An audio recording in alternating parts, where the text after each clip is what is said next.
going here. See how this is working. Go get into the voice chat.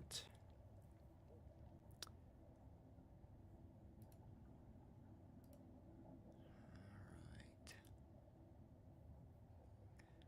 Vertical is up. I need to refresh the horizontal one. There we go. All right, it is discovered. Good. Let's get the tweets out. Let's get words going.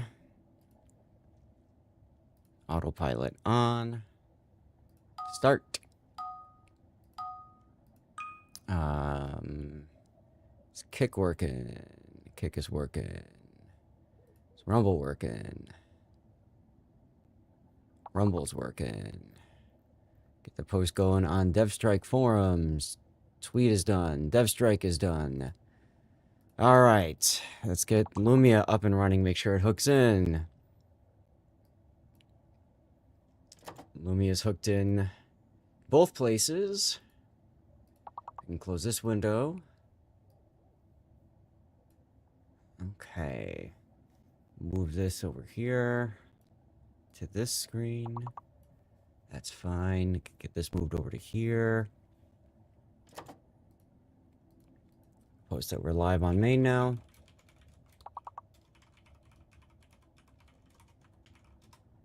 Done over there. Okay. Time to now post the beacons.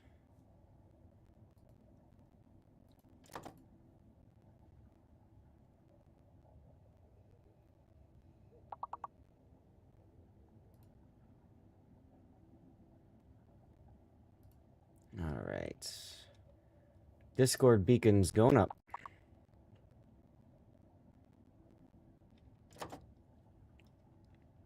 Hey, Sea Bear. Hello, Chaos. Just finished farming the mission. Now you can finish farming the crate. There you go, Chaos. How you doing, man?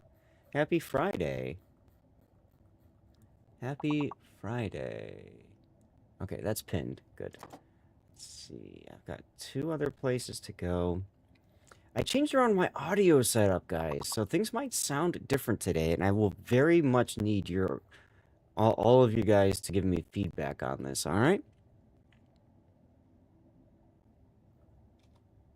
Okay, there. 18 ships, There. 2 Hey, Rob. teams, 1 victor. It's time to play Islands of... Rob is here. Cobra's here. Is Cobra here? Did I see Cobra here? You just spent, as you usually do, over 500 Canadian. Over 500 Canadian. Wow.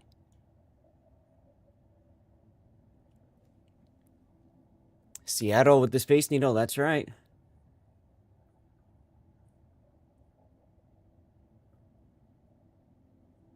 Cobra, what did you pick up? All right, I need to hit the bathroom. Be right back.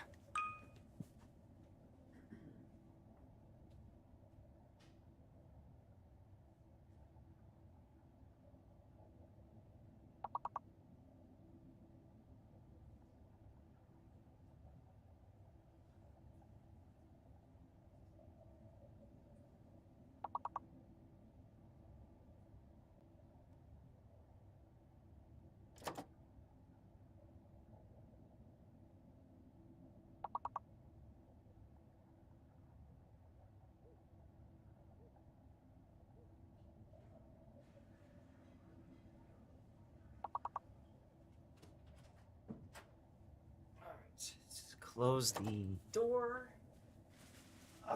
Get my bag of clothes over here.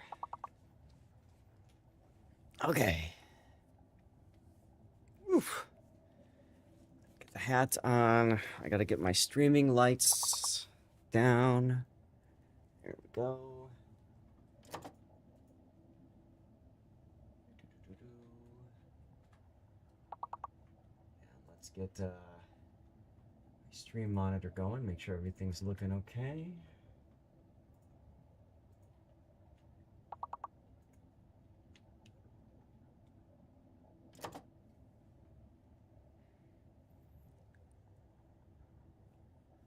My bot just told you to stop farming?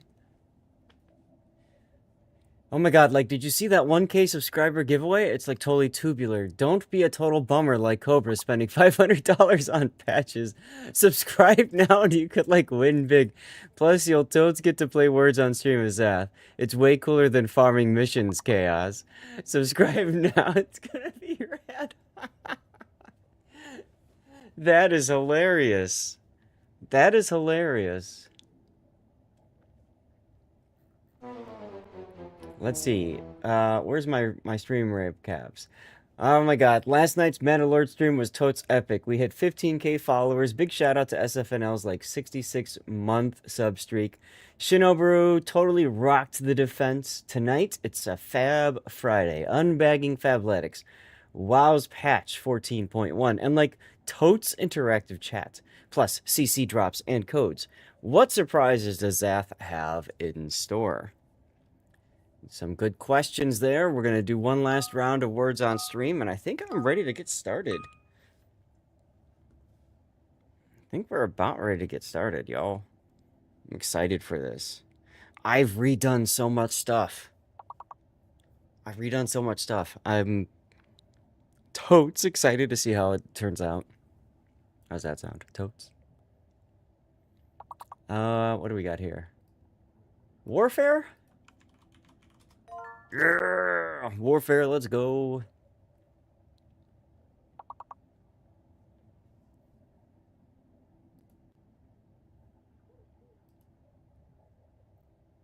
All right. Baba Yetu. Hey, Cthulhu. Worf! How about fair? Oh, you just beat me for that.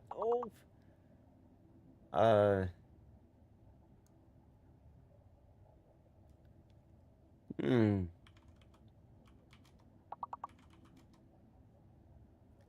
Eesh.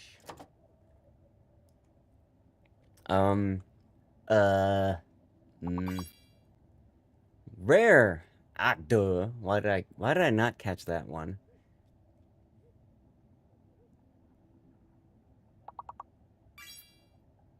Fear. Good one, Neil. Good one. How you doing, Neil? Happy Friday, sir. Do I sound okay? Can you hear me all right?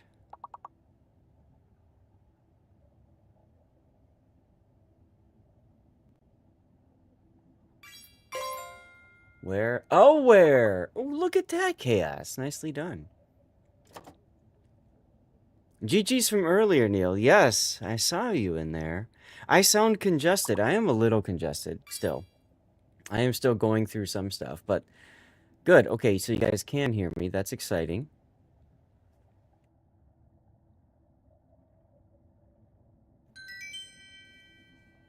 All right, well, guys, we're going to get started on time today, which is really exciting.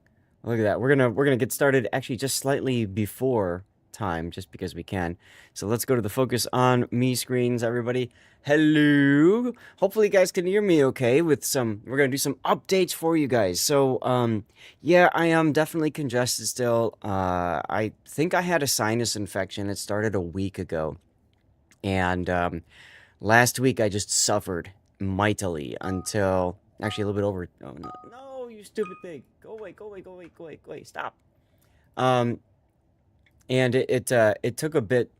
I'll just leave it autopilot on, I guess. I got on some antibiotics and stuff like that for a week. Actually, it was 2 weeks ago. 2 weeks ago that it started. And so I'm finally starting to like feel better. This is the second day where I haven't taken any like major drugs aside from the antibiotics from my prescription. So I haven't taken Claritin D. I haven't taken Mucinex. So I'm just trying to like, you know, work my way through all this shit. So if I like duck out to blow my nose, it's because like I've got a lot of you know how like sometimes you get like a lot of stuff like real high up in your nasal cavity and stuff. That's what I've been dealing with. It's so like I blow my nose, and it's like just you know, I keep blowing my nose and more stuff keeps coming out. You know what I'm saying? And it's like it's got this color to it. It's all gross and stuff. But hopefully that means I can just clear out everything I can. Yes, exactly. It's still there. And you keep blowing, and you blow like 3 different Kleenexes full of snot, and then you like you get this like feeling like your sinuses have collapsed or something, right? And then 20 minutes later, there's still stuff there.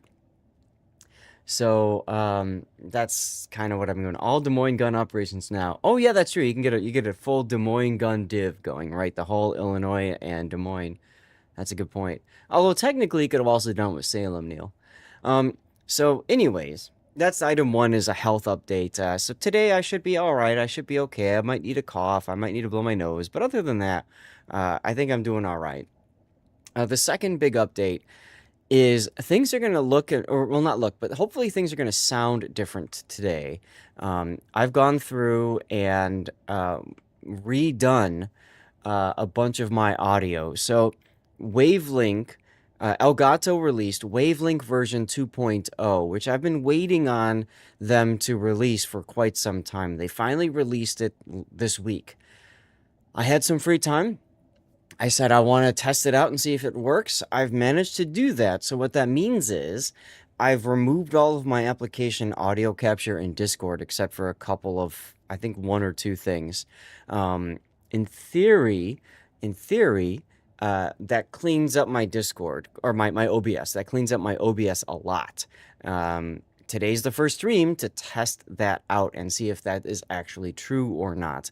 I've done some video recordings and stuff like that to see, and things were okay. As a matter of fact, Cthulhu or Seabear, would either of you mind just checking out the YouTube channel real quick and make sure that you're not hearing music? I think I have that figured out. I think I got that set. I've got a separate audio input for a specific music channel, but I do want to make sure, obviously, that that doesn't kick my butt and YouTube doesn't, wreck me right away.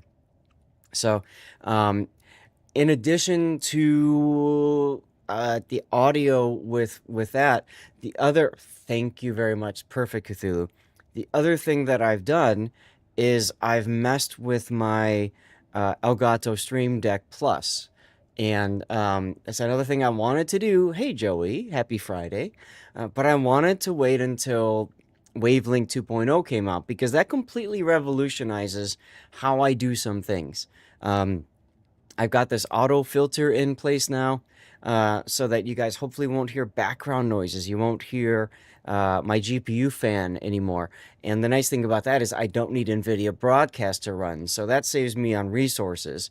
So that's exciting. And then the Stream Deck. What's really cool about the Stream Deck is I now have the ability to change volumes with the physical dials. I don't have to tab out of a game to change something. I can change it on the fly now. So I'm really going to need your guys' help with dialing in the audio sounds and making sure that one thing isn't too loud or too quiet. I spent a lot of time yesterday. Big O was actually helping me out with that in the Discord. And I went through and I just did a whole bunch of recording and kind of playing back and listening. But as you guys know, my headphones are different than what you guys are listening to. And so everybody's experience, the viewer experience, is going to be a little bit different. Seabear, thank you for checking for me. So yeah, it's we got a couple of those changes we're going to try to figure out. Now, before we get to Warships, I do have 2 bags of Fabletics to open. I've got this medium-sized bag, and then I've got a smaller-sized bag. So we're going to open those in a little bit. Paxton, don't worry about the haters, bro, all your dreams. Just wanted to know that you subscribed and liked. Hey, thank you very much. We don't have too many haters over on this channel, Paxton. But I appreciate you, my friend. Thank you very much. That means a lot. It actually really does because... my main streaming is done over on Twitch, and then I cut things up and I put it out over on YouTube. But when Twitch allowed for partners and affiliates and pretty much anybody to do multi-streaming, it was kind of like, hey, let's go out, let's cast that net, you know what I mean? And put it out there and let people kind of see me in other places. So we're on YouTube, we're on Kick, we're on We're on Rumble and, of course, Twitch as well. So it's kind of fun, and maybe I'll experiment out some other places. The 14th, a week from today, my internet changes. And so that shouldn't impact anything for doing uploads and stuff like that. Here, let me my network back on here. What's my current upload looking like? Where is it? Ethernet. I am currently uploading at 34 megabits. I'm going to have 100 megabit upload. So 34 is fine. That should be fine. In addition to what's going on over on the with the rerun channel, I should have plenty of upload headroom. So that's a problem. Not a story someone said give up. Bro, you're gonna 100,000 subs would be amazing. 100,000 followers would be amazing. We just got to 15,000 on Twitch. So, you know, small goals, and we work them up from there, right? Oh crap, I forgot to put on my YouTube channel here. Oh, Paxton, you're tuning in over on you're on the vertical stream. Okay. Cool. I forgot to put on here. I need to make this full screen for a second. I need to add the where is it? The one that says paid promotion. There we go. Because I am going to be opening up some Fabletics clothes in just a moment. Chat, I need something from you. Paxton, if you're a World of Warships fan, you would be very instrumental in this as well. That's actually a lot. Thank you. What the heck? Where did my... Oh, no. My window just moved off stream. How do I fix this? Hello? I looked away, and all of a sudden, the window that I'm using to stream everything is, like, gone. I guess I have to close it all and start it back up again? Maybe that'll fix it? Yeah? Maybe? Where'd it go? Oh, and I can close out of this, too. I don't need that work thing up anymore. Where's my screen? Ah, there it is. Okay. All right, so give me a moment. I need to, like, load everything back up again. That was wild. It went off the stream. I've, like, never had that happen before to me. Never had that happen before to me. Okay, so there's the vertical again. And we gotta go switch over to the horizontal. So, guys, we're gonna be doing, I'd love to do, if you'd like, a Zath Chat. There we go. All right, we'll hook back in now. That's weird. I'd love to do Zath Chat with you guys. If there's a topic you want me to talk about with World of Warships, please post it in chat now, whether you're on YouTube or Twitter, or Twitch, I mean. We're going to put together a poll, and you guys are going to vote for which topic or topics you want me to cover today, okay? One thing that I know Iron Meals has asked for before was IFHE. So, we can do that. So if there's a topic you would like me to talk about in World of Warships, post it in chat now, guys. IFHE was one, state of the game, tier, and I think I want to start with tier 11, or maybe, you know, super ships. Start at the higher tier, kind of work my way down from there. Any other topics that you guys would like to see me cover in a Zath Chat format? A Zath Chat format is kind of like a podcast, right? Where I talk about what's going on, my perspective, my feeling on things, and how I see the game, or whatever. It could be a mechanic, hot button issue. If there's something you would like me to weigh in on, now's the time. So if you got an idea, post it. Every dockyard ship should get a Zath Chat, hot or not, and recommendations to buy or let go. I tried doing that a little bit with the Wisconsin, and I think it worked. I think there were some people that really liked it. The problem for me was just trying to find the time to work. Single shooting versus... Ooh, Keyman. Okay. I can add that to the list. Sure. So Ripple versus Salvo Fire. I can definitely talk about that, Keyman. There may be others that have a better idea for that. But me too. But we can talk about the differences between the two of them. Any other topics that you guys have? I need to blow my nose for a sec.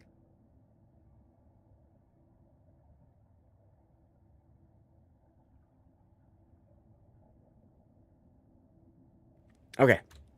So I've got IFHE, State of the Game, Super Ships, and Ripple versus Salvo Fire. Anything else? I'll give you guys a minute. Actually, I'll give you up until the commercial break, which is going to start in a few seconds.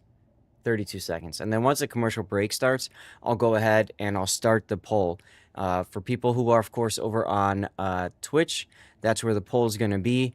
My friend over on YouTube, if you've got a Twitch account and you want to put in for a vote, you can, but don't feel like you need to. We do giveaways over here during the course of the stream, though. Those are only going to be on Twitch. I just don't have an easy way to do giveaways, unfortunately, on YouTube. So I've got a fun little program that will just automatically set up the giveaway and then just yeet out a code to someone. So that works out well. All right, looks like the commercial break is going to start in a few moments. Any other options, or if not, I'll start the poll and then we'll switch over to Fabletics Unbagging. Actually, if I'm going to do that, I need to get my lights up fully. Yeah, I'm going to get the lights up fully. Now, I got rid of my ability to control my lights, which I might want to fix at some point, now that I think about it. Oh well. That could still be good here. Heidi ho. What's up, Jimbo? How you doing? Sir Jimbo Baggins, everyone. Let's get that taken care of now. I'm going to blow the microphone away, and we're going to go to Control Center, and we're going to do Adjust Brightness here. There. And then Accessory. Does this do both, or does this just do the one? This only does the one. I had it linked before. How can I link it both before? It's okay? All right. Link accessories. There's the check mark right down there. So now I can do both of them together. Isn't that exciting? Look at that. I can make it like super bright or dark, and the camera tries really hard to catch up. Okay, let's get the poll started. And that turns them off and back on, and this one sets them back to where they standard. Perfect. Okay, so poll is up. Tell me what chat topics you would like, if there's any. And then I think it's time to move into our Zath Chat, or our Fabletics thing. So let me find that scene. If you're watching on vertical, there won't be any change for you guys. You don't need to worry about it. Okay, so while that vote runs, everybody. Yes, Pants Chat. Exactly right, Cthulhu. So as many of you guys know, every month Fabletics Men sends me clothes to unbag on stream and talk about. I am sponsored by Fabletics. We're coming up on our 2-year anniversary. Actually, I think February is 2 years of being sponsored by them. So big thanks for Fabletics. Maybe it's even 3. Really do appreciate it. They got great clothes, and it's fun to be able to rep them and talk about them. So I've got 2 bags of clothes to take a look at. I got them a little bit ago, but last month they arrived in 2 separate shipments, so I tried to wait a little bit extra just in case they might show, another bag might show up. So I got 2 bags to look through. We'll do it. We'll talk it over. And, if there's any that you are really interested in, you want to see me try on, of course, you can say something about that, and I'd be happy to oblige. And then after that, we'll get into our normal warship stuff. All right. So I guess I'll start out with the smaller bag between the 2, because it might be easier. I could open these prior and get them all organized, but to me, I like being able to, just really be surprised, with with all of you guys, you're opening it for the first time and checking it out, right? So I've got 2 items of clothing in here. The first one are pants. This is the one jogger, and this is in utility green. So this is the one jogger in utility green. I'll pull it open.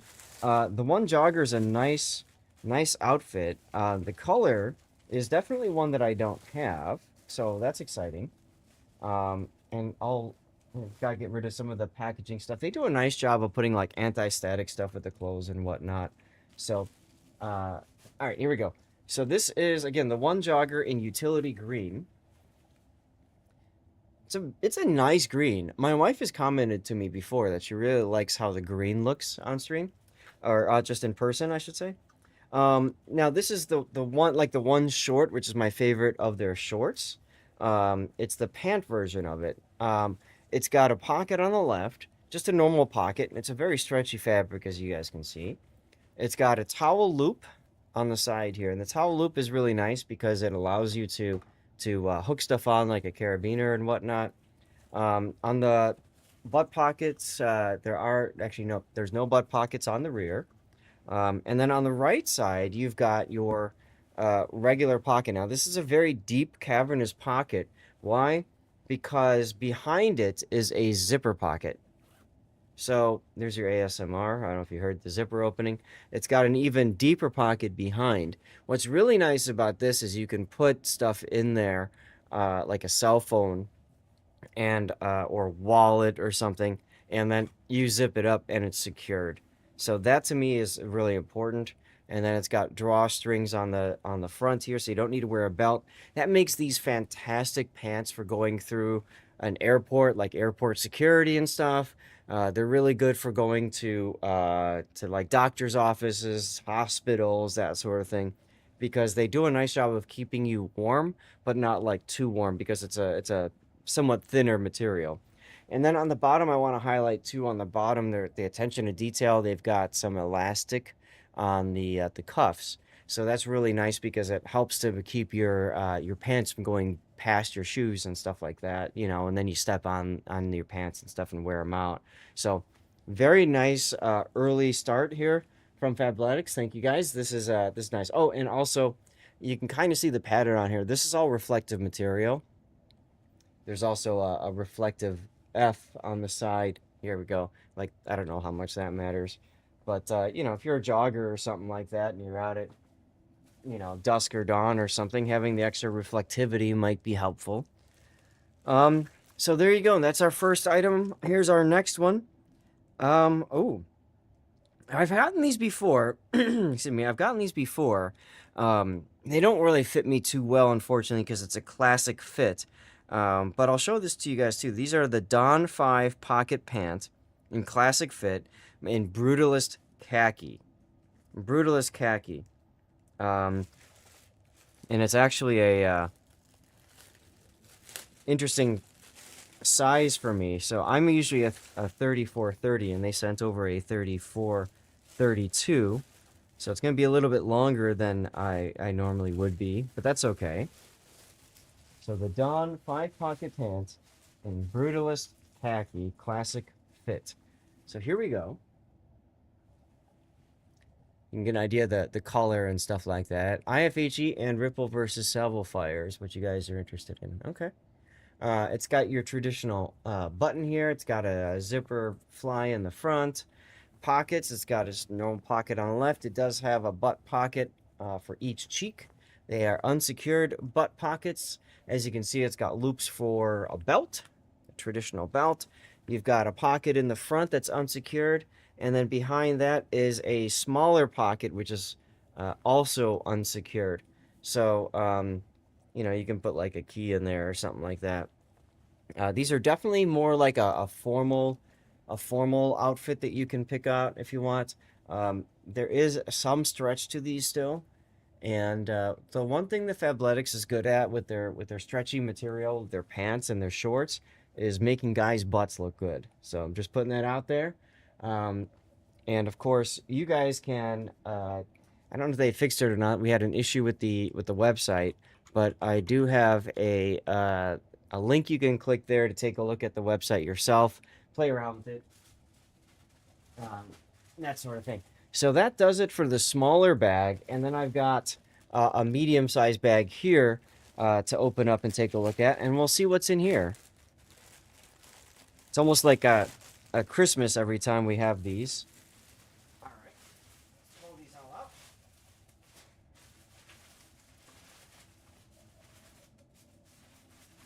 Okay. stuff got mixed up, and then yeah, they always send me these nice little like coupons for things too. Anyway, let's get started with the next one here. So this is underwear. Okay, they sent me underwear. And this time it's in a regular bag instead of like the small thing. So this is the base layer full-length tight in classic white. Okay. Let's take a look. I wonder if this is like long underwear? It is. Aha. Okay. I don't remember if they sent me long underwear before or not. But Paxton will talk about that in a little bit. But for the most part, the answer is yes. So this is interesting. So so we've got the base layer full length tight, 4-way stretch, anti-stink, recycled and sweat wicking material. Okay. So this is long underwear. Hi Andy, how you doing? On the right side, this is interesting. There's a pocket here on the right side. I've never seen these kinds of things before. So there's a pocket on the right. It's a stretchy pocket, so I suppose you could stretch it to fit a phone in there. It of course has the man fly, but you can't get the man part out. It looks like it's just there for looks. So you have to pull the whole thing down in order to get do the man part things. We need to go to the bathroom. Beyond that, I don't see any other pockets. It's got a yes, is this a bedtime stream? Right. It's got an elastic waistband, so there's that. I suppose if you're doing a lot of outdoor winter sports, then something like this would be very handy. Oh wow, okay. So let's move on to the next item. This is the Training Day Polo in classic white. The Training Day Polo classic white.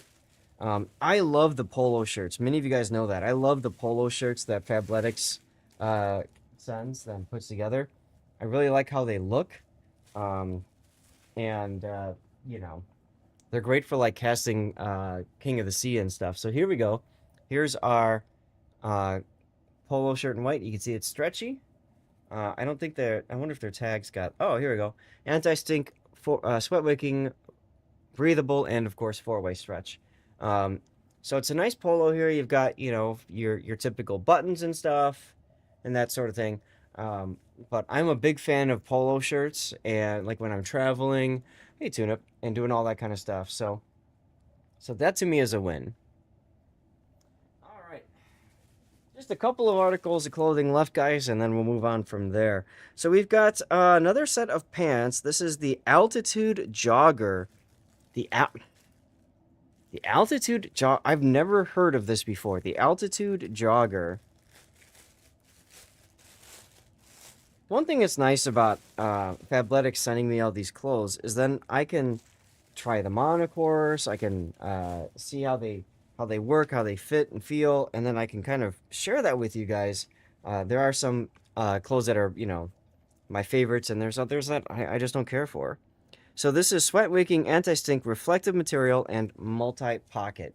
So we've got ourselves some black pants. Very exciting, I know. It's got a drawstring in the middle here with these cute little Fabletics logos on the tips, because that's what you absolutely need. Let's see how stretchable it is. It's pretty stretchy, actually. It's decently thick, and then it's got a elastic cuff on the bottom too, like what I was talking about with the one jogger. It's definitely thicker material than the one jogger though, so I think this will keep you warmer. Honestly, these might be really good pants for me to wear on my flight to New Zealand. These might actually be very comfortable pants to wear on the plane. On the right side here, I've got a pocket that's a zipper pocket, and I've got Fabletics' famous cell phone pocket. It's a pocket within a pocket. Fabletics does a fantastic job of this. And you don't just have to use it for cell phones. Like, I like to use it for a wallet, actually. When I went to Arizona to see my dad, I wore I brought my bomber jacket, and there was a cell phone pocket in there, and I just threw my wallet in there. It was perfect. Um, Yeah. Zipper pocket is love. Zipper pocket is life. yes, indeed, indeed. And then so we've got another zipper pocket on the left side. Zipper is great. It just secures everything, which is nice. And then I don't know if you guys can see. I'll try to hold it closer to the camera here, but there we go. So it's got this nice like stitching throughout. So it doesn't look like a cheap pair of pants. It looks like, it actually, you know, it's actually made. Oh, okay. And then it said reflective. There it is on the bottom. So you've got a couple pieces of reflective gear. This is the rear view. So from the rear, there's a couple pieces of reflective. From the front view, nothing. There's just the F here that's reflective, but there's a little bit of reflective on the rear. So I guess if you're out there jogging or something at again dusk or dawn, that would definitely help. That's true. I never really did talk about underwear much. I was not a huge fan of, never a huge fan of their underwear. So I say that as I look at a bag and, well, let's just do it. I got more underwear. This is the Training Day Boxer Brief. Training Day Boxer Brief in mid gray heather. The color's nice. I do like the color pattern on it. But it's interesting. They used to put these in like really small cardboard things. But here you go. Here you go. So, look, everybody, underwear. Isn't that exciting? Yay. I'm excited for that. Yay. And then on the front, it's got this little bulge area here for your man part. You can like, boom, have that sticking out and be like, yo. But there is no way to get the man part out without sliding it down. For those of you guys who don't like that. But yeah, pattern looks nice and very stretchy material. So there you go. All right, moving on. I think we got 3 pieces of clothing left. And then we're donesies. So next up is Next up is the Training Day quarter zip in mid gray heather. So the same color as the underwear. The Training Day quarter zip. Now, I do like their quarter zips. This is a long sleeve. I do like their quarter zips a lot. Now that's a nice pattern. I'll get it closer so you can kind of see the heather pattern on it. That looks good. And it's got a zipper on the front here. And then you can see, too, the attention to detail. It's got this little cloth cover for the zipper itself. So that's kind of nice. Is there anything else special about it? Yeah, actually. I don't see any pockets. But what I do see is something that they like to put in.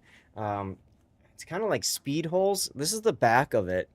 And if you look carefully, you can kind of see that it looks different than the front. The front looks more solid.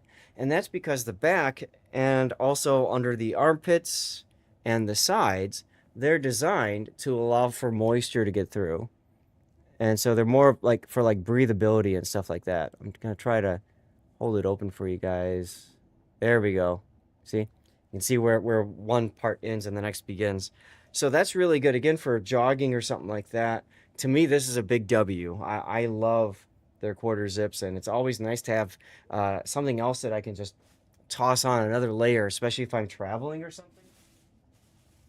That comes in very handy. Very, very, very handy. Okay, next up is... Oh, good! Oh, good! The one short. These are my favorite. The one short, this is a 7-inch one short in black tactical camo. This is, like I said, this is my favorite of the shorts that they provide, and for good reason, in my opinion. These are the best shorts for travel. These are the best shorts for lounging around the house. They're just really good all-purpose shorts. As a matter of fact, you can even use these as swim trunks if you absolutely need to. So here's the one short. I'll get closer. You can see the black tactical camo pattern on it. It's a really sharp pattern. It looks really nice. So these, just like the one pant, it's got or the one jogger we looked at earlier, I should say. It's got the elastic waistband with a drawstring. That's got that reflectivity on it. We've got a zipper pocket on the left. It's a full zipper pocket. We've got our towel loop here. That's on the back left side. You got nothing on the cheeks for the butt.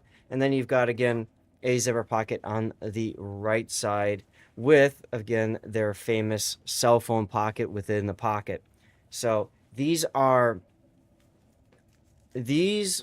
shorts get more use for me than any other piece of clothing that Fabletics sends. So if you guys are looking for an awesome whatever and you don't know where to start on Fabletics site, look at the One shorts. These are great. I can't say enough good things about them. They're far better than the Fundamental, the O2, and several of the other ones. These are by far my favorite of the shorts. So this is a big W, a huge win there. Next up, they sent me another hat, like what I'm wearing here. This is the Fundamental hat, black in one size. Let's open that up and see what it looks like here. Look, everybody, that's a hat. So the Fundamental hat, it's just a solid, nice hat all around. Very similar to the one that I'm wearing. As a matter of fact, I think it's the same. Yeah, it's the same hat that I'm wearing. It's just that mine's got a pattern to it. This one's got a reflective F like mine does, and then the brim is also reflective, which is great, again, if you're out at nighttime or whatever and you need that extra safety. And then the rear of it also here is reflective. I really like what they do here on the back, by the way. This is your typical latch kind of system that you see like on cargo stuff like straps. And then this is, of course, adjustable here. And it just, to me, it feels more like a premium quality than there you go. See, so I can pull that there and make it tighter. But yeah, it just feels like a much nicer quality hat than what you might see else otherwise. Okay, two more things left, y'all. Two more things left. Let's go. What do we got here? This is the O2T in black. Okay. The O2T in black. These are nice. These are great for if you're going to be getting a lot of sweat on you. I personally, when I work out, I sweat a lot. So when I come home, I'm dripping in sweat. So clothes that allow me to sweat and will let me breathe are really nice. So this is anti-stink, breathable, reflective, and sweat wicking. I've already got a shirt like this. So I'll hold it closer and you can see here that it's got those same holes. You can even see through the holes through the back. So you get an idea just how open it is. So it's fantastic for breathability. The F on the front is reflective. And then on the back side, you got two reflectors there on the shoulders. So again, really handy for people who are joggers. Also on the bottom, on the sides, there's a little piece of reflect on both. So again, very, very, very helpful for people who are interested in jogging and stuff, or anything else where you're gonna sweat a lot. We got our last piece of clothing already, guys. This is the O2T in deep navy. Oh, now I have black already, but I don't have deep navy, and their deep navy is a really nice color. So this is the exact same thing that I just showed you guys. It's the exact same thing I just showed you guys, but in deep navy. That is a nice color. Look at that. Look at that color. I'm liking this color a lot. The lights might be messing up. No, actually, it's looking pretty close to realistic there when I hold it back there. But yeah, so same idea, stretchability, sweat wicking, breathability, reflections, all that good stuff that you would expect. So I'm going to do something. I'm going to do one quick thing here, guys. We're going to raise the desk up. I'm going to stand up, and we're going to take a look at the clothes one last time. And then we're done. And I'm going to go ahead and put on this quarter zip, because I think I really like this quarter zip. I want to see how it fits on me. Come on. Unzip. There we go.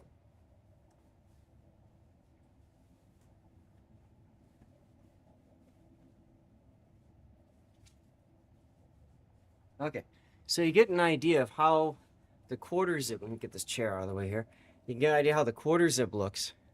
Is Fabletics still Uniball? They do have a VIP program. That might be what you're thinking about. That's kind of like a subscription thing, yeah. But you can buy their clothes outright. They are a bit expensive, but if you buy into their VIP program, of course, then that helps. So it's really up to you what you want to do with that. Oh wow, I didn't talk about this with the thing, but it's actually got the little like thumb thing down here. You know what I'm saying, for underneath the cuff here. Um, that's really kind of a nice thing. I like that a lot. It helps to keep. Now I've got shorter hands. I've got the or shorter arms. Like I got the shorter Asian arms, and I'll tell you what, this thing is not. This thing is not going past my arm. Like sometimes, if you've got shorter arms, you know what I'm talking about, right? Where like you get a jacket or something, and like you know, the sleeve just goes past your hand, and you just feel like this thing is too big on me. I'm not feeling that at all with this quarter zip, so that's awesome. So this is a big win. Let's take a look at the rest of the clothes that we got here. This is what we call Zath does laundry, right? So speaking of laundry, we got our underwear. Yeah, I don't think I'll wear that ever, but yay for underwear. Um, we got this. This was our new pants, and I don't remember the name of it off the top of my head. Does the thing here show the altitude jogger? That's right, the altitude jogger. This one is a big win. I'm very excited to try that out. Like I said, maybe when I'm flying coming up, I think that'll be great. We got some other stuff here. We got we got our polo shirt, our white uh, polo, which is great. That's a big win. I'm very happy to see that. Um, we got white underwear, long underwear. I don't know if I'm ever going to use it or not, but we've been lucky in Chicago. We haven't had a lot of really bad snowfall and stuff like that, to where I got to go out and clean out the driveways and all that kind of stuff. But I think that might be helpful for that. Um, this is that. I can't remember the exact title of this one, but we got these pants, which probably aren't going to work for me because they're a little bit too long, and they're also considered a classic fit, which doesn't fit me too well. I think it was called the Don 5 Pocket. We got the one, this was the first thing that we looked at, the one jogger, which is a really nice color green. What's up, Invictus? Send them to you. No problem, Jimbo. So I very much like this. I think I think my wife will be excited with those. I think she'll like those. We got another one short, right? We got the one short here with the black tactical camo, which is going to be awesome. So a big win. I'm very excited about the one short. We've got two O2Ts. We got the black, which I already have. By the way, I didn't mention this, but they have these in tank tops too, where the sleeves essentially are cut out, and if you follow, like there's like a little I just lost my train of thought. But anyway, they turn the shirt into a tank top, so there's that. But we got that in black, and then we got it in blue, which I'm really excited about. And the last thing we got was another hat. Yay. I got lots of hats. So now I have another one. Chat, what do you guys think? Pretty good month, I'd say. So as always, a big thank you to Fabletics for sending the clothes in, and I'm very much looking forward to trying them out, especially those pants, the altitude pants. If there's anything that you want me to kind of report back on later, I'm going to be posting this to YouTube, of course. When it gets to YouTube, by all means, please let me know. What do you guys think? What do you want me to tell you about more in detail? If there's anything you want me to wear in a future stream or something, I can absolutely do that. I'm feeling pretty warm already in this thing, so I'm going to have to get rid of that in a moment. So with that, Fabletics, again, thank you very much for sponsoring me. Can you run ad continuously with that setup? You are streaming now. Can you run What do you mean by ADD? Let me get out of here to just to focus on me screen, because we are done with clothing now. And I've got 2 topics that you guys wanted me to weigh in on for Zath Chat. One topic was IFHE, and then the other one was Ripple versus Salvo Fire. So I guess I can talk about both of those relatively quickly. Year of Gravity, thank you very much. It was so awkward. It was so awkward at the beginning.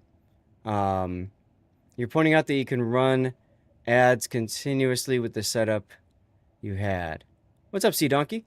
If you're talking about like commercial breaks, like stuff, Twitch actually prevents you from running too many, which is kind of hilarious. But you know, I do have the ability to control that if that's what you're talking about. Looks like fire gear. Yeah. I will add this to my collection. I don't know. Give me 1 sec. I'm gonna clean things up. But I guess I could talk about both of these topics and see. So the topics were IFHE and Ripple versus Salvo Fire. IFHE and Ripple versus Salvo.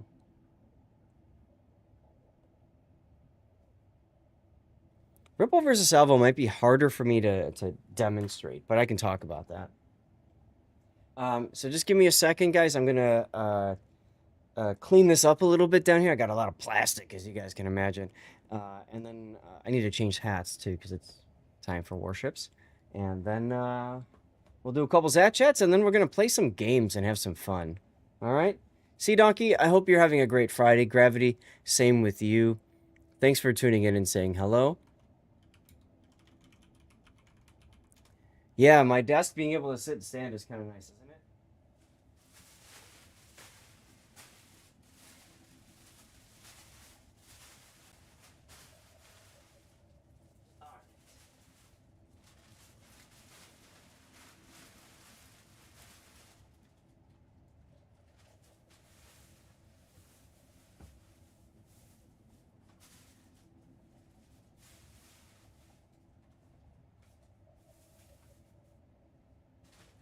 Okay. That's good there. Let's move the hat. Get rid of my long sleeve shirt. Ugh.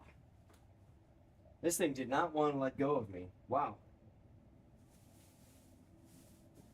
It was like holding on to me for dear life. Decent so far? So this is a whatchamacallit? What's the company called? It's on top of my the tip of my tongue. I'll remember it in a minute. Get this one back over here. Let's get this back down. Get our lighting fixed.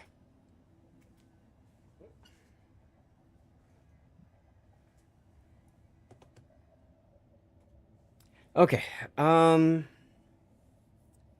Shoot, what's the brand called? Hold on.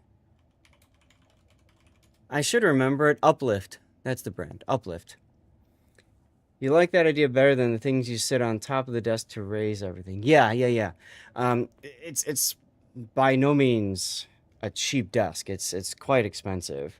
And this is the largest one they can make, which is an L shape. There's 3 motorized legs to raise and lower, and then you can program in on here different levels and stuff. So you can set it up to be a you know, whatever is ergonomic and comfortable for you, which is really important, of course.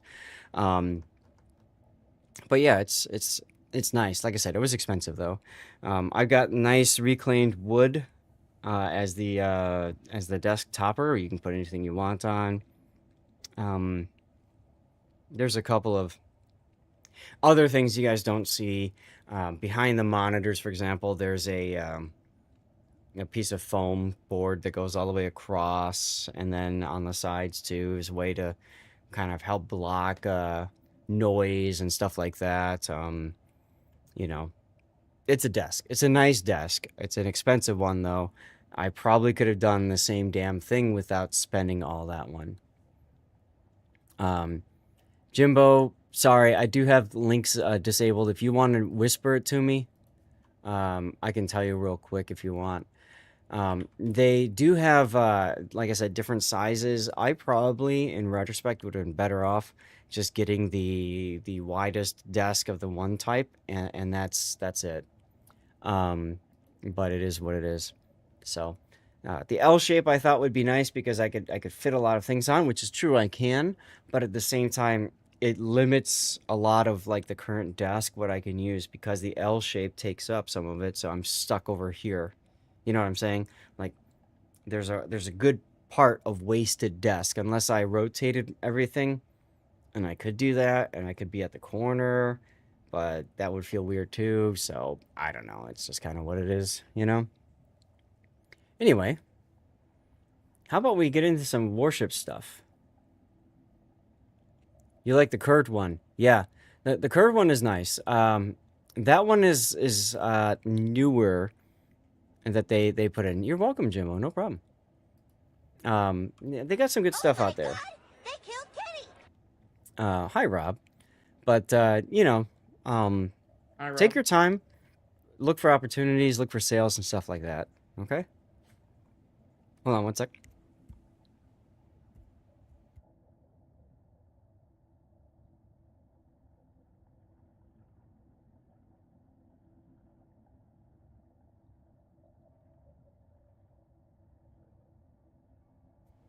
Sorry, I had like something kind of stuck in my nasal cavity I needed to get rid of. All right, so today we have done Fabletics. So we'll talk briefly about IFHE, and then if we have time, we'll get into the Salvo versus Ripple Fire stuff, okay? First of all, just to double check, you guys can hear the game sounds and stuff like that right now, yeah? Just want to make sure you can hear them okay. You guys can hear the music okay as well, everything else doing okay there. I've got the ability to turn the game sounds down. Test the ship horn. There you go. There's your ship horn. Like, for me, I can hear it pretty well. And what I've done is I've set my audio to 80%. And then I have it set so that I hear the game at 20% louder than you guys do. And that's mainly because when I'm streaming and I'm talking to people, like, sometimes I need to be able to hear the game better. But then, you know, I don't want that to you know, overpower my voice when I'm streaming and stuff. So that's kind of where I stick with that. Okay, so they made, yeah, I know. Yep, they made the Star Trek port permanent. That is correct, Rob. There's no IFHE on carriers, right? Can't remember. Of course, an easier way to tell. Let's double check here. How do I do that? Because you spend a bunch of time on an aircraft carrier without possibly wearing hearing protection. That's how you do. Okay. What port is this, Klaus? This is the naval base port, which it might be the one that you need to have premium for. It used to be that the premium port was Hawaii. And then they changed it. This is, God, 5-6 years ago now. And then I just like... isn't a premium port. Okay. I just like the naval base because it's fun to look at, you know, the ships and feel like you're looking at a dockyard that's, like, active and stuff. And then with the port zoom out mod, you can go, like, way the hell away and zoom way the F out. And it's kind of fun doing that, too, you know. And yes, they did make the Star Trek port permanent. So, Enterprise, I don't think there is IFHE, is there? There's Pyrotechnician. No, I don't see IFHE. That's a mod, Klaus. One of the mods that I use for Aslings is a port zoom out mod. So, there you have it. We're going to get to a commercial break in a moment. So, what I might do is just pop that off before we get into the... Zath Chat, just so that you guys can listen to me without having to deal with ads going on. Of course, I do have YouTube going, so you can always tune in there as well. So I'm going to clear that away now. We'll get some words on stream going. Actually, and I'd love to know from you guys if you can hear words okay or not. Let me know if you can hear those dings, the ding, ding, ding coming up here. Muffler, the big word. All right, we're going to do a 3-minute commercial break, and then we're going to get started with the Zath Chat, okay? And then we're going to play the game a bit. Have some fun. Here's something funny I just noticed is that the Helena and then all the destroyers basically just sound like trains. Many of them do, yes. Kiev, my favorite ship in the game, sounds like a diesel locomotive, which is fun too. Nice. Alright, Saints, Templars. Saints. There you go, Saints. Why do I spell... well, Chaos, if I see it, I type it in. I don't know.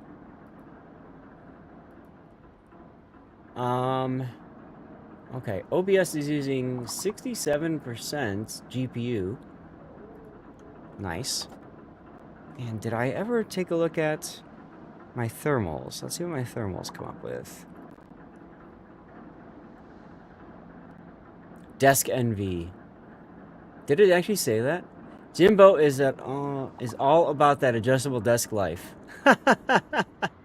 Chat's buzzing with Fabletics talk, desk envy, and ship horns. This AI bot is nuts. Let's see. Temperature 62C for the CPU max. GPU temps looking good.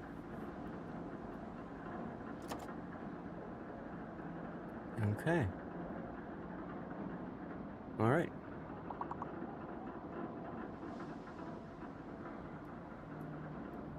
Put that back there because I might want to look at that again later. I don't know.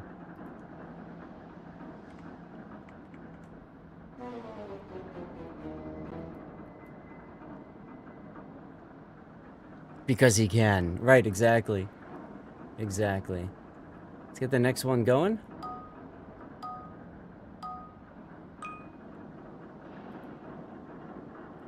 And sound effects are on. Volume is set to 1. Might turn the volume up a little bit on that one. Do you guys hear the sound effects of people getting words right and stuff like that?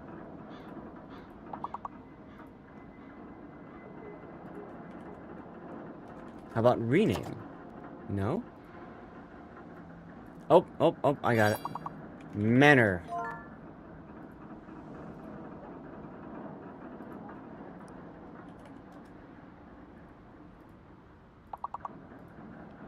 Okay.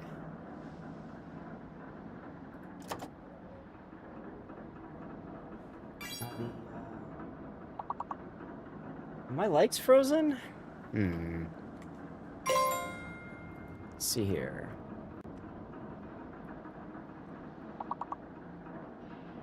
Where is my red? Let's turn them all red for a sec here. Yep, one of them's frozen. All right, give me a sec.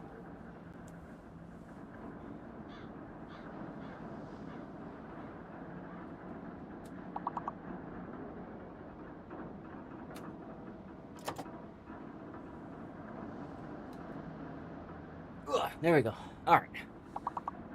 They will come back in a moment.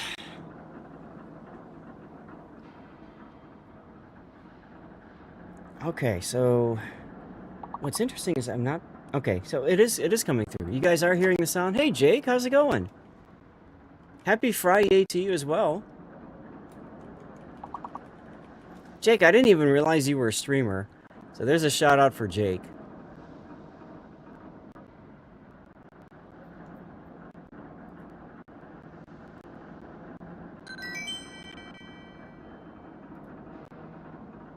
Getting some audio clipping. I don't know if you guys are hearing that or not.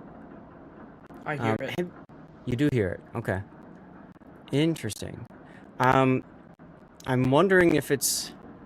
Okay, I'm at max on CPU. That would be why. Interesting.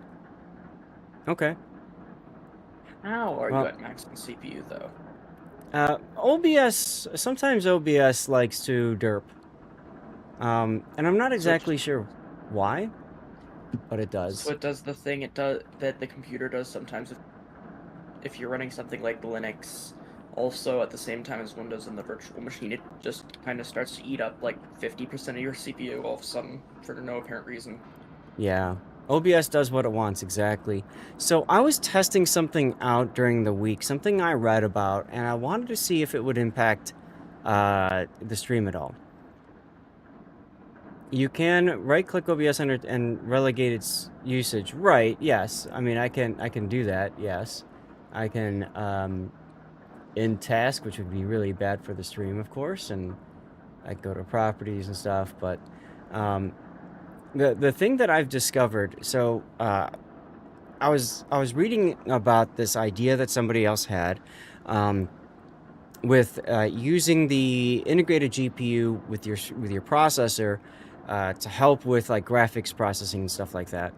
Um, so I wanted to try it out. So I enabled it in the BIOS and did some testing, did some recording, did a whole bunch of like, what does it do with like different benchmark programs and stuff. And it seemed to work okay. But as you guys know, you can test and test and test all you want. You don't know for sure if something's working or not until you actually do the stream. So it's interesting to hear that there is some audio glitching going on. Um, what I might do is tonight, go into the BIOS, turn off the GPU thing, and see if that fixes it. It's also very possible that the glitching is coming because of the new NVIDIA, the new Wavelength software. Because I did read some stuff about that with how they've got like a low latency mode, but only for the game channel right now. And a lot of people have requested that Elgato add a low latency mode for the other ones too. Right, you can test offline, but you never know until you stream. Exactly. You get all the apps up, you've got everything going the way that you want it. You know, you move windows around, and there's just so many different factors that go into it. So let's go back into the game screen here for a sec. And so I have a request from viewers to talk about IFHE and if IFHE is useful or not. It's been a while since we've done a Zath Chat. For those of you guys who are unfamiliar with Zath Chats, we just talk a little bit about something going on with the game. Could be a mechanic or a hot button issue. Kind of like a podcast, if you will. People in Discord can tune in, or can of course speak up and share their opinions. Chat on YouTube and later YouTube once this goes out to YouTube, of course, and Twitch. You guys, of course, are more than welcome, and Kick and Rumble too. You guys are more than welcome to chime in with your own opinions as well on this. So the question was, to IFHE or not to IFHE. IFHE stands for Inertial Fuse for High Explosive. And as a skill, it's meant to increase the penetration, giggity, of high explosive shells. Now, there is no IFHE for carriers, so we don't need to worry about carriers, but we can talk about some of the other classes. So let's start by looking at battleships and talk about battleships where IFHE, should you be running IFHE in your build or not. This is interesting because, frankly, for most battleships, you don't want to do that. You heard that just as you were walking away. There you go. So I'm going to start with looking at... There's the Heinrich. Where is my tier 10? It would help if I told it to find the 10, as well. Let me just do that. Too many ships in the game. You guys ever feel like that? Yeah. What is this? Did I never... That's right. I reground all the lines and I never bought the 10. Okay, whatever. I'll just discuss it on the Ruprecht then. That's fine. The Ruprecht is an example of a line where IFHE does come in handy. And the reason why that's the case is IFHE, as you can see here, it impacts the secondary and main battery penetration. However, look at the red. This is really important. Your chances of a fire from an HE shell is cut in half. So you get 25% more raw damage because you have 25% better penetration, but then you have half the fire chance. Okay? What's up, Sergeant Sully? So in a lot of cases, choosing IFHE hurts your chance to start fires and will hurt your damage output in the long run. Okay? What's up, OT2? Happy Friday. Lord Inquisitor, hello. Everybody's starting to come in now. We're talking about IFHE. Now, for IFHE, it's really important to note that there's a special magical threshold that you want to achieve at the higher tiers. And that number is 32 millimeters of penetration. Okay? Matter of fact, you know, maybe what I should do is I should do the Prince Heinrich, the Azurine Prince Heinrich, because it's a premium ship, so I can just show you here on this. So your secondaries, because of 1/4 HE pen, your 105s standard do not penetrate 32 millimeters of armor. And again, that's really important because at the higher tiers, 32 opens up a whole host of opportunities. Let me show you guys without a commander that has IFHE. So this, for example, might be a more standard secondary build that a lot of people are used to playing. This is a secondary build on a standard German battleship. You'll note that there is no IFHE here, even though it's recommended specifically for the Prince Heinrich. Look at your secondary penetration now. Your armor penetration is now down to 26. That's a big difference. So essentially, a 105 millimeter shell will hit a target, and if that target is 32 millimeter armor, it will not penetrate, it will shatter instead.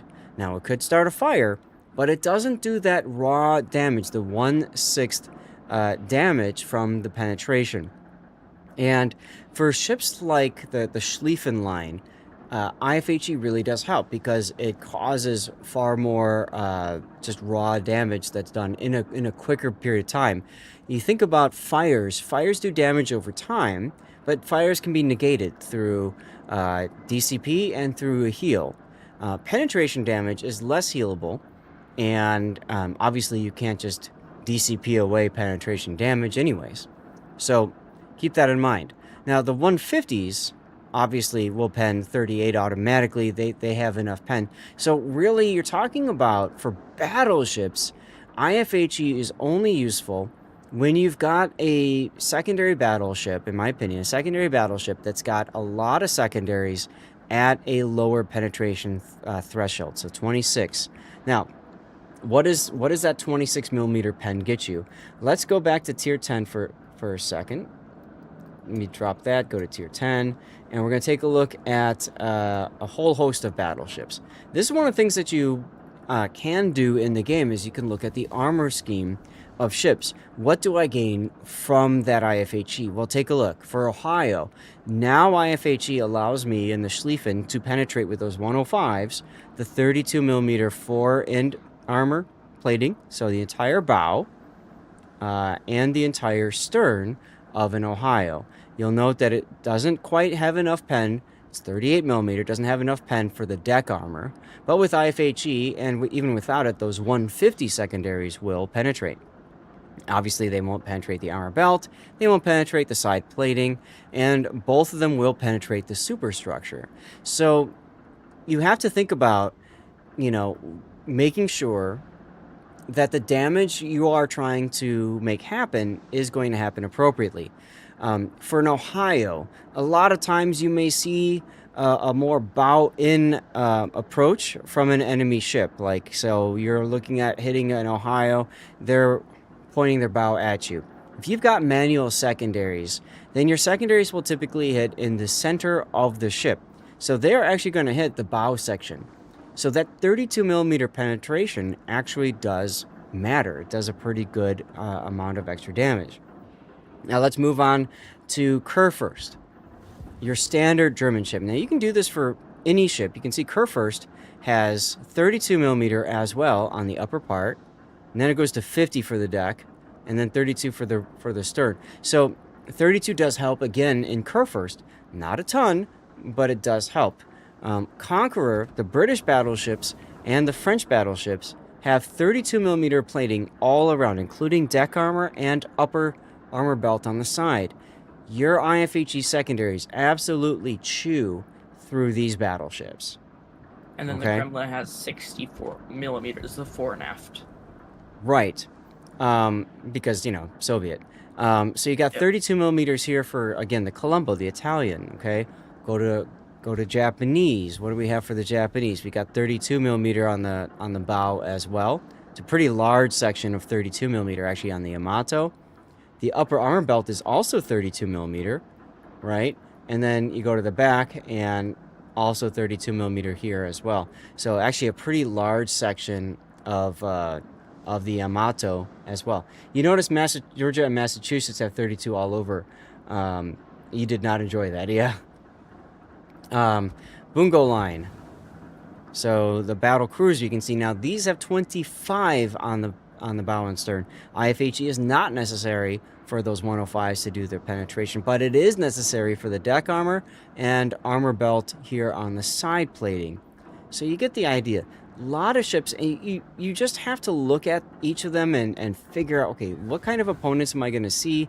Doesn't matter. Here's 27 millimeter on Rhode Island. 105s do not penetrate because they have 26, okay? And then you've got the 38 here on the side. Every ship is different. Slava. I talked to people about Slava before. Why is Slava a thing? Look at this. It's 25 millimeter bow.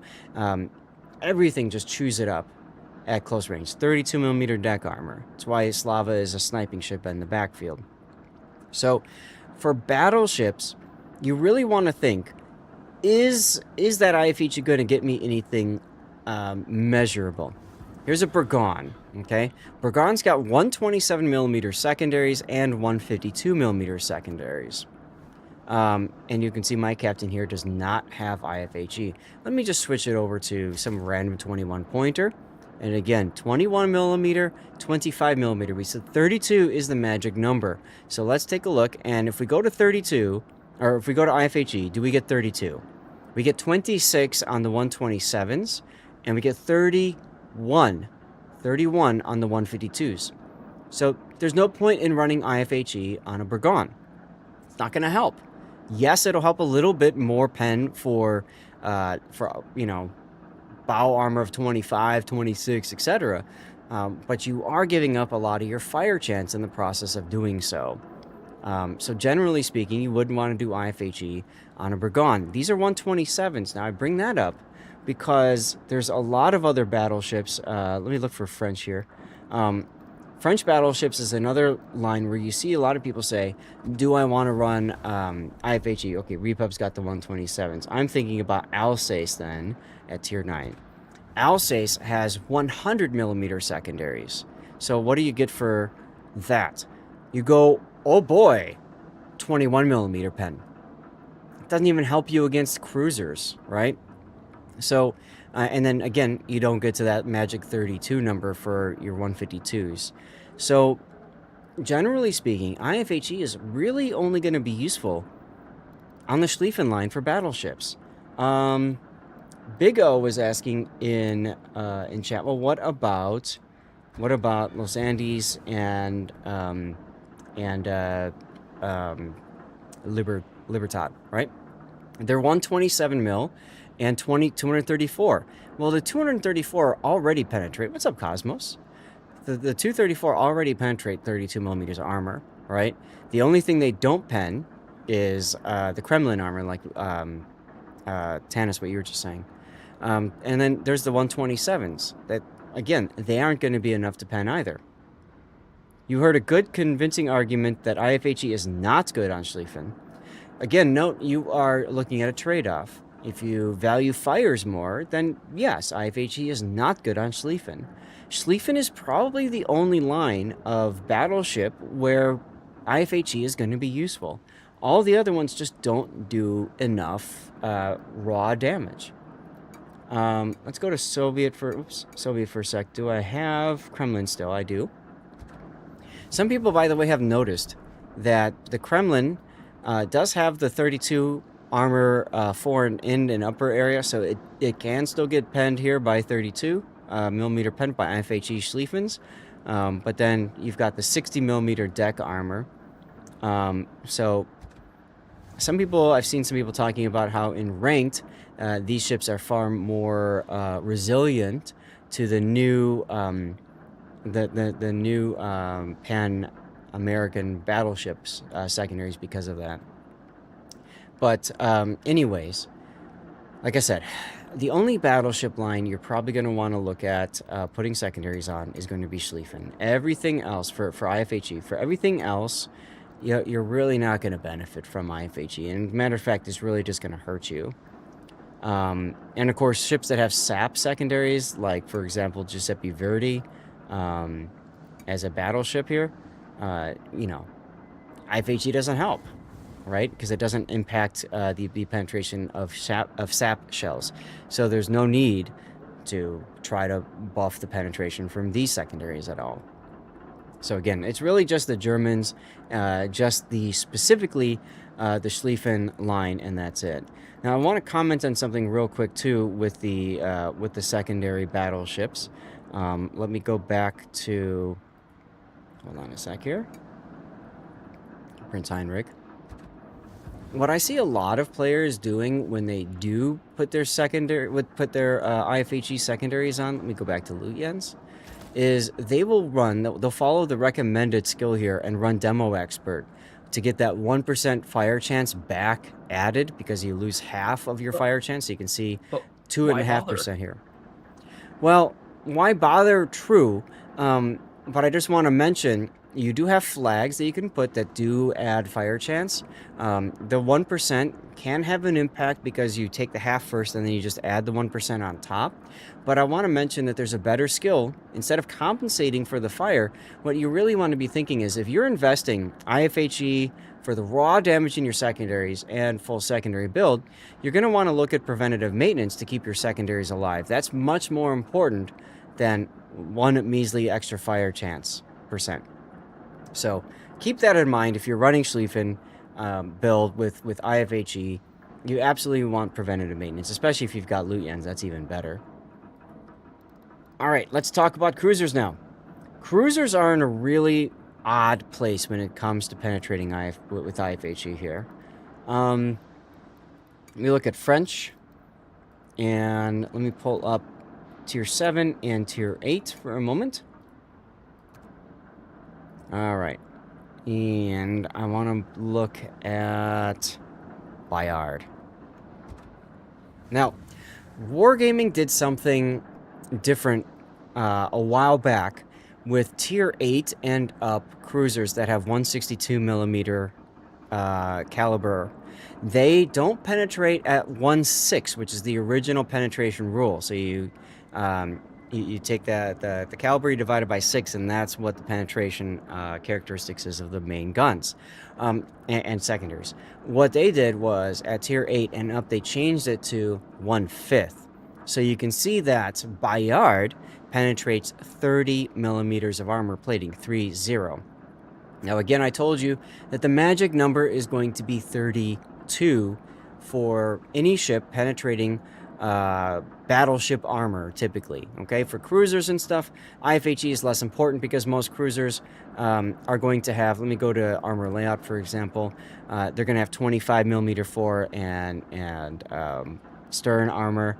They'll typically have lower than 32 for side plating and for deck armor. Okay, but 32 can still help on certain cruisers, of course. I'm trying to think of the ones off the top of my head, but there are some where it does have an impact. But for the most part, IFHE isn't going to help you against cruisers. It's just going to help you farming battleships.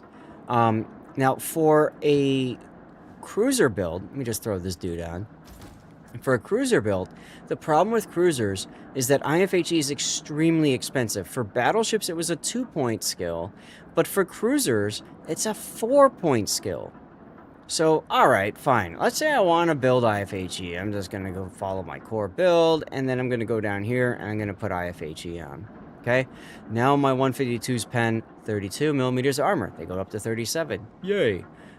What do I sacrifice to do this? Of course, I lose my 50% of my fire chance. More importantly, in my opinion, for cruisers, you lose the 4 captain points. So you lose a lot of the flexibility in how you build your cruisers. For example, let's see, you're probably going to go concealment. You probably want to put adrenaline rush. You probably want to put top grade, and there's your build. For a lot of cruisers, I would rather have radio location to know where the nearest enemy destroyer is or surfaced submarine. But I don't have that with IFHE. I don't have room in the build. I have to sacrifice something else. I sacrifice top grade gunner, for example. But these two skills almost work in tandem, right? I buff my reload, and then I penetrate more, right? Okay, so now I have to give up concealment in order to fit, but that just feels bad. And that's the true problem with cruisers. Or maybe you've got a secondary-based cruiser and you want pack-a-punch. Well, you can't do that with IFHE and concealment. You have to give something up. So most people are just going to automatically give up IFHE on cruisers. It's just too hard to get it to work. Well, the 4-point skill being recommended, it is a bit of a troll. That is true of Uniball. The big one for this one is that the consumables of your anti-air is firing, then your consumables are reduced quicker, which could help with a heal, for example, if your ship has a heal or something like that. But yeah, it's not that useful. Same thing with the 2-point skill here. It's not that useful either, frankly. But again, with IFHE, the big problem is it's just too damn expensive. If IFHE was a 2-point skill, then there's some room in the build, okay? But again, you know, if you do that, then you're talking about sacrificing like priority target or something like that in order to fit IFHE. And that's honestly the biggest problem with IFHE for cruisers. It's just finding the right place to put it. On top of that, you have cruisers at tier, oops, that's a tier 7, at tier 8 that are frankly just going to be better for farming battleships, and that's going to be like the mines, right? Let me put the mines on here, and look, you've got one quarter HE pen. You already pen 38. You don't need IFHE, right? Hey, Uniball, Jinx, there you go. You don't need IFHE. So one problem I see a lot of players running is that they like to run IFHE on cruisers. Now, let me take a look at a tier 7 cruiser, because I was talking about how at tier 7, when you go down one level, you lose out on the penetration. So Toulon is probably a bad example because it's got 305s, yeah. Easy fix, play Bayard without concealment, yet still play. You could do that too, right? But I'm just saying, like, it just kind of feels bad to play a 155 millimeter armed cruiser, you know, and you're like, oh, I'd really love. Here, DeGrasse is a great example. I love the ability to farm, you know, enemies, right? But with 152s, you only pen 25. Let's throw Hello, Grunty. Let's throw this dude on again. All right, and boom, IFHE. What do I pen now? 31, because it's now 1/6 HE pen instead of 1/5. Okay, so IFHE is absolutely not worth it below tier 8 for cruisers. Again, maybe there's a niche here or there, but for the most part, you're not going to gain anything from IFHE. Okay, so I highly recommend if you're a cruiser enjoyer. I wouldn't bother. There's one case where I actually enjoyed IFHE on my cruiser, and that was with the tier 8 heavy cruiser Charles Martel. And I had IFHE on my captain here for a very niche specific reason. I was playing in ranked, and that IFHE gets me to 42 millimeter of pen. And at the time, it was ranked tier 8 only, and on the American server, North American server, there's an awful lot of American battleships, and 42 millimeters gets me penetrating deck plate armor of American battleships. That's the only reason I picked IFHE on my Charles Martel, because I knew there would be a lot of American battleships. But even then, it's still not good enough for your mainstream battleships. So I just don't recommend IFHE on cruisers in general. You know, like Pensacola, for example, that's a heavy cruiser. You know, what do I pen already? I already pen 32. Why do I need to pen more? I don't. So for heavy cruisers, absolutely not. For light cruisers, nah. I like it on the tier 6s, but it's the only tier where I like it. Why? Because tier 6 light cruisers pen 25 millimeters. Mm-hmm. Tier 6 and tier 7 battleships have 26 millimeter bows. Right. So you don't even pen battleships at all. If And you this take is another... IFHE there, you get to penetrate 31. So you can Right. penetrate every single battleship you face except for the tier 8s. Right. And this is another example of, like, you really need to look at the armor viewer of the tier that you're thinking about and then saying, you know, is this important to me or not? I don't like it on the 7s anymore, because the tier 7s face way more tier 8 and tier 9 battleships. So Exactly. it gets less effective. But on the Exactly. 6s, you get to penetrate a bit more. So I think Sure. it's worthwhile there. The only problem with that, like I said, is that you're typically going to be sacrificing something to do that, and probably going to be concealment at a tier 6 level. But it depends on your commander. Like if you have a 21-point commander, like the tier 6s typically don't need superintendent because most of them don't have a here. So Correct. you kind of have the points there. Well, yeah, okay. So, you know, again, if you do this, you're probably going to go with top grade gunner, and then IFHE, and then adrenaline rush, and that's pretty much your build. You don't have any room for anything else. Again, if you want radial location, you can't take that. No, but that works, like as a damage build. Yeah, if you're just going pure damage farming, that's fine. But again, it's a very niche use case for IFHE. You're not gonna... It's not going to be one of those things where you're just going to assign it and then apply that for every ship of a line going from tier to tier. Hi, Dubong. How you doing? It's something that's only for specifics. Oh, now, 100% agree. It's tier 6 specific and nothing else. Right. Now let's talk about the real tough one that a lot of people struggle with comprehending, and that's going to be destroyers. Destroyers are very difficult to recommend IFHE on. Let's take a look at, for example, I know Albenham isn't a gunboat, but it's got the 127s, okay? Let me go and just change command, and it's a premium, so I can just throw some other random unspec'd captain in here so you can see.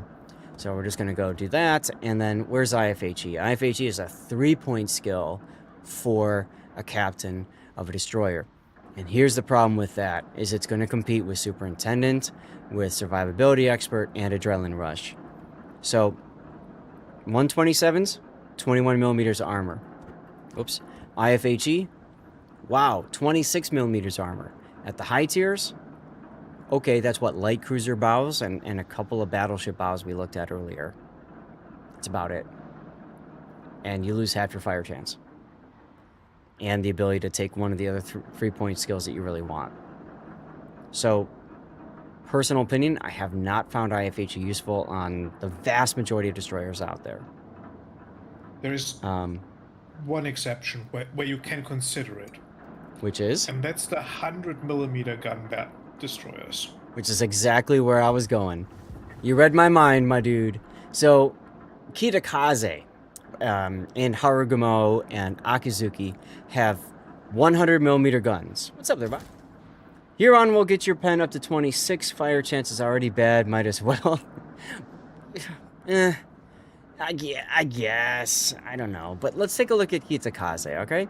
Kitakaze has this magical 30 millimeter pen because, unfortunately, during testing, she wasn't. They weren't doing well enough for Wargaming's metrics at the time, requirements, and so they gave her this magic 30 millimeter pen. Now, IFHE obviously then gets you to that magical 100 or that magical 32 millimeter pen. Now, the problem is you lose half of your fire chance in doing so, and that's quite a punishment. I used to run IFHE. I will tell you, if you're running IFHE in a Kitakaze or an Akizuki or Harugumo, you're doing it for one reason and one reason only. Florida Panthers, thank you for the follow.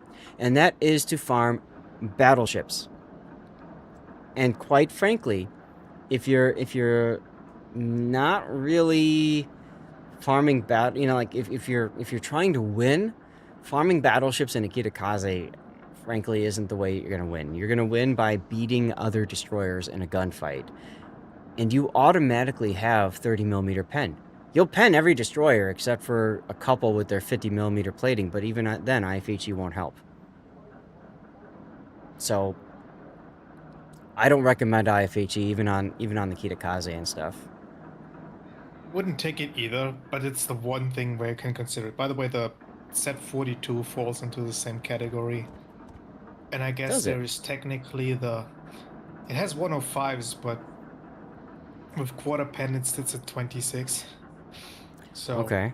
But it's more of an AP ship, and the same is true for the Fenyang. You're probably better off leaning into the AP there than getting your pen for the HE up. Yeah, I'm trying to find. Oh, because I don't have 10 listed. Derp. Here. So, yeah, I mean, it just. What you're doing then is you're taking a ship that, like, okay, here's the 105s, 26, you know. Okay, now you're at 32. There's the magic number, but the AP is just so much better. Yeah, the idea behind it is, like, you want to shoot AP in the ship, no doubt, but you don't have improved pen angles, so sometimes when you're facing bow and battleships, you're forced to shoot the HE, so might as well get the pen up. At least that's the idea for people who take the skill there. Mm-hmm. I'm not saying it's correct, but... Right. Now, you guys were asking about the hull. Let's go ahead and buy her, and then we can talk about IFHE on the hull, which is, of course, the new shiny. So let's drop that and that and that. There's our hull. All right. Change commander. Let's put Kong. Okay. So, what do you get for right now? You already have 34. So, HE is not necessary to pen. Oh, here. To pen the 32. And IFHE gets you 42mm pen. Big deal. It's not worth it. The ship is already stuffed for captain points. Which is a problem for most destroyers. Like, you're stuffed for captain skills already. Like... Right. Even if there was no penalty, I probably wouldn't be able to take this skill on a destroyer, because I don't have 3 spare points for this. See where I'm going with this already? So if you've got a standard destroyer build, maybe you want radiolocation, there's no room for IFHE, unless you're going to drop Superintendent, Survivability Expert, or Adrenaline Rush, and these 3 are just so much better overall. Glacial, I'm doing fine, thanks. How are you?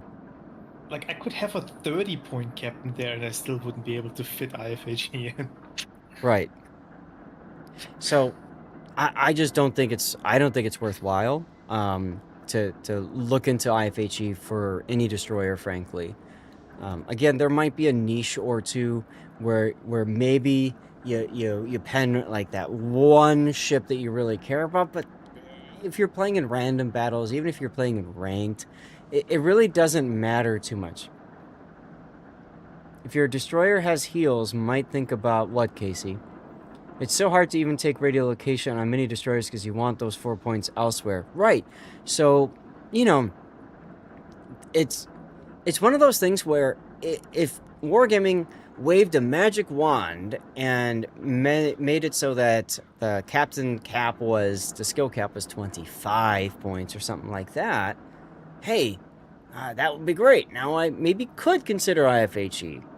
But it's just too expensive right now to even put that out there. So again, for those of you guys thinking about IFHE, once again, the quick and dirty is for destroyers.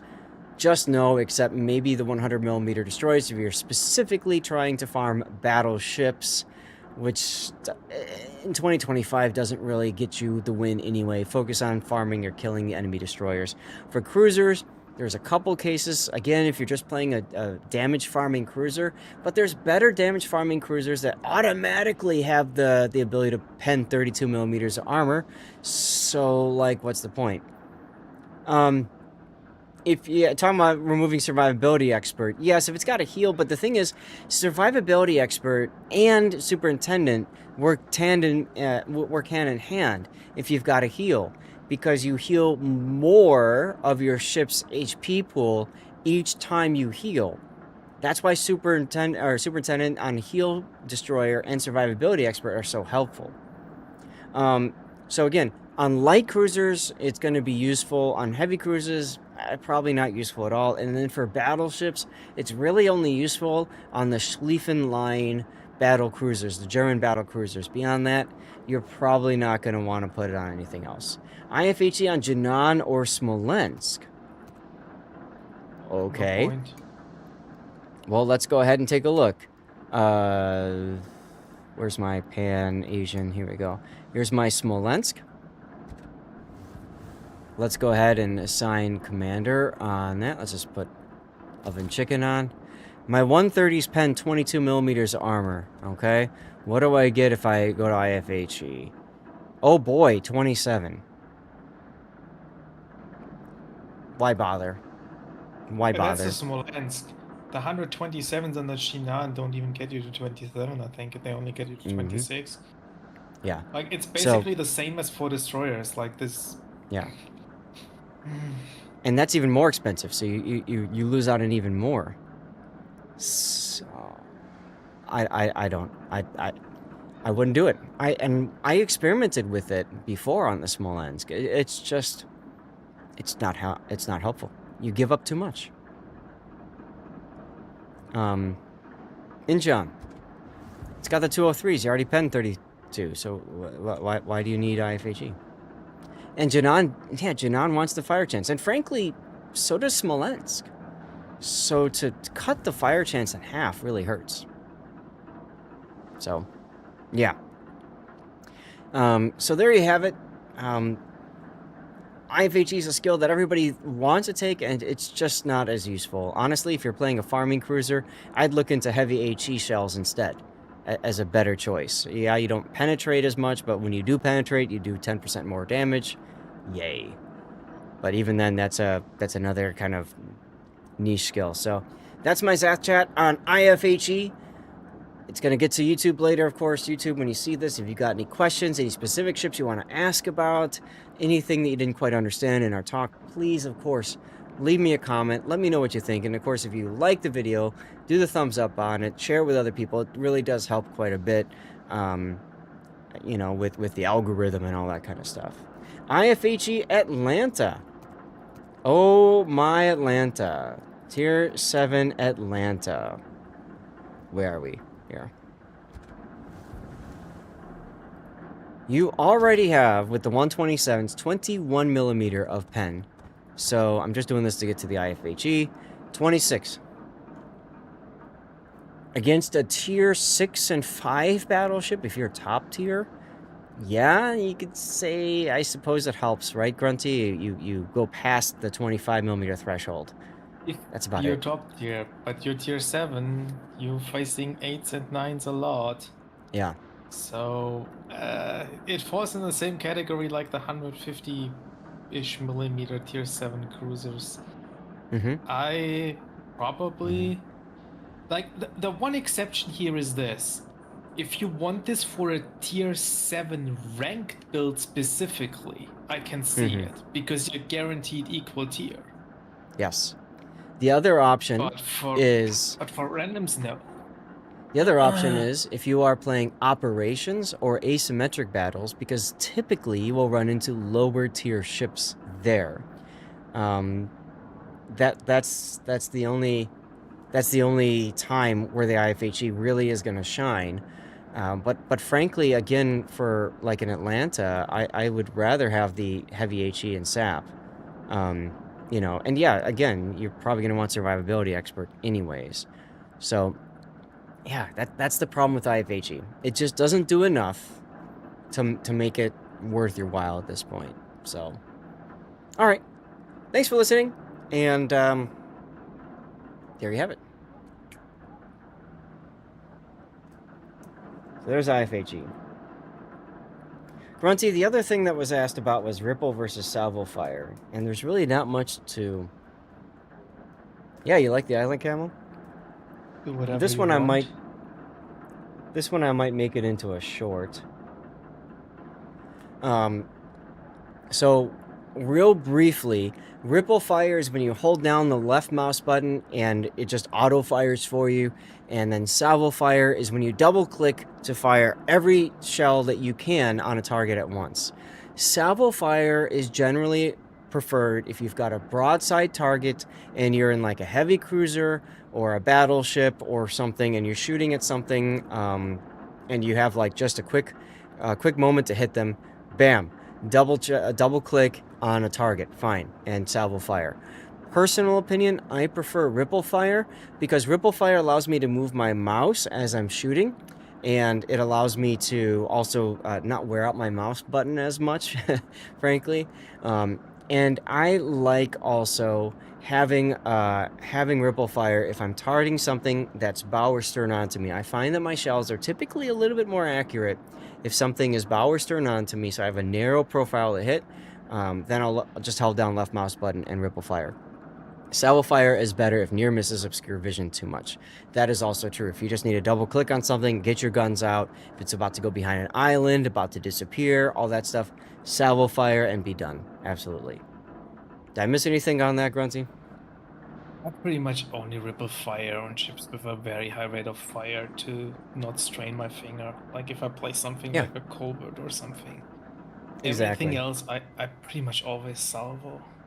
Yep. I think there is a lot of confirmation bias and personal feelings when it comes down to, oh, my shells are more accurate when I do this, and no, they're more accurate when I do this. I think that is all made up. That's right. All right, chat. That takes care of that. We'll make that into a YouTube short at some point. The splashes of shells landing in water and hiding the target. Oh, yeah, okay. That makes sense, yeah. You like to wait for Salvo Fire to load if you're switching ammo type. That comes in handy too. That can come in handy too. Okay, so guys, you have a poll up now. You got 5 minutes to vote. And it looks like Stream Raiders is ready, so I'm going to flip over to the Stream Raiders screen. And get that done. We're going to do a 3-minute commercial break. What do you want us to do for the rest of the stream? We've got a couple hours left, so randoms, operations, or ranked. This is a vote for you guys over on Twitch. If you want to vote, go ahead. Everybody gets one. If you don't see the vote, refresh the page. And, of course, you can use channel points for additional votes. I'm going to run a commercial break now while you guys are doing your votes, okay? And I also need to check something on OBS. Grunty, I've installed Wavelink 2.0 software, and I've been messing around with it today. Isn't that exciting? What is Wavelink? It's the software that comes with my Elgato Wave microphone. Oh. Tanks. Yeah. And what's so special about the 2.0 version? A bunch of overall enhancements, the ability to assign quickly different applications to different channels. So in OBS, I was using application audio capture, which doesn't exactly work perfectly, right? If it doesn't detect the specific application, like for Discord, for example, if I'm not on that specific spot, it doesn't work. But so then I have to like navigate to it or reconnect it or whatever. But now I don't have to do that anymore. Now it's just on one particular virtual channel. So right now, for example, you and anybody else are coming through a channel that shares Google Chrome, Lumia Stream, and my Stream Deck as well. So if I want to, for example, fire off my 510 millimeter guns, I can do so. Gravity with the Twitch Prime sub. Hey, Yeah, thank I never you. dealt with virtual channels. I have all my channels are hardware. Mm-hmm. Gravity, thanks for the Twitch Prime sub, man. Appreciate that. Just like asking for a tropical drink, you brought the refreshment with your Twitch sub. Your support is the coconut to our beach party, making every stream a bit more tropical and a lot more fun. Thanks for fueling the fleet and keeping the laughs sailing. Let's go. So on top of that, one of the nice things that I can do as well, Grunty, I should have started this up too. One of the things that I can also do is it hooks in really nice with Stream Deck Plus. So for example, I can press a button, I can press the dial, and I can mute audio that's coming through. So I can mute Discord real quick. If I want to turn something down, I can turn the dial, and I can also see the volume level of what's going through. Like for example, the in-game audio, I can press that button and I can mute in-game audio, for example, for you guys, or I can turn it down or turn it up and stuff. LBJ was That elected to his sounds second nice. term, not his first. Yes. That's correct. Yes, they were. FDR was the last Democrat to win 2 prior to Clinton. So, it's a nice feature. So I've got music going through on a separate music channel, which is coming out on obviously a separate non-VOD channel. And then I've got the ability, if I like the music, I can turn it up myself. And I can listen to it louder, like personally in here, or I can turn it down as well.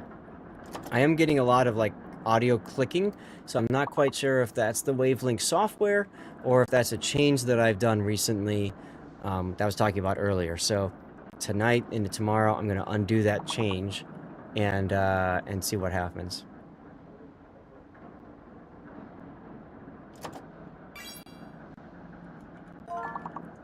Import. I was looking at. Trying to think about that. Yes. What? Have you already played ships this patch? Yes, I have. We're tied 50-50 randoms or ranked, so we'll have to do another quick vote off here. I actually haven't.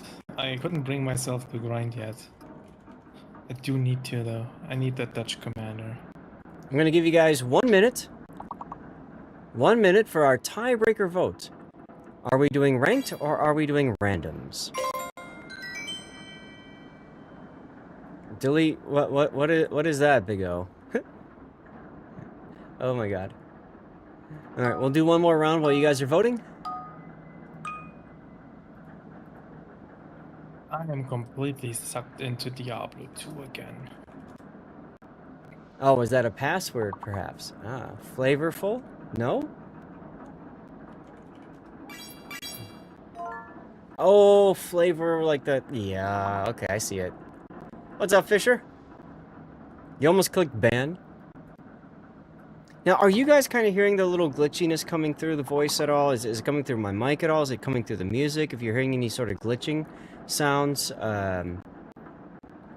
coming through Discord, anything like that? You are hearing it, I okay. can tell you that in Discord itself, I hear nothing. Okay. M-Note is hearing it, but Keyman and Gravity are not. I'm hearing it in Discord too. Okay. You do? Yeah. Okay. This word game is making Yeah, I bubble hear it in noises. Discord. It does make bubble noises, yeah. Okay.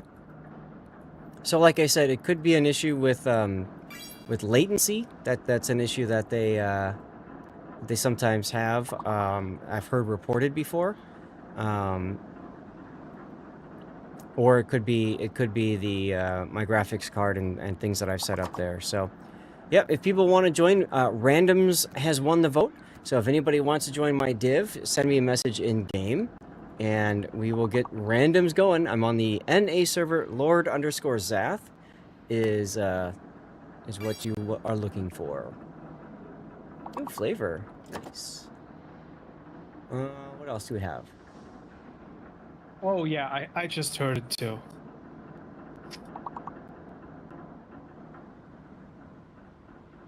How about foul, like foul ball? Here we go.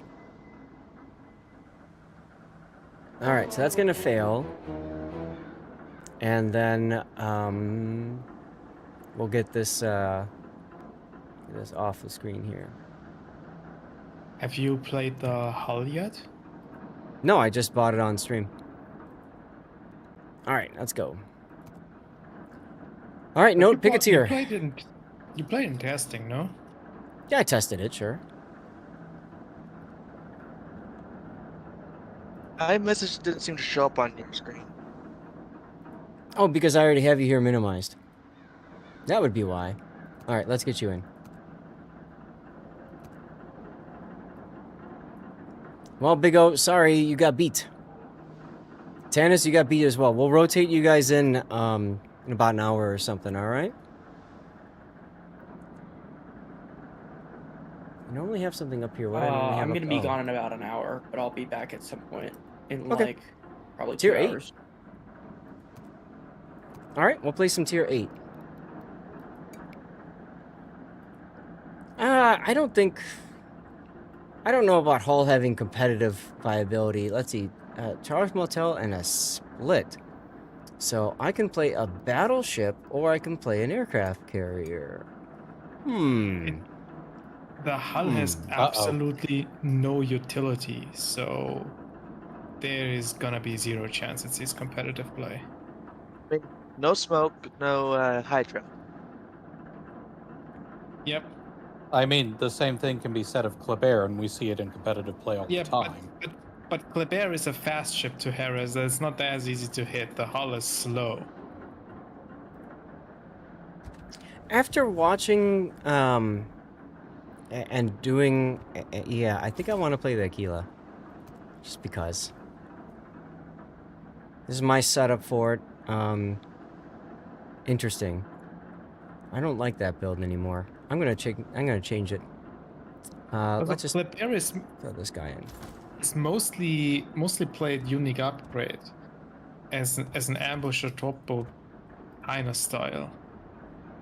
The hull can't do that. The hull has like 4 torpedoes in a really awkward setup. Mm-hmm. All right, I think something like this will work for it. Let's go.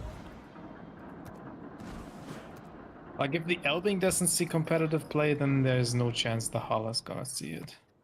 Drop the torpedo speed. We discussed that before, not being so useful. We'll change it over to torpedo attack. Torpedo HP.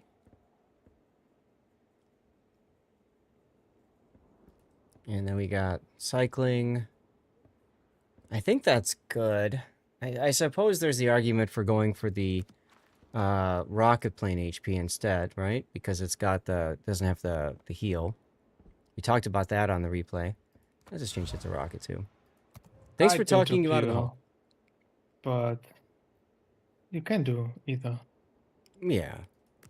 That on. And that should be fine. Yeah. Okay. We're going carrier, boys. Let's have some fun.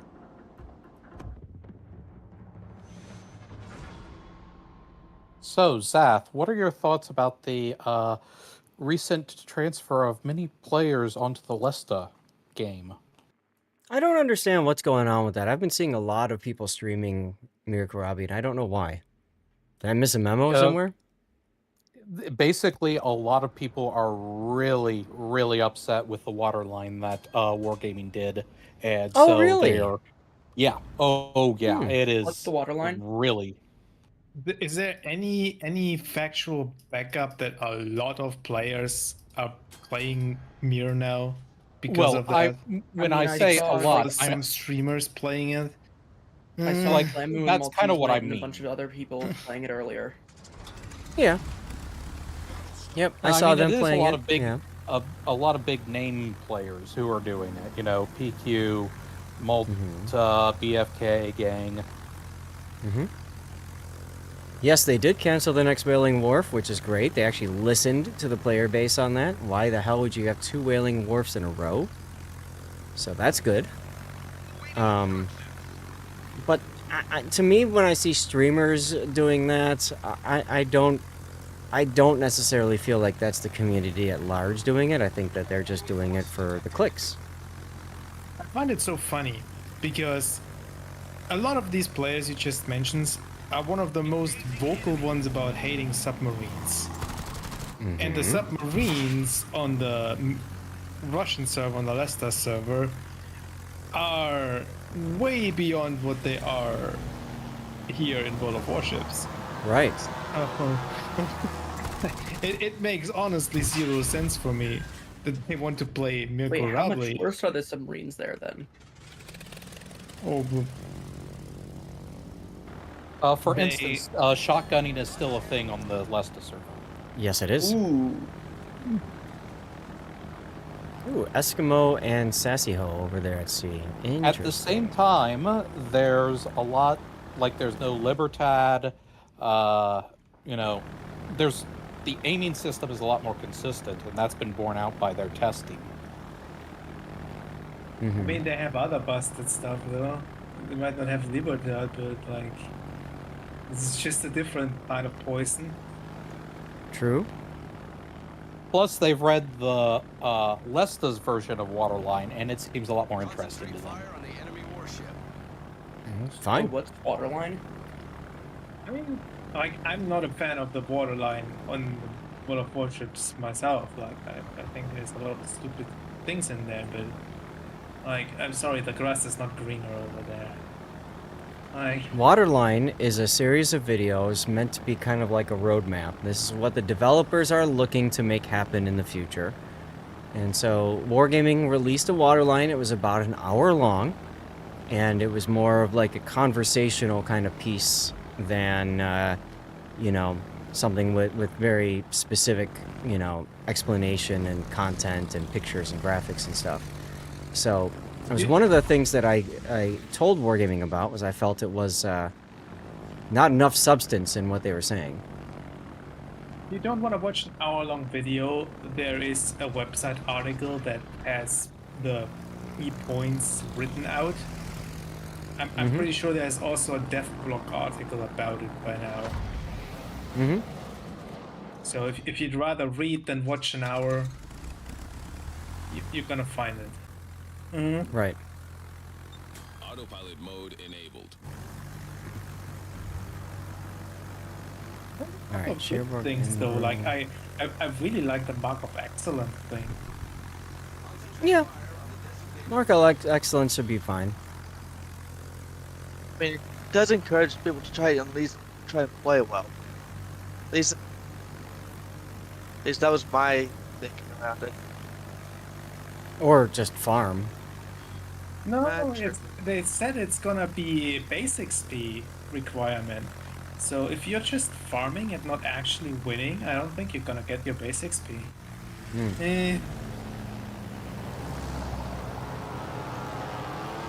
See how the AP rockets do on an Eskimo. Yeah. I'm most curious though if it's gonna be retroactively or not,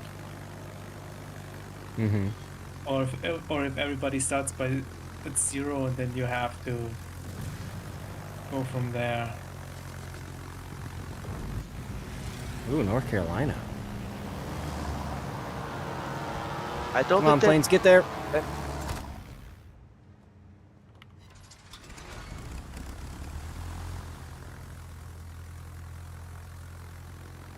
Yeah, well, you know, one of the problems, though, I think that Wargaming has is that, you know, when they release that, it's like immediately the player base is thinking the worst possible scenario. So, oh, you're gonna, you know, you're gonna give people whatever the classified documents, and all of a sudden, you know, it's gonna be harder to play the game because people pick whatever.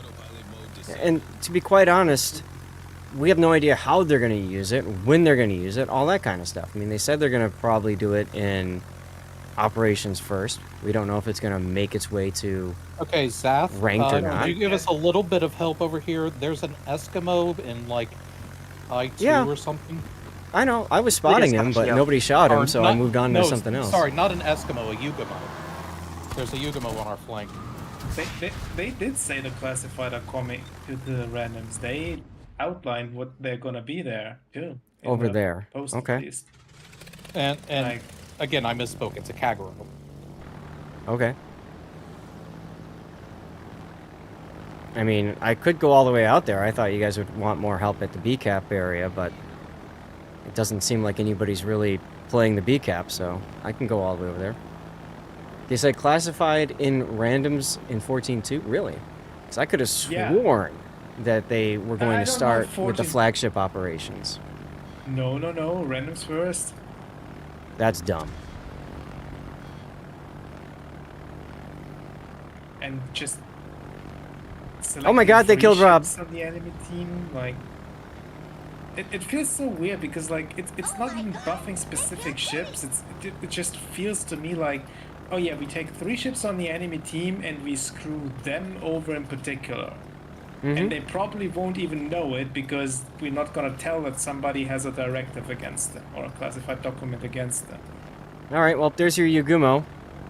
Who's gonna shoot him now?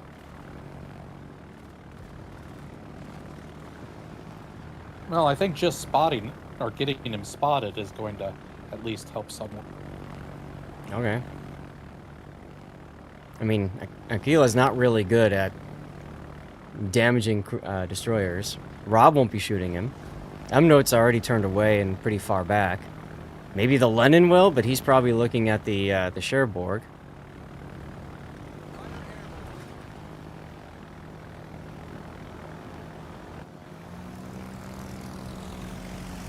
Well, I'll put a plane over him anyways. Yeah, honestly, I'm just glad to know about where he is, and now that I know that I don't really have much to fear from him. Get into this? No, I can't. Oh well. Well, sure, but it just, you know, takes me away from doing anything else helpful for the team, really.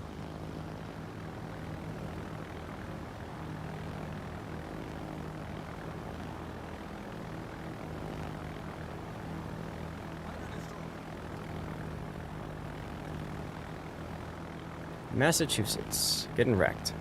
He's got an Anhalt broadside to him.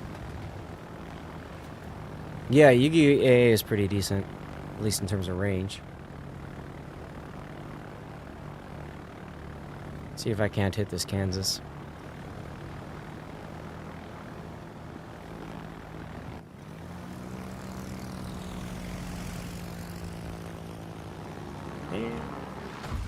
Blunk. Hey, look, another Kansas.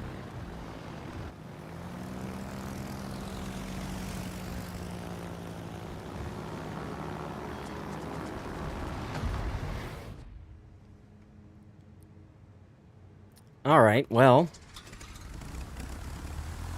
I'm gonna head up to Seaside. Try and help take that one. All right.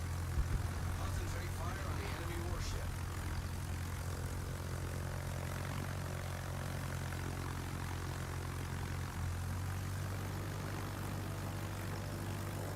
Lenin might be in trouble. Probably gonna get wrecked. And for whatever reason, our sub decided he wanted to go get wrecked by the Yugumo, so that's cool. Ah, there's the sub. All stations, concentrate fire on the target. Autopilot mode disabled. Fighter airborne. Oh, I saw that person earlier today.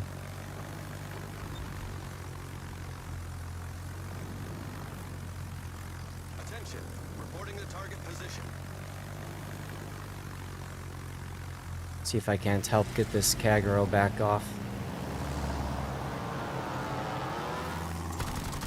It's too far behind. Not too bad.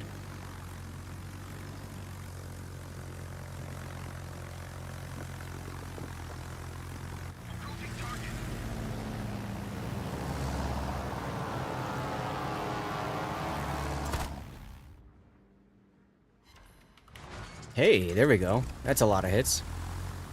I figured he was going to slow down into the smoke. Sashio. All stations, concentrate. Oh, our Xian Yang disconnected. That's exciting.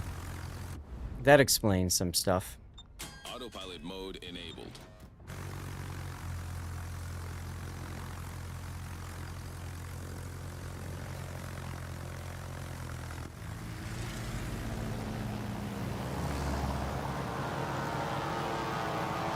Sashio has the super for deep waters, right? Yes. All right. Well, so I I'm hit him just pretty gonna good. Run at him. I would. Salmon torp the Kagero. Let's go.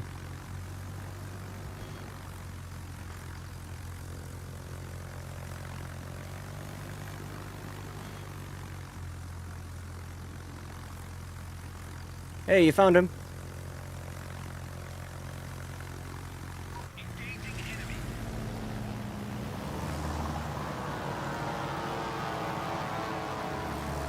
Fighter returning to ship. I hit him some more.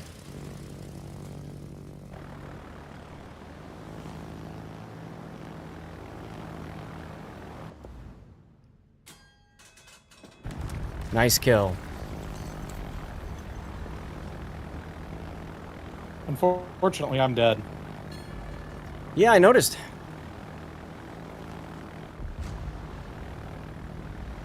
As you can see, our team mentioning, they like to cluster together south of B, which isn't going to get them a win, unfortunately. I mean, we are ahead on ships, but 3 minutes until we lose. This is going to be a feels bad moment.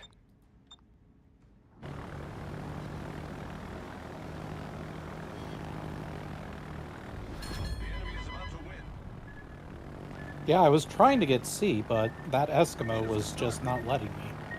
Mm-hmm. If you can kill him, you can probably get C. Now there's an Irian over there too, I think, yeah.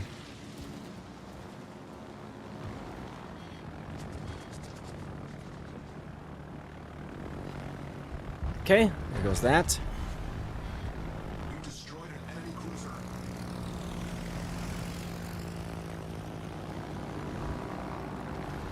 The enemy is about to win. Get over that way.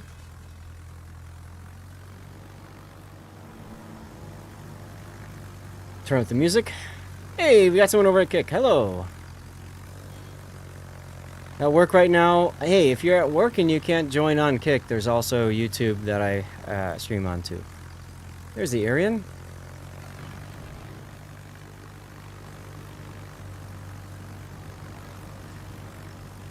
Problem solved, sir.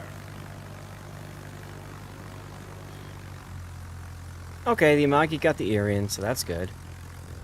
The enemy is about to win. There's our Eskimo buddy. Come on, Amagi.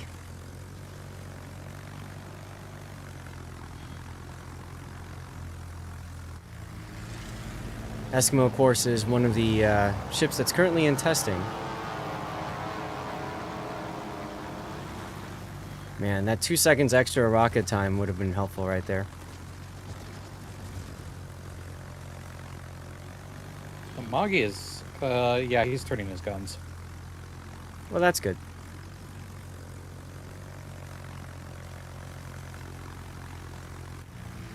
You're getting bad lag spikes on Twitch? Anybody else having that? God, I'm so not used to the attack time being so small, so little. It's wrecked me twice now.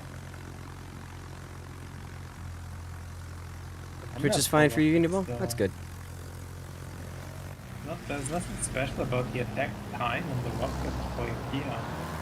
Yeah, I know. It's just like, you know, I'm used to attacking right before the reticle, but you can't. You have to, like, attack on the reticle, or, like, just after. So I gotta, like, teach myself to do that. It's one of the reasons why I like having the extra rocket attack time.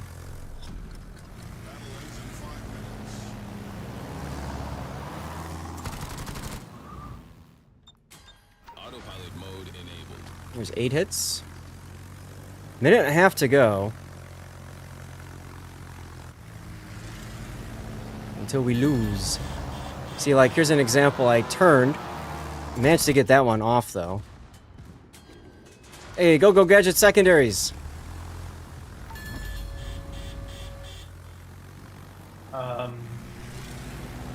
What? Why is this guy here?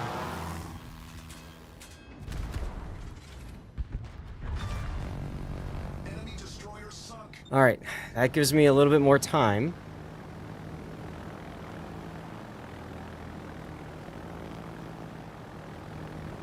I gotta get to the Amagi to try to help him, like, live.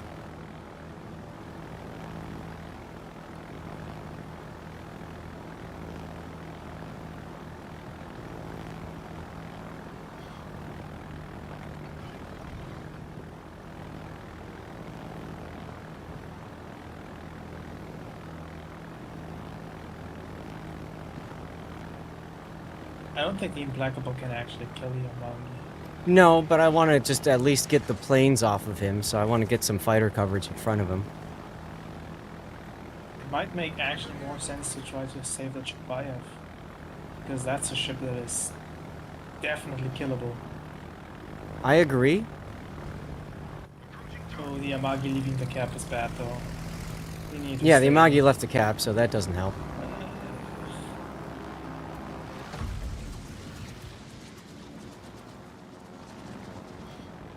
17 seconds, we need this kill.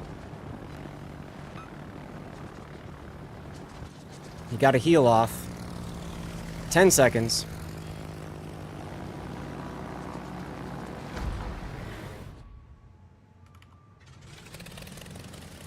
Nope. Magi's too busy dodging to actually use his guns. Oh well. That's alright. I missed a couple of really key opportunities there. I really feel like I did nothing in trying to help kill that Yugumo unless I was going to put all my time and effort on it. But our team was way too busy, like, I don't get it. They were sitting south of BCAP and just sitting there. And it was like I was trying to help at the BCAP to make something happen, and I was spotting the destroyers in B, but nobody gave a damn. And they're just like, well, nope, I'm going to go on shooting the battleship instead. And, oh well, we lose because of it. Team play, what's that? I know. It doesn't help that this guy disconnected either, you know.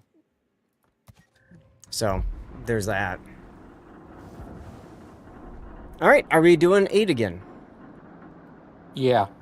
All right, let's do 8 again. Once my game decides to show me something other than a screenshot. Hang on. I'll play carrier again, why not? I could use some practice on Aquila. I don't play it that much. Yeah, what you meant is, oh, I'm going to miss the battleship instead. Exactly, Neil. Exactly. I honestly believe you have to play the IKEA very, very selfish. Mm-hmm. Well, you see what happened when I went for team play. Like, I got totally pulled out of the game for a very long time, and I wasn't able to make anything happen. And instead, like a Kansas, of all things, just manages to walk through the B-cap, you know, and finally gets himself wrecked, but it is what it is. Your game crashed? Well, hurry up, Rob. Get back in here. I saw a lot of people complaining about crashes. Mm-hmm. Why did the Twitch I alert was- not come out? I was initially putting it up on just outdated mods and stuff, but it's so many people complaining that I think it might be something else. Twitch alert, that isn't coming out of OBS. Why is that not coming out of OBS? Or maybe it is, but it's just really quiet. I know Look I at was this. having trouble hitting any destroyers in B. Because it was like 12, 14 kilometers, and these shell arcs just aren't made for that. Yeah, I don't get why I can't hear Twitch alerts. Maybe I put them on monitor off and back on again.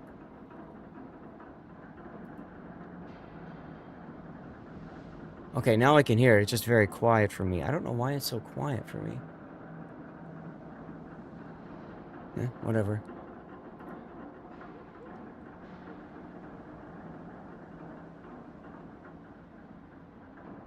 Chat, can you guys hear those alerts all right?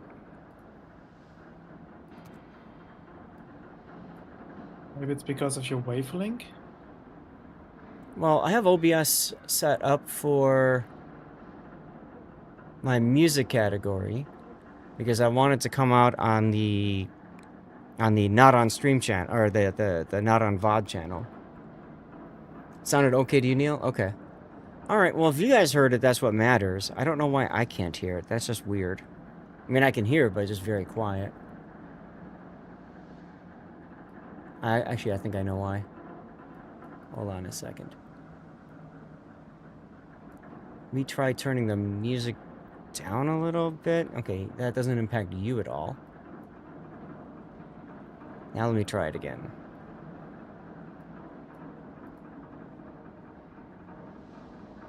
Okay, now I can hear it. Now I can hear it. It's my music player just being way too damn loud. So, that's all. Also unfortunate because that means I can't make that any louder than I want. Oh well. Be nice if I could like make that particular audio source louder. But I cannot. At least not that I can see. Add effect. Okay. I mean, I could make a separate audio channel for OBS at some point, maybe. Maybe that's the way I do it. You coming back, Rob, or what? I'm switching to. I had to switch to my desktop because my laptop was just taking too long to load the game. Doing without you? All right, well, I'll tell you what. We'll pick up the next person then. We can rotate through. So, who else wanted in? Big O wanted in, and Tannis, Taz right? said he had to go I away. wanted it in, and I don't have the game open yet, though, so if Big O gets there first, it's fine. Well, whoever's first to message me, Big O or Tannis or anybody else in chat. Let's make it happen. I'll expect a sync drop then. In the meantime, claim these rewards. All the stuff and things. Aha! Armact! Armact beats you, Big O. Again? Again. He's good at that.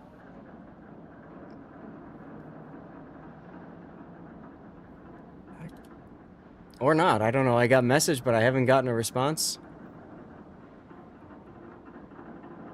Oh, sorry. There he is. All right, I need to turn you down a ton. There we go. Alright, we're playing 8s, as you can see, our mech. Okay. Let's see.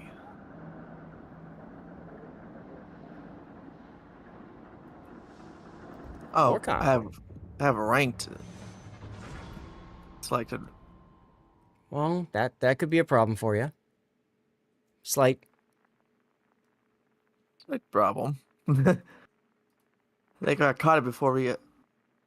Oh, never mind. Okay. Well, I was gonna try to sync drop, apparently not. Oh, gotcha. It did not switch to randoms. There it goes. Double subs. This is exciting. No fun ever. That sounds very painful to me. Mm-hmm. Well, I prefer to fortunately, ooh, their Lexington hasn't loaded in yet. I prefer to think of Nope, double he has subs as an opportunity. An opportunity for what? Pain. Dropping explosive turds on submarines. You can do that. I mean, I am a destroyer after all. Mm-hmm. The one. Which way are one- you going? See, like, honestly, when Which I way are you play, going? Like, Mac. I was gonna go towards A. Okay. I think that, unironically, submarines screw over destroyers the most. Autopilot mode enabled. Mm-hmm. Like, I'd much rather be in any different class than a destroyer when there's a submarine in the game. Hello, Takao. Oh, Benson. Hey, Benson. And a I also hipper feel as like well. They just kind of make destroyers, like, you know, hard to play, not super fun. Mm-hmm. Yeah, that's the thing, right? They can't shotgun you anymore. That got removed, but they can still mess you up by just spotting you, Mm-hmm. and there's not much you can do about it. That is probably the hardest part, yeah. Jamsy, what's up, Jam? Is Lexington not loading in? Lexington's in. Yeah. I recognize. All right, Hipper.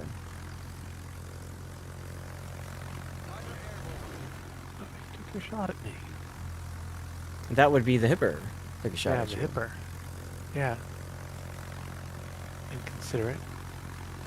Mm-hmm. Oh, my plane's latched.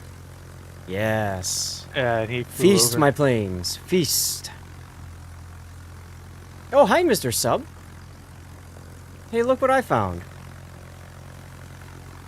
Oh, and the Z31. Excellent. I'll just keep you spotted forever.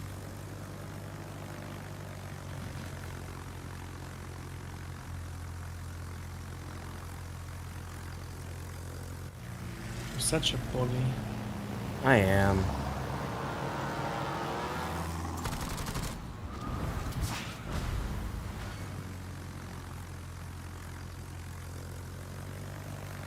Alright, enjoy your lurk, Tunip.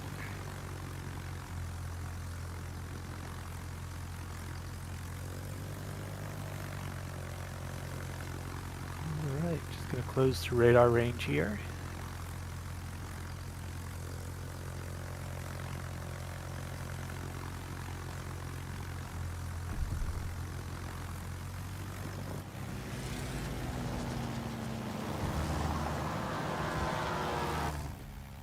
Alright, let's get the torps going.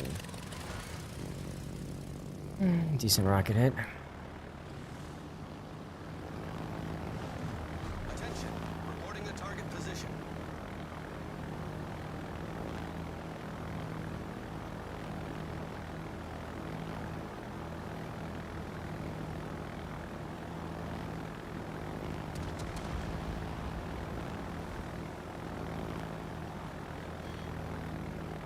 Waypoint reached. Got Bismarck and Sharnors coming up.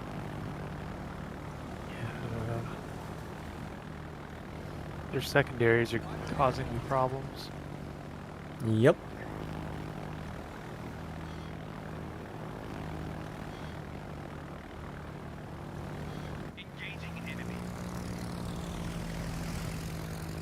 Hi, Z31. I'm sure you wanted to go dark, didn't you, huh? Sorry.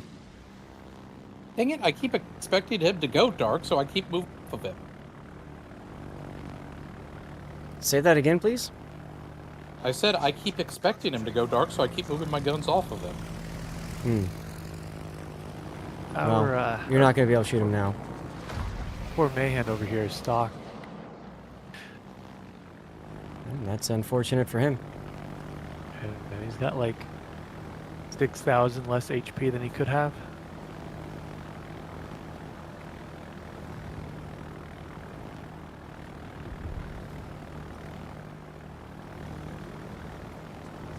Don't know what this Cleveland is attempting here, but okay.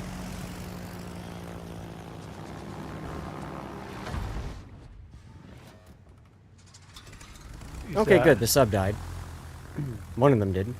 One of them did. I was gonna say that's not our sub, or our side's Yeah. sub.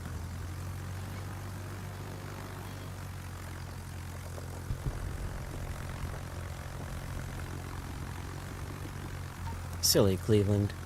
Ooh, Takao got smacked. Mini ships with ASW are at a huge disadvantage to subs. I mean, all ships are kind of at a disadvantage to subs, frankly. Lex with 2 easy kills. Destination reached. Autopilot mode disabled.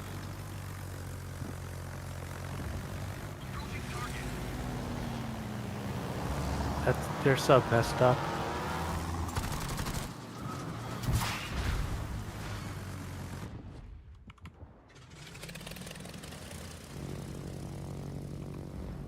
I like how the Biz and the Scharnhorst are, like, moving together. Go behind a rock here. Mode enabled.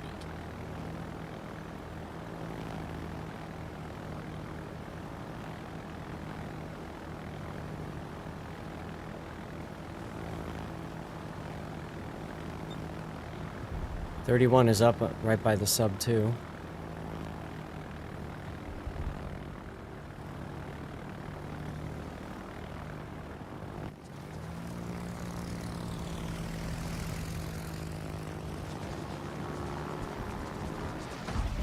Nice kill.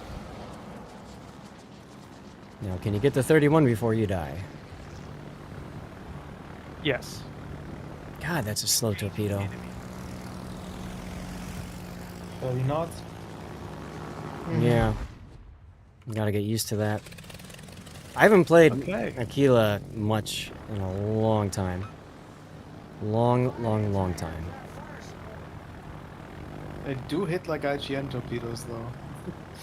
But yeah, it's very easy to underlead them.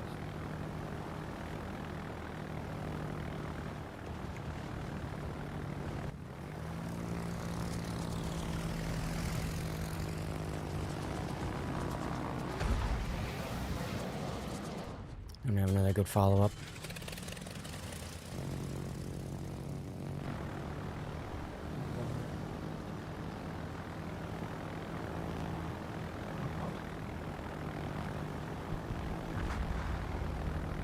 Okay, good kill. Destination reached. Autopilot mode disabled.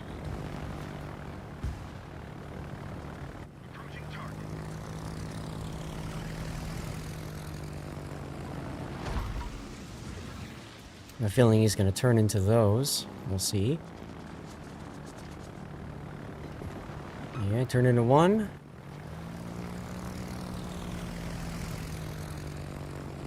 Perma one of his torque tubes. That's good.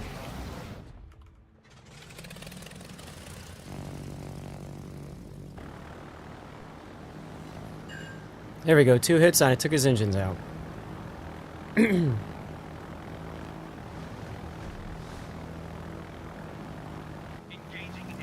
got a seal in your match? Nice. Go club it. The best part about having seal in the name.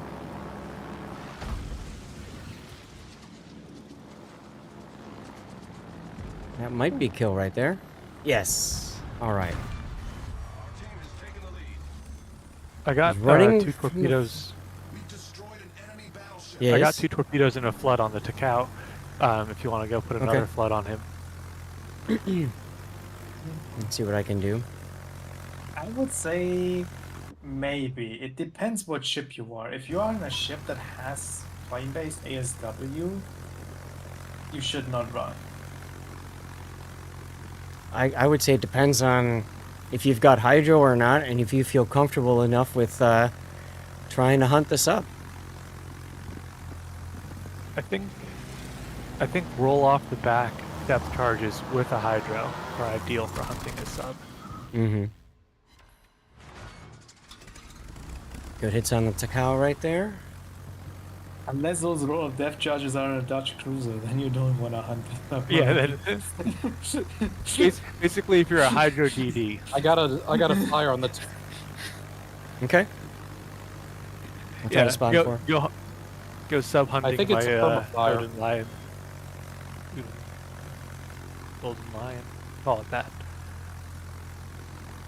No, it stopped ticking. Okay.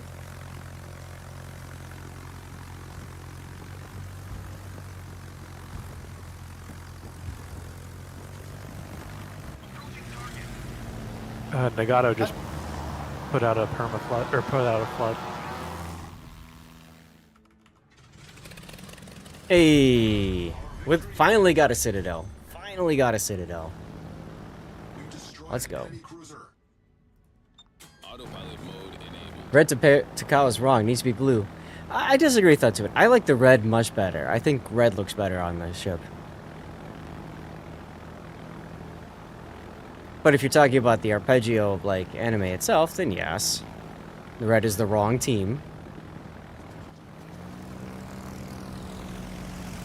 Blue is always better than red. Enjoy all the torps. Ooh, he dodged the subs torps. Nice. That reminds me, my torps are back up. Hmm.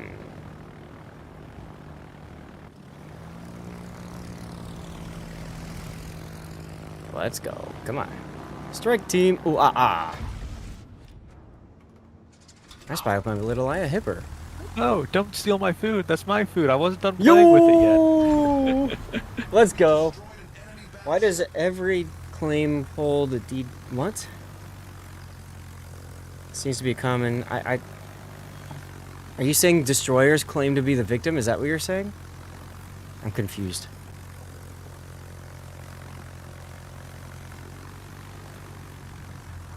Victim of what? 1 minute to go. Carriers stealing their kills. Here comes the aeroplanes. Time extension.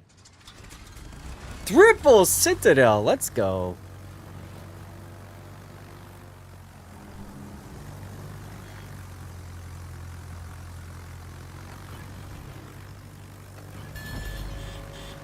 Yes, there you go. Shoot the full health carrier, Hipper. That's a great use of your ordnance right now.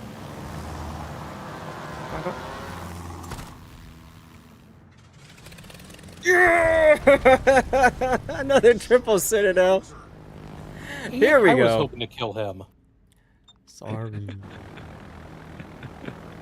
11 seconds to go. So, alright, I had one crap game in the Aquila. I had this much better game in the Aquila, but I still don't feel like I like the Aquila. If that makes any sense.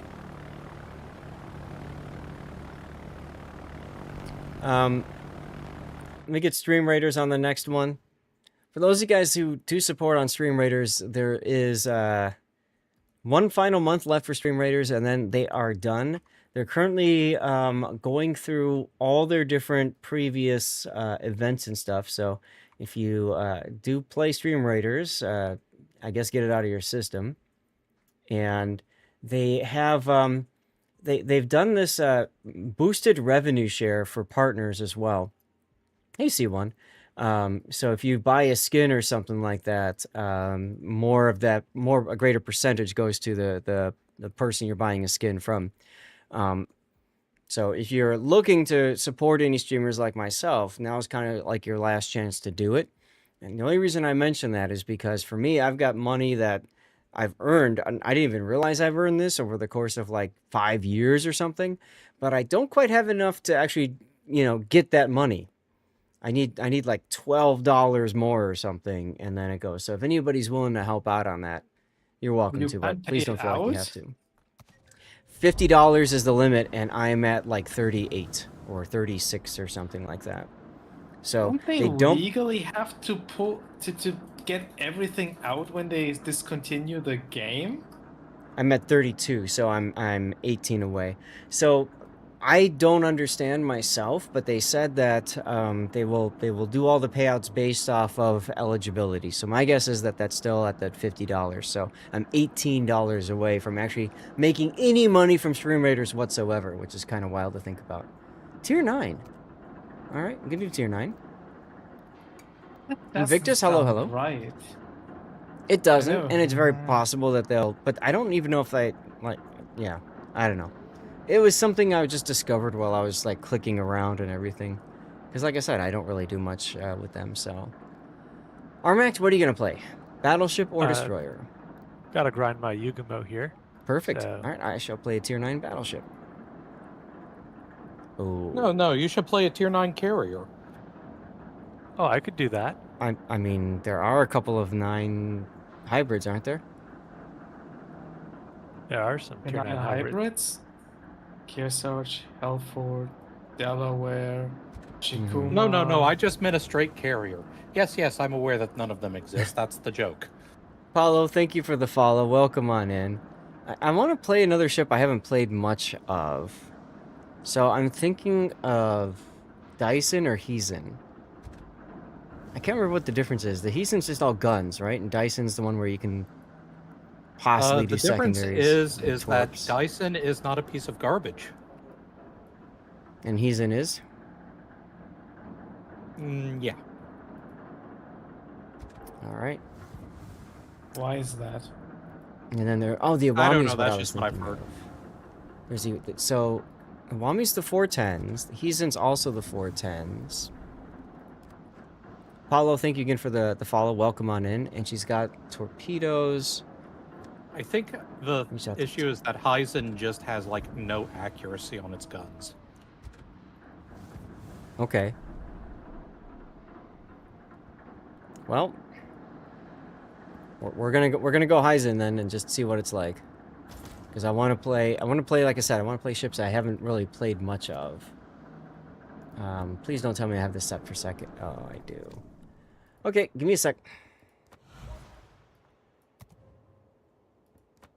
Yeah, Dyson's got the torps. I think, if I really play the ship a lot, I'd probably go for the spotter plane. I mean, Hazen and Dyson sit on the same dispersion formula. It's just that the Dyson has better sigma. But the Hazen has like 50% more guns, so I don't know. That's just 50% more misses. Let's find out. This will be the last one note for you. I'm gonna have to rotate Big O in afterwards because he's been waiting very patiently. Roger that. All right.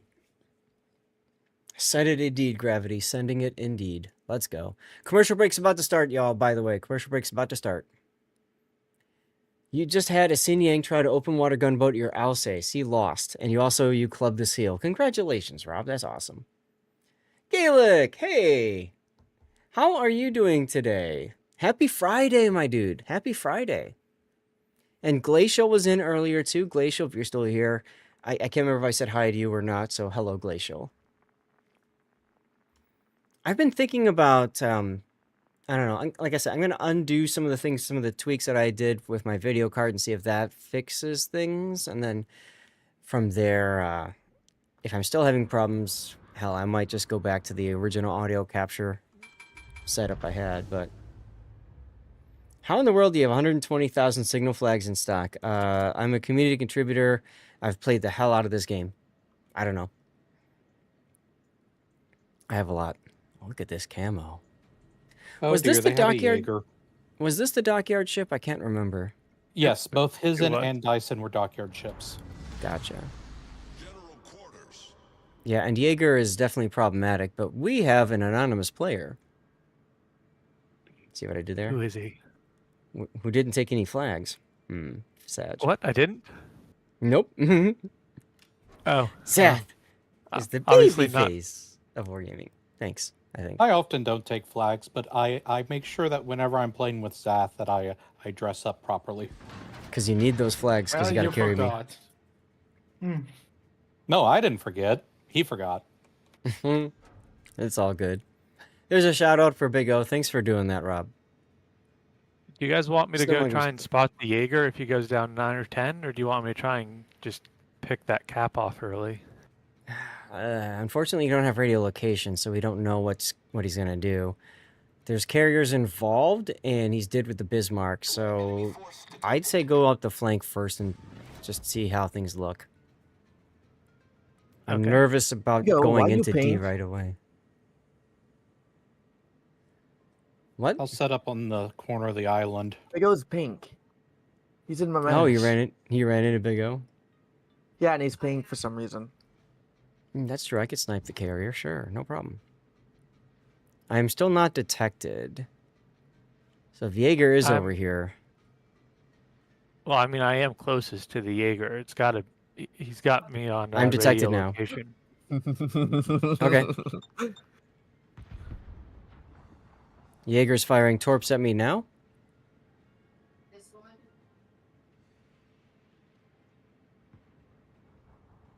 You're happy when you have 50 plus signal flags for the ships you want to run in ranked. And you could always buy some if you wanted to. Hi, Moskva. Come on, come on, come on, come on, come on. Signal flags. Use your I've got my monthly Hydra running coupons. in case you want to come near me. There's Yeah, I'm also gonna work your, on that. your anonymous player 1 Hydro. Yes, exactly. My teammate.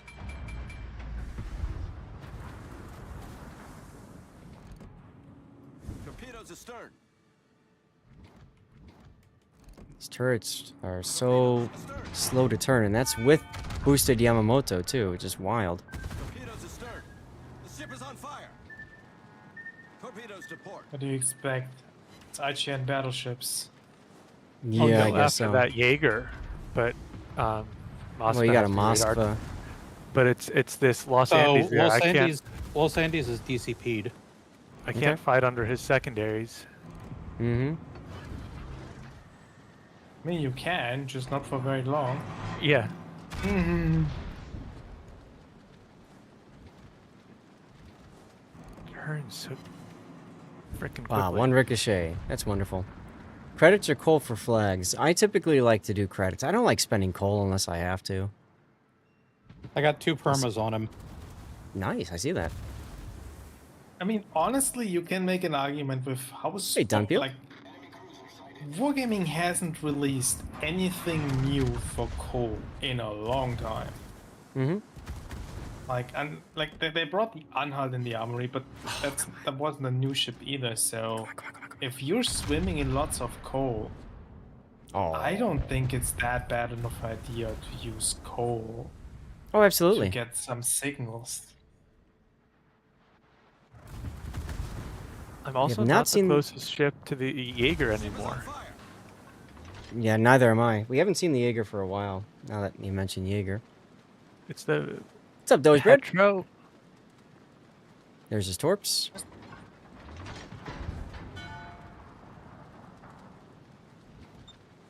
All forces, provide cover for that target.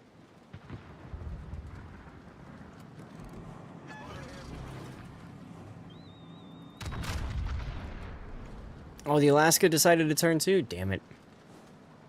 Oh well. Hey, Smile Crow. Ah, there we go. Giveaway going. CC container.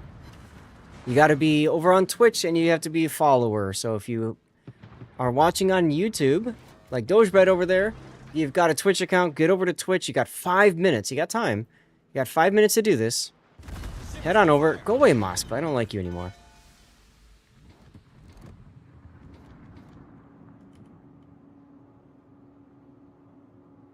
Let's do something like that. Problem solved, sir.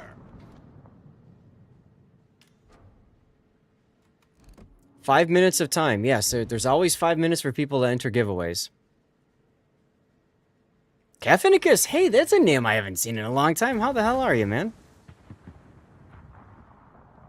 Are you radared? Oh, no. I am radared. I thought I was behind cover too. from the Moskva. Okay.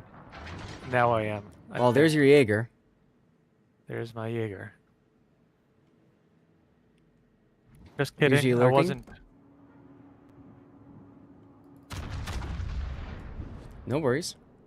Yeah, you don't have to do any command. Just type something in chat and you're good. That's all.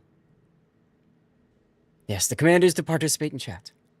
Kevin Chaos, I'm doing fine, thanks. Games have been okay. Ooh, I actually hit the Jaeger. That's kind of funny. All stations. Speaking of names you haven't seen in a while, Khan. Ooh, Spotter nice. returning to ship. Yeah, Khan's somebody we haven't seen in a bit. Green Monster's Okay. here too. Now that I know that the Moskva radar is up, I'm going to try and get an angle to torp him. No wonder we're having problems with the Jaeger. Look at what our carrier is doing. He's trying to snipe their carrier. To be fair, he might It's succeed. working. It's gonna take a long time, but sure. It's going to take probably this strike. Is he that low? Yeah, he's on 2,000. Oh, damn. Okay. Never mind. I was too far away to draw his HP pool, so, okay. Yeah, I like hitting destroyer. I like hitting anything with my battleship because I'm not really a battleship main. But this is nice. Now I can move a little bit more freely about the map. Ooh, ooh, ooh, ooh, ooh. Speaking of, I spy with my Japanese eye an Irian. Oh, I found the Jaeger, found the Jaeger. Oh, crap.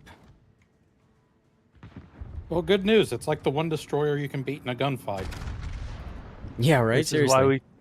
this is why we took aiming systems mod on here.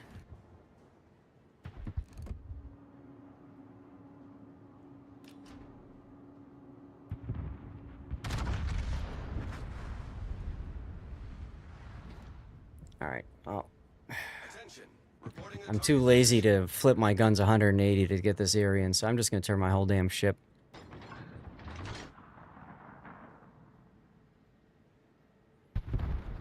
You have lurked and enjoyed my content for a hot minute.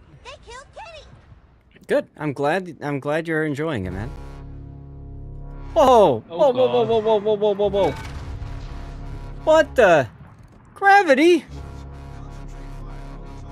I was like saying it's a Tarot-gasm, but it's not a Tarot. Oh, and the kill! Dang it! You just shot at him. Oh, dude, Gravity, thank you so much. I thought you were gonna be like, here, have 10 bits or, dude, that's amazing. Thank you, Gravity. And look at that picture of Stevie. Look at the picture of love right there. Guys, we got a hype train going over here. Let's go. Hype train, you know what that means. I negotiate with the wife to extend the stream. We get some special dirty water. We eat out an extra code to chat. Did we get a winner yet, by the way, for our giveaway? I might have missed it with all of this craziness going. And that's what happens when we get to a level 7 hype train. I don't even know what level we're at right now. It'll pop up in a second. But hype train, we're at level 5, so not too far to go. Who Jam won? Alright, Who Jam won? Helped you get less dead while less dead. Now that's a fun way of putting it. Oh, thank you, man. That's great. So chat, we got time. If anybody else wants to do some cheers or gift subs or subscribe themselves like what Beefall just did, you're welcome to do that. Like I said, if we get to a level 7, so we complete level 5, we complete level 6, we'll get some special dirty water to celebrate. We'll yeet out a code to chat, and I'll see if I can extend the stream just a little bit longer, okay? Whoa! What the hell just... Gravity? Oh, and I got the Moskva too! Gravity, there's something with you and gifted subs. As soon as that happens, I get a kill. Look at Stevie right there. Beefall with the 100 bits. Thank you, Beefall, for the 100 bits. You're gonna see in a second. Then look at that. Look at Stevie looking like, what's up? What do I do with all this money? I love that picture of Stevie. He just gets so confused. So, who was saying that these guns were not accurate? I don't know. I mean, now granted, those were both broadside cruisers that I was able to take advantage of. But Gravity, dude, thank you so much. All right, I know he's gonna turn back, so let's go ahead and get these shots out. Ooh, one minute to go. Well, that is level 7 completed. That is level 7 completed, yes. Gravity sailing through generosity like a true captain of the community, with 20 more subs making waves of joy in our fleet.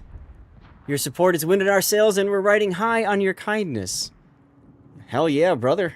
Let me double click here. Come on, 40 seconds to go, 40 seconds to go. Can I get this kill? Yeah! Oh, Let's come go. on! Sorry. And the win. Oh my god. Like you said, I mean, it means a lot, Gravity. I mean, it's great having you here, using your Twitch Prime sub and stuff. I'm extremely satisfied with that battle. But seriously, man, very much very welcome surprise, seriously. Beefall dropping 100 bits like they're hot, shouting, "Let's go," as if they're cheering on a ship in the heat of a battle. Lord Zath, looks like you've got a first-class captain. Abso-freaking-lutely. Just because of that, chat, here's the yeet for our high train, and I'll yeet out another code if we can get through level 8. How's that sound? Ahoy, your Gravity, just when we thought your sails couldn't catch more wind, you've sailed in with a whopping 20 gift subs, making waves of generosity in our fleet. Your support is the real treasure chest here, and we're all diving for a piece of the loot. Thanks for anchoring your support in such a grand way. Seriously, that's amazing. So another CC container giveaway is up for grabs, guys. You have to be a follower over on Twitch. And that's it. And just write anything in chat. Free stuff is great. Free stuff is indeed great. Armac, do you have to leave?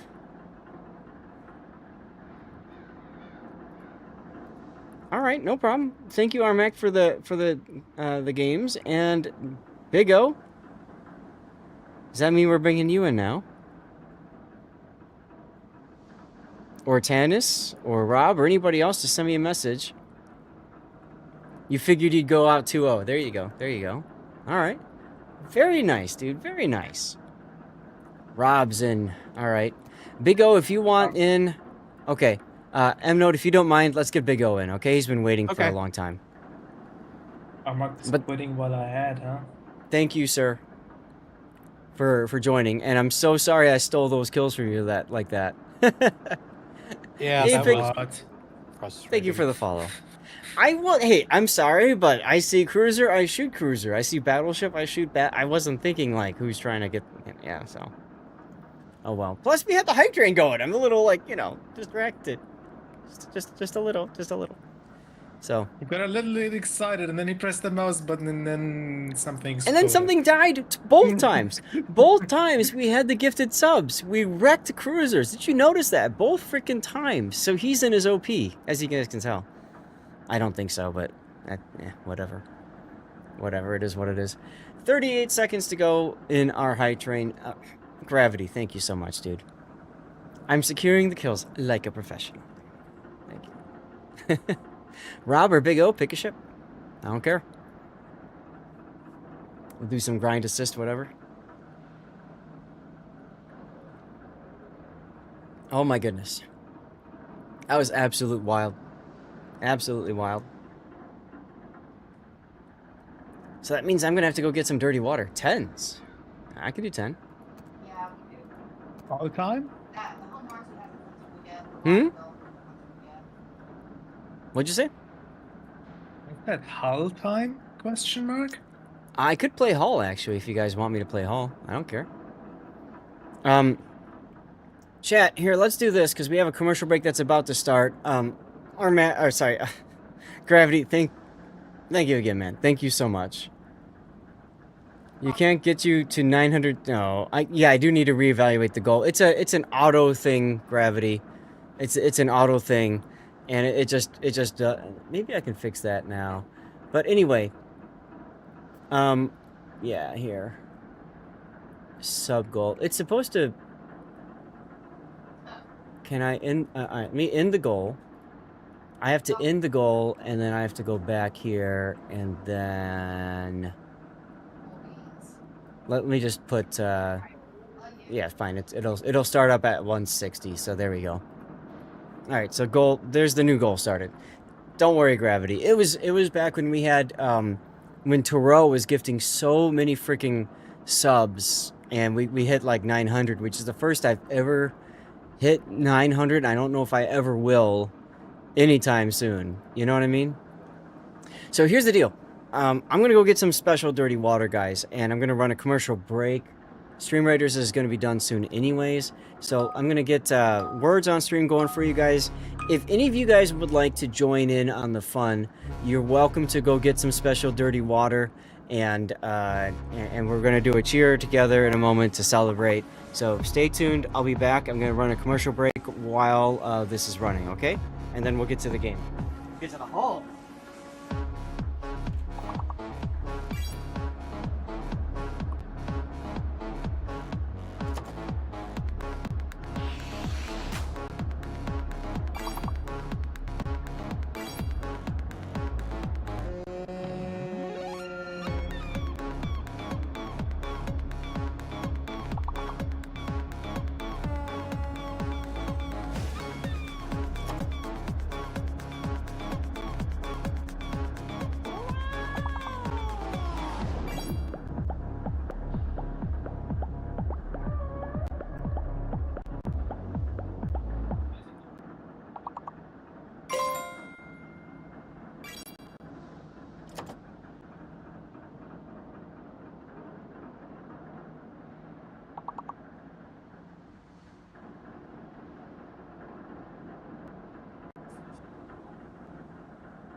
Okay, I am back.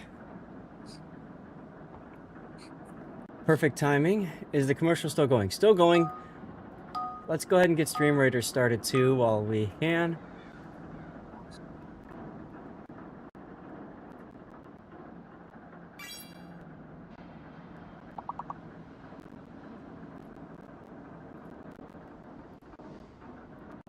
Guys, is the music cutting out for you all in the stream?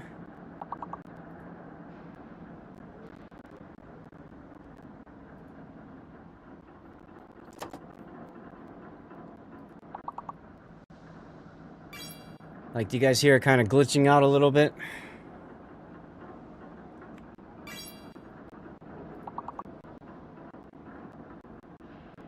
It is a little, okay. I'm peaking at 100% CPU again. So, I really do think it's my, my tweaking that I did that's wrecking things. So, that's alright. Smoke me a kipper. Thanks for the follow. Welcome on in, dude. How about enforce? Yeah, I got the big word.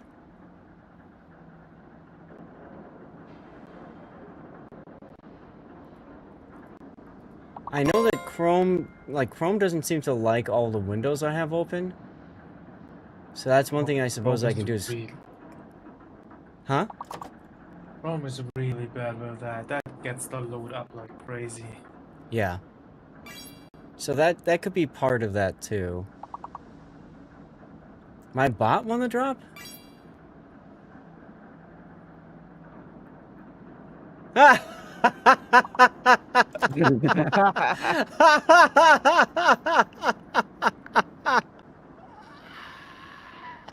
Give me a second. Let me fix that and then I'll re-eat it out, okay? Give me a minute. Actions. That is too damn funny. If you ever needed proof that giveaways are rigged, that's it.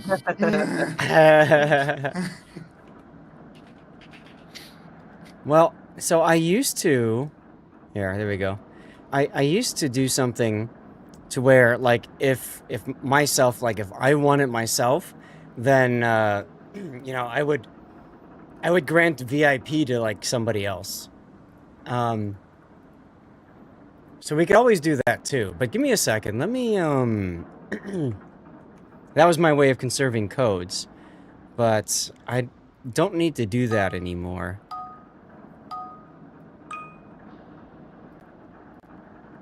So let me, well, I'll turn off autopilot so it'll finish after this round. And then... Templars or Saints? Saints. Saints will work.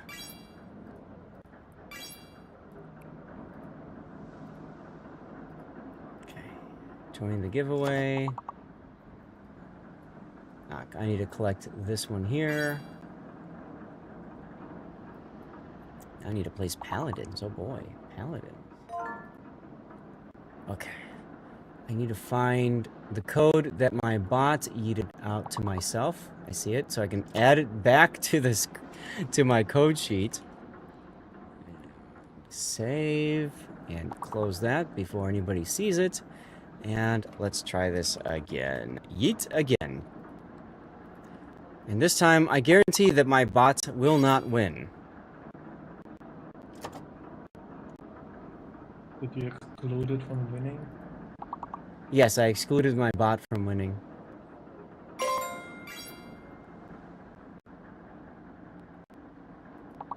Yeah, it seems to be happening when Chrome is running specifically words on stream. That Chrome goes up, like it's at 21% processor usage right now, 21%. Which is wild.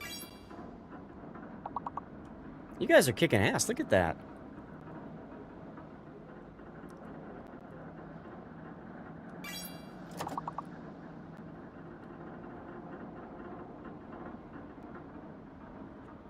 And yeah, I'm gonna try, if I undo what I was doing before, I think it'll have less processor usage.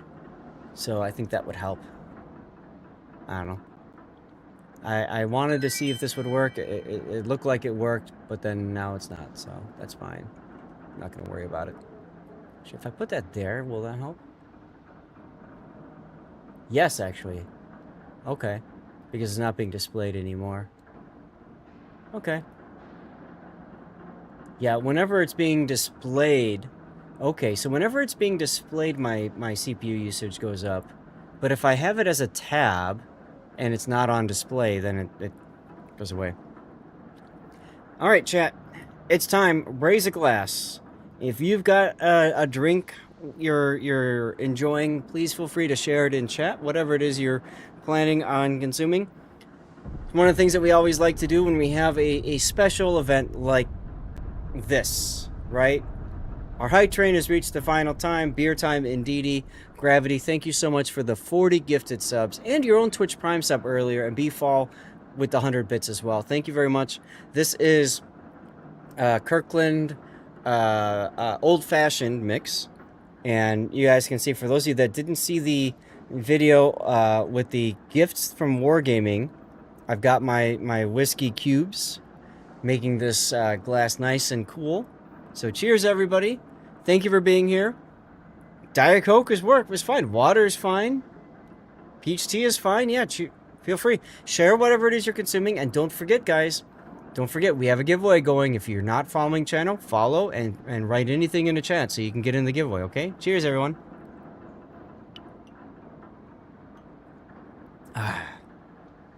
It's very good. Bottoms up indeed. It's very yummy. All right. What just happened?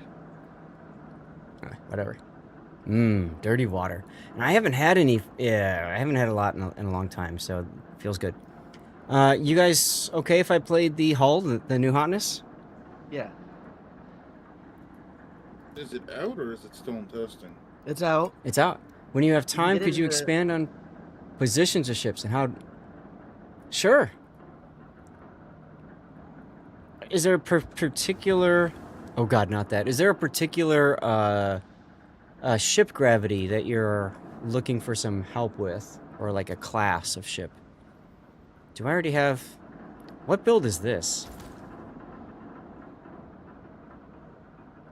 I get a heal, so I don't want that. I don't mean, even- you what? can do this. Like, I mean, these are super heals you have. So Yeah. maybe you actually don't need the fourth one because there wouldn't be anything left to heal. I don't know. Right. Then But there's probably- I kind of want Ovechkin on this, but like, I got, you know, your standard torp build Ovechkin, and what is this? If you have Ovechkin on a Kiev or a Tashkent in a farming build, that might work on the hull. I'm sorry, say that again? If you have the Russian or dual nation Ovechkin on a Kiev or a Tashkent with a farming build, that would work on the hull. Right, a farming build, yeah. But I don't know that I do. Because I've got... this is my dual citizen, right? The hockey one is the dual citizen Ovechkin, and then this is the American only. So Hockey like and this Halloween. one... I'm sorry, what? Hockey and Halloween. Yeah, and I don't think I have the hell one. I think I just have this one. Play a bunch of cruisers, attempting to learn the science of how much you need to be bow in versus wicket. Got it, okay. I'll try to highlight that. It's not going to help you too much this game, but I can try to highlight that. This is... I don't know, this is just standard destroyer chasing somebody down versus this, which is just stupid all-in on torpedoes like Benham. I'm gonna do this one. Well, wait, the other one is better because the other one, like you said, could apply for gunboat, like Soviet gunboat, right? So maybe I do it on this one. Good, yeah. All right, let's do the respec here. It's not a lot of... I've got 158 million Elite Commander XP. I can afford to respec a little. So we're gonna do these. Or should I have done Halsey? Eh, whatever. I don't think Halsey. Halsey's only good if I get the Confederate out of it. Eclectic Emu, hey, congratulations. There you go. I mean you can, like, it's not that you need a buff turret traverser this. What nation is Conrad Helfrich? Helfrich is Dutch. Dutch. I probably wouldn't take concealment in the farming build. How did I less? You would... Okay. I'm at 8 kilometers because I think I have the concealment module. That's without concealment mod. It goes to 7.2 with concealment mod, and if you go Yeah, 'cause full I haven't- concealment, it goes 6.5. Yeah, because I haven't done those Which mods is yet. doable, but... So if I do something like this, I can't do my boss unless I drop Superintendent. No, I mean, you have the Fearless instead. You're not asking for... yeah, it does make sense how to die less. Yeah, it's just... like, I can try to think about that. So... Like, this the would big be question your is... Soviet farming build, like, that what you have Yeah. right now. Right, and then grease the gears as well, I suppose. I mean, not for the hull, because the turret traverse is insanely good there. Right. For the Russian destroyer, maybe? Depends on which one, right? If it's the... yeah, but maybe I just do Kiev, yes, for consumables. Tashkent, it's not needed. Right. Right, so maybe I just do consumables and be done with it. Because this guy is on my gearing, and I'm not going to take him off of it. You could take incoming fire alert to know when you're getting shot at. If you want to. Yeah. I think for me it's better just to have the consumables available sooner. Especially for the Russian ones. Well, the Russian one, that's the heal, which doesn't impact, so... It doesn't impact the heal, yeah, it's just the speed boost. I think I'm just Which going to is go for grease nice, the but- gears. Ew, nah. I don't need it. Oh, dear. These turrets are insane. Yeah. Alright, incoming fire alert. Fine, whatever. Let's go. Okay. And then Oh, my, for... that just- here... I'm sorry, what was that, Big O? No, I'm just thinking about this new Dutch commander. Plus 1 additional airstrike. Unique upgrade Guden. Yes, Doesn't once you matter get for 50 unique bomb upgrade hits. Gauden. Because I could start working on that, though. okay, think about this, Big O. How long do you not have use an airstrike to actually use that additional charge? Like you're just backloading your airstrikes by not using them. It's not as good as you think it is. Alright. Why are you so negative anytime I get an idea, Grunty? I'm not negative of because 14. you get No. an idea. Yes, you are. Why? Everybody had that idea already. I'm just saying, like, if you have to not use airstrikes 3 minutes to get the force charge, that's not really worth it. It's great for the light cruisers. Yep. I mean, you can do it. It's just, yeah, it takes a while. All right, let's see. Go here. Here. That's a special speed boost, by the way, on the hull. 15%. Ew. Okay. So, I mean, that's where the engine boost comes in really handy. Up for 2 minutes. Yeah, what the hell? Why not? That's right. Big O is the optimist. And there's nothing wrong with that. It's fun to theory craft in this game. It really is. It's fun to say, oh, I can do this and this and this. The challenge is, does it really work that way? Okay, I think I like the darker single paint color scheme. It would be different if you get this airstrike fully charged the moment you proc it, but you don't. 35 credit, blue credit boosters for Eclectic. Congratulations, dude. That's awesome.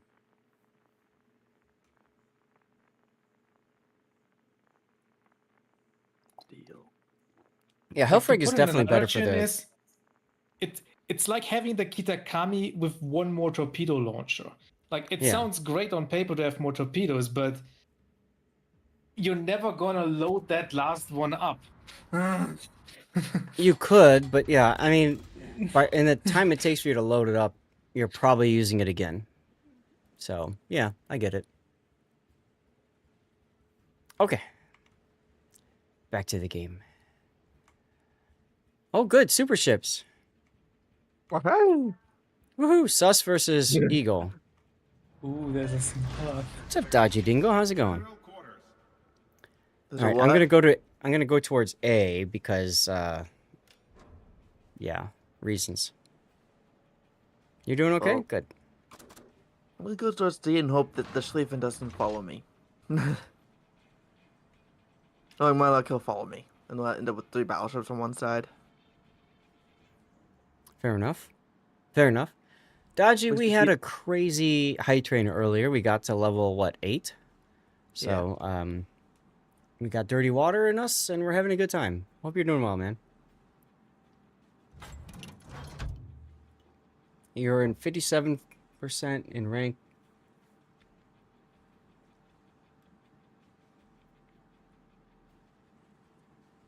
So, Gravity, without being able to specifically respond, because obviously if you've got a replay, that would be the best I could give you direct feedback for you.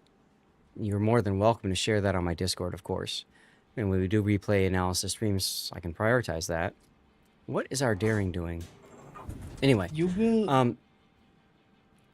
in general, it's easiest just to bow in and be done with it. You're never gonna ricochet battleship AP in a DM unless the caliber is lower than 380s. Like, you have a 27mm bow. You can be overmatched Well- by almost every single battleship at tier 10 out there. So I kind of disagree with that because yes, if you're presenting a target like say I'm a Des Moines and my battleship is here that's shooting at me farther away probably, but you get the idea. Yes. However, the moment that I start to wiggle, it makes it more difficult. So imagine, if you will, Gravity, this is a Des Moines hull. What you want to do is you want to present something like this to the enemy. So if they shoot at you, they try to shoot at your belt armor. Again, assume this is a Des Moines. So as soon as they fire or just about to fire, you need to train yourself to turn like what I just did right there. Hey, Xanda. If you can do that, that will help a lot. Hi. Again, it takes a lot of practice to make that kind of thing happen. Oh, You can do that. You As- can bounce on the belt, yeah, but Mhm. but there's no angle you can be that is guaranteed to ricochet in a battleship that's shooting at you, because if they aim at your bow, you're never gonna ricochet. Right. Most battleships won't do it, but there is no quote-unquote safe angle you can be and say, haha, you can't touch Go me." figure. These guys disappear right when I open up with my guns. Feels bad. Happens to Oh, me well. all the time. Well, our daring is playing like he's me, which feels weird. Anyway, Oh, hi SAT, there, you're Fletcher. tuning in over on YouTube, huh?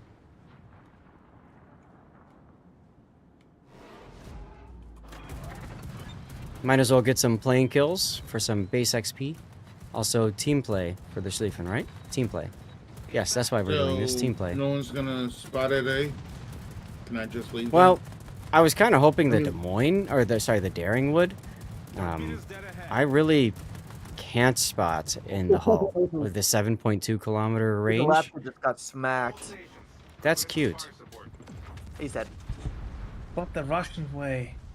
Shoot and get, or the French way. Shoot and get shot at. Right? That's the only way I can do it is by being shot at. Oh, rip our Schlieffen. He made a dumb decision.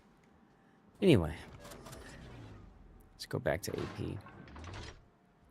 Alright, 'Cause so I I'll just would. I don't know. We have no spotting. I know. Sorry. I can't help it if the Daring wants to play off on the corner like this. You know what I mean? Weekend Warrior. Pinky. You guys like those gun sounds, by the way? Twitch is bugging out for you, really? I'm sorry to hear that.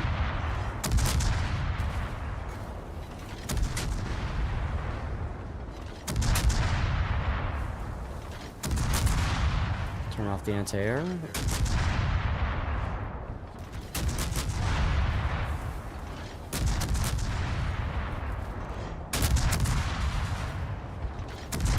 Well, the sus killed the Ruprecht, so that's exciting, I suppose. Yeah, I hit him with 4 hits and then got bombed.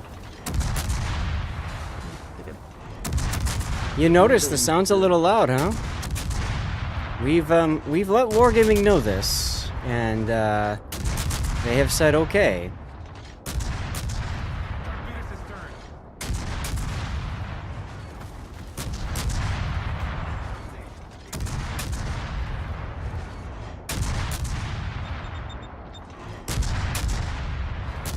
I think Stats had a theory why it is so loud.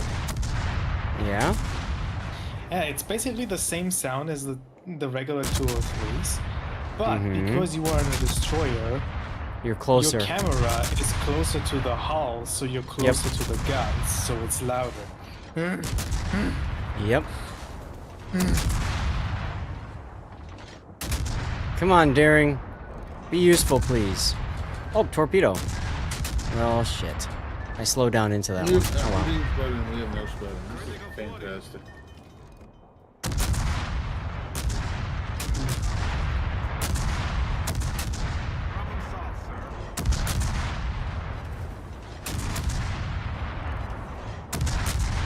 I mean, I can't help it if the Daring wants to...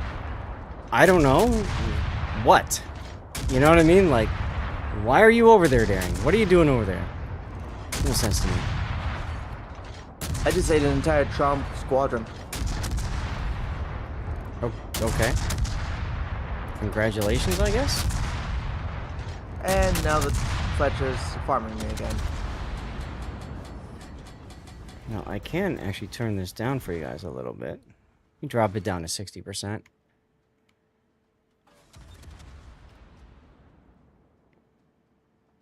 It does sound like it's got Yamato guns, doesn't it? Are you guys hearing my graphics card fans, by the way? It's one of the things that they have supposedly fixed with the Wavelink software. Is that the gun sounds, or sorry, they do a better job with filtering out background noise. I don't know.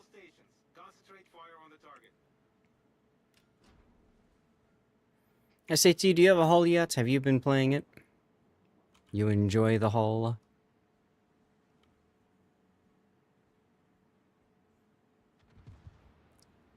How did my Daring end up there? Hey, Invictus. He has yet to engage any other destroyers. Oh, I know. I mean, He's to playing be- a Shimakaze as a Daring. I mean, to be fair, the enemy destroyer on this cap is a small lot. Yeah. I wouldn't want to fight that in my Okay, but Daring. doesn't Daring outspot a small one? No. Not if the small end uses radar. That's the problem. Okay, You haven't bought it minus yet? radar, yes it does. Oh, barely. No, it doesn't. They're the same.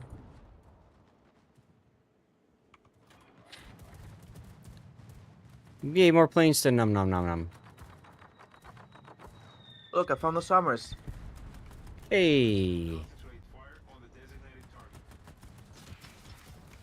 Not a fan of extra consumables so far, Starboy? You mean Superintendent? Ow. I think it's mean- alright. You're gonna get used out of your fourth heal here, I think. Probably at this point. To me, the big thing is I've got the ability to use my engine boost more. You know, let's go ahead and pop my defensive anti-air, get a plane kill, another one, maybe. I'm pretty sure the Planes. hull also can heal back a little bit more of penetration damage. I think it's 60% instead of 50.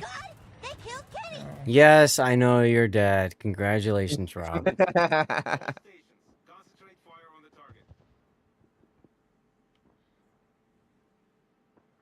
Rob's like, I'm gonna let everybody know that I died. Gloriously, of course. Ooh, look at this. Paulo spotted the eagle. You guys know what's coming, right? And he's got both consumables at the ready. I'm here for this. I am here for this.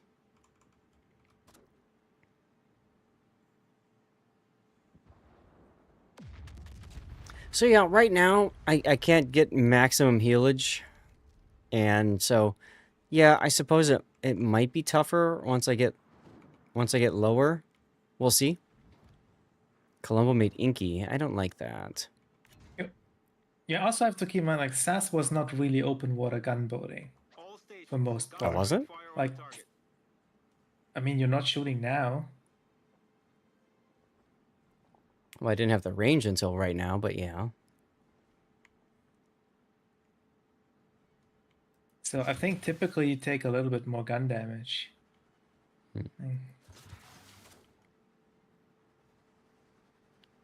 Paulo is going into full missile mode. I'm so ready Godspeed, for the Paulo. Paulo to whiff all his torpedoes and die. Godspeed, sir.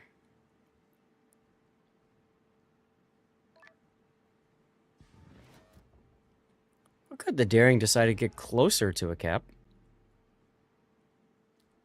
Yeah. You might even get in it. Andrew. Oh, there goes the Colombo.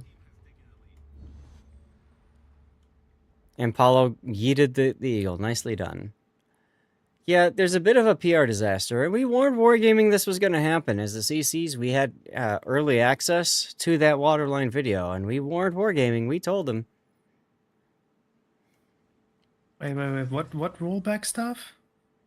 He's talking about the rollback of the Wishing Wharf event.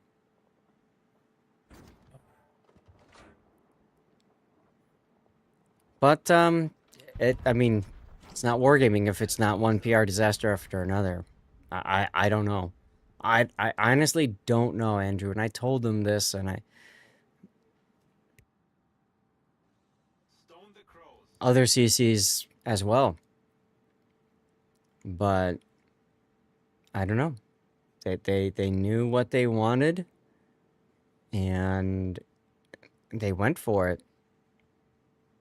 And, I mean, I applaud them for having an idea and sharing it, but, like, I don't know. It just feels... Why? You know what I mean? Why? Oh, the Hindenburg's all that's left? Yeah, let's open up on that. I mean, yeah, they say they want to go back to the roots of making a game easy to understand and easy to play, and then they make it more difficult. Sure. He's got Luyens. Look at that. He's healing. That's more damage for us to farm. You're fine with the Wishing Wharf? Problem is, yeah, if you roll this ship, it gives you more rolls instead of giving you just another ship. I agree, that's a problem. Yeah, that... Pew, pew, pew, pew, pew, pew. Making the game more easy to play and to understand, and then we're adding in these combat stuff that targets 3 specific ships and you have to do it every single battle. Yeah, that sounds surely like making things more easy. I mean, I felt it made sense as a way to take care of the meta, so to speak, in like clan battles, right? It's like, oh god, here we go, another, you know, Libertad or whatever. Gravity, take care. You know, like that, to me that makes sense, but I don't know, for randoms it feels weird. Rob, Big O, pick a ship. Whoever, I don't care. Different from containers, it looks worse. Yeah, 7. All right. Dunpeel, thank you. We'll keep you in mind. I can actually see it as a meta call on clan battles. Let's say like, oh yeah, the enemy team wants to do a combo that runs like, let's say 3 Marceaus or so to harass that. And then you can target the Marceaus and kind of punish them and therefore force a little bit of a more diverse meta so people don't go all in on one strat. But random battles where there's like... When do you have a lot of ships of the same type in one battle? That's usually early access stuff when everybody gets a certain ship. And that lasts for a week and then it dies down again. or let it last for 2 weeks, whatever. Yep. But Well- typically, you have like at most 2 of the same ship in a team in a random battle. Sure. Like it just feels like you're just screwing over one player at random for his choice of Well, playing that ship. Not so much at random, but you know. Yeah, And- but it just doesn't feel good. Anyway, to get to Starboy's comment about banning, I really feel like this is Wargaming's attempt, Big O Pick a Ship, to get away from like having to do the bans and the restrictions that we've seen right now. Oh, Rodney and Nelson. Ooh, I see what you did there. And you know, I think that's a. I understand the idea because if you don't have to constantly go and do all that, then it makes sense. As far as like, you know, what I'm gonna play Huron just for you, Grunty. As far as like it goes with, you know, the decision making stuff. I think the biggest problem is that they don't have an easy way to get people to understand what they're trying to make happen. And I completely agree with you, Andrew. It'd be nice if Wargaming would just work on bugs. I've advocated that so many times. Just take a patch off from new content and focus on the backlog of bugs. I think it would be nice. I think it'd be nice. What do I have on this guy anyway? Let's see. Range the fighter skills is still in the game. That bug still not fixed. Yeah. Whatever. I'll try it. Range of 14.8. Okay. Huron, let's go.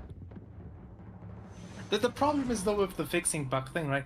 You have the design team that makes new content, develops that, and then you have the actual programmers and stuff like.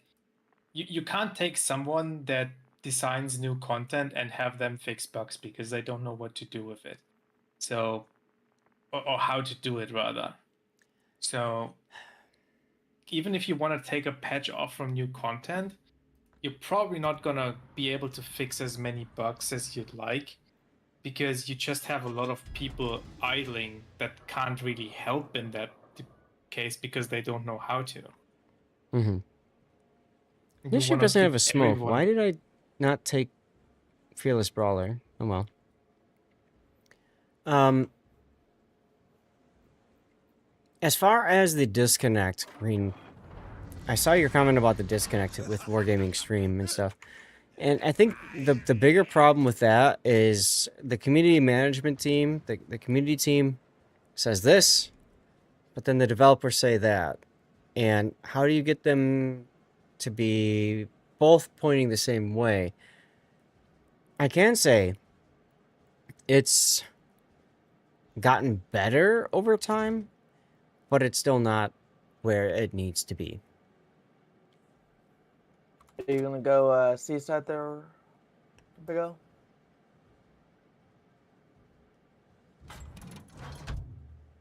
Like to me, like I'm coming back to the documents thing.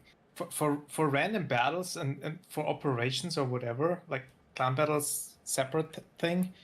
It just feels like they're putting out some new stuff for the sake of bringing out new stuff that nobody asked for, and in my opinion is completely unnecessary and doesn't benefit the game in any way.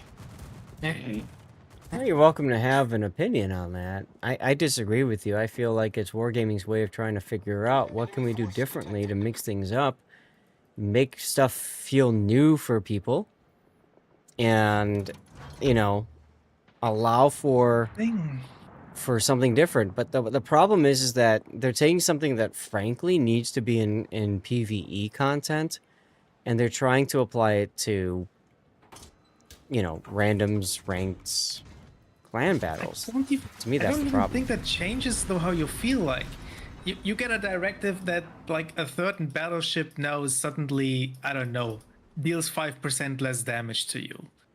That isn't anything new. That doesn't change the way you play. It's just like a small little buff that you probably won't even notice.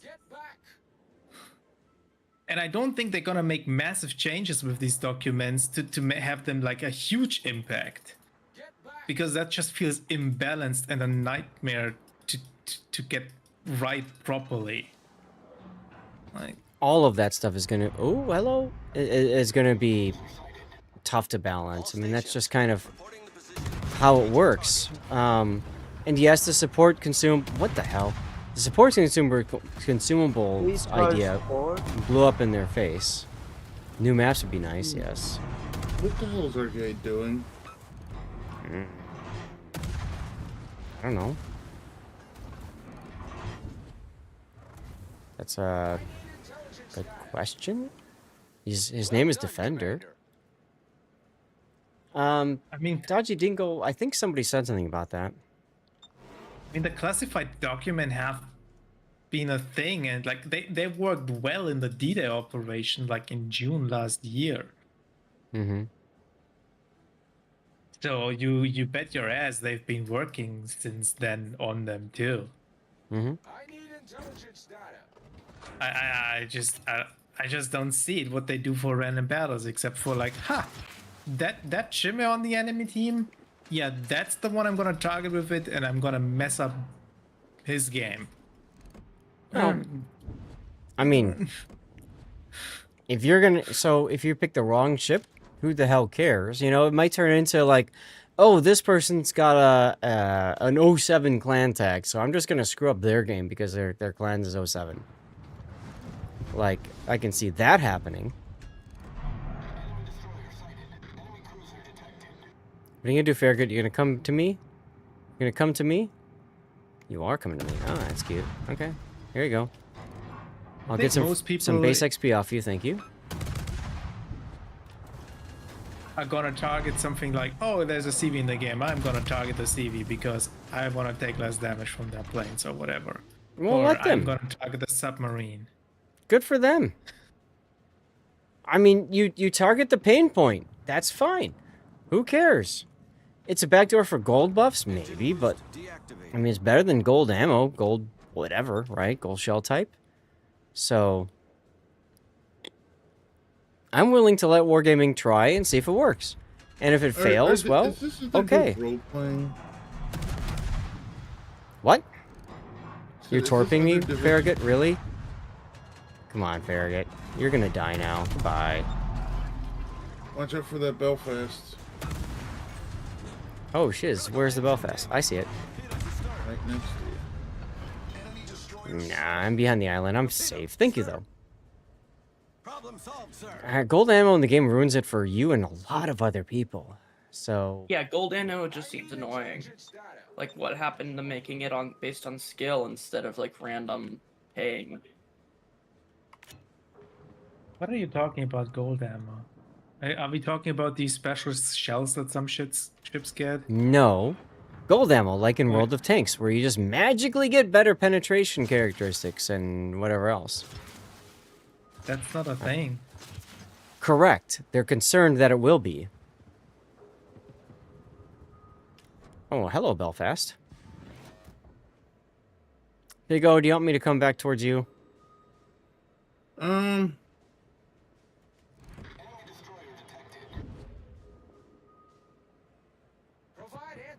Yeah, because our gate left, and I don't know what the hell he's doing. It's That's fine. fine. Take the carrier.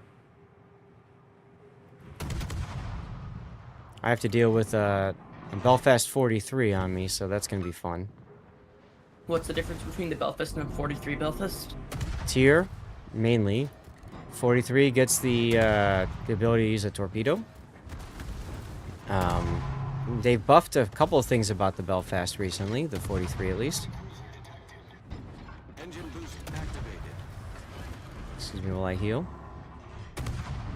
Rip our Mahan. 2 Z31s took him out. That's kind of sad. And that's because his the DD and the other div left him. Just like straight up turned around and ran. Mm-hmm.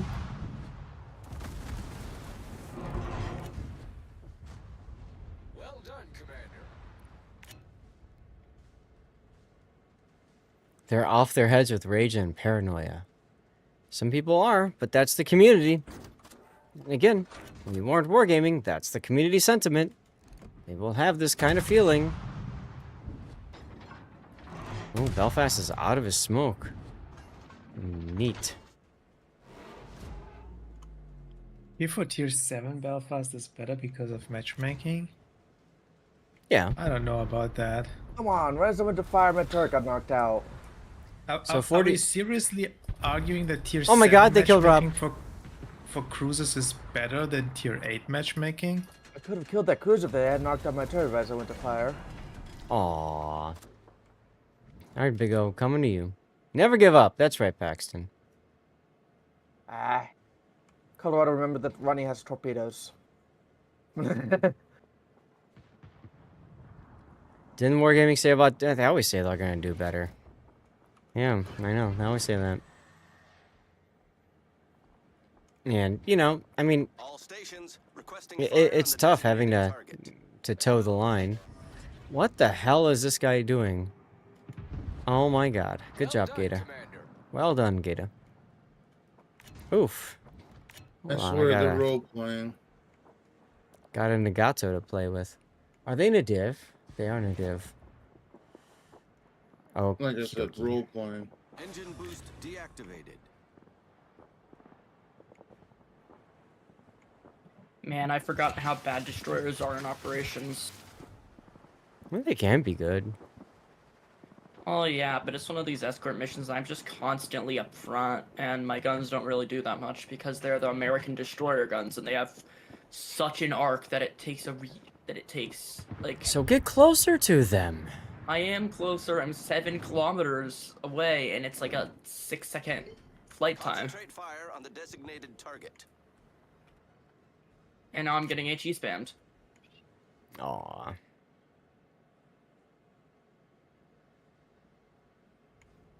Big O, you see that Belfast? Yeah, I'm loading AP. Cool.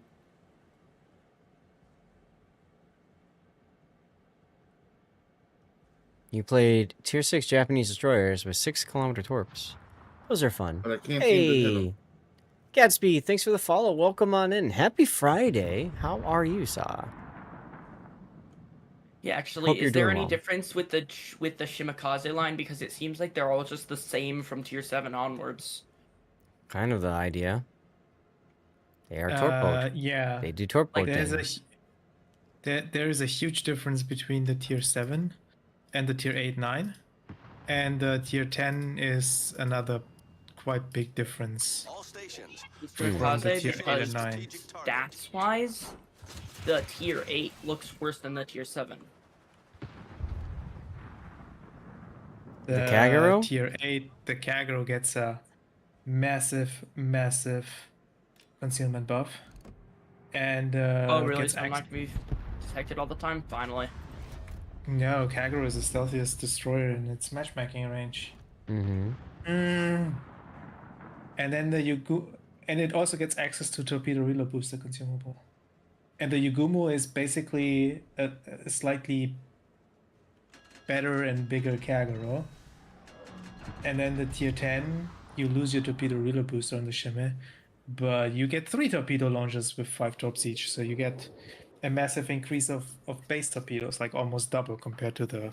And then the Shimakaze also does the thing like the Star Trek destroyer had with like the different kinds of torpedoes. No, Shime does... I mean, you can Nice kill, choose Big in O. board which ones you want, but you can't switch it in the battle. Yeah, that's what I mean, the Hang options. in there, Zath, I'm reloading. No They're all, worries. like, This will be completely different. scary. I am not afraid of a Z31. Okay.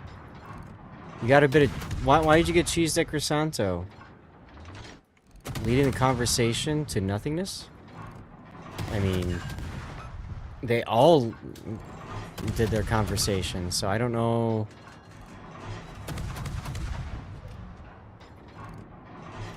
why that would be I a just hit thing. 110 hits with the main guns. Admit it. Yeah, actually, the destroyer is kind of fun. Congratulations. I just killed somebody with a killer whale camo. Ooh, there's a killer wave ammo. Yeah, the Huron. Now I'm gonna go bully a Nagato with it. Because I can. Come on, turrets, turn. There you go. Ohio or Vermont? Well, why not both, Dunbeal? Why not both .gif? And I'm serious. I mean, Ohio is a research bureau ship, and then Vermont is tech tree, so you can have both. Yeah. Oh, if you're talking about the best see ship, why the- okay. Ha ha ha, have a fire.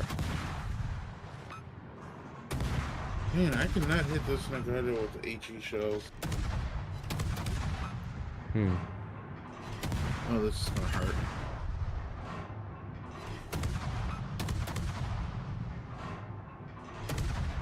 Pro Sunflower, hey, thank you for the follow. Welcome on in.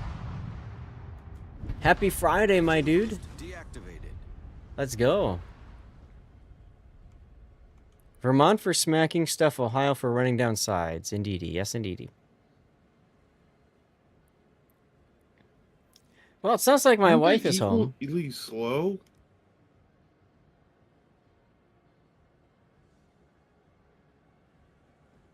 Vermont's the slow one, I think. Yeah, Ohio's faster.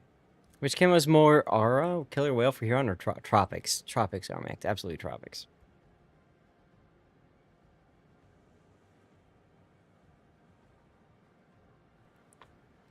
So I'll show you guys the check this out. Look at that. Look at that Killer Whale camo. Is that pretty or what, huh? Very pretty camo.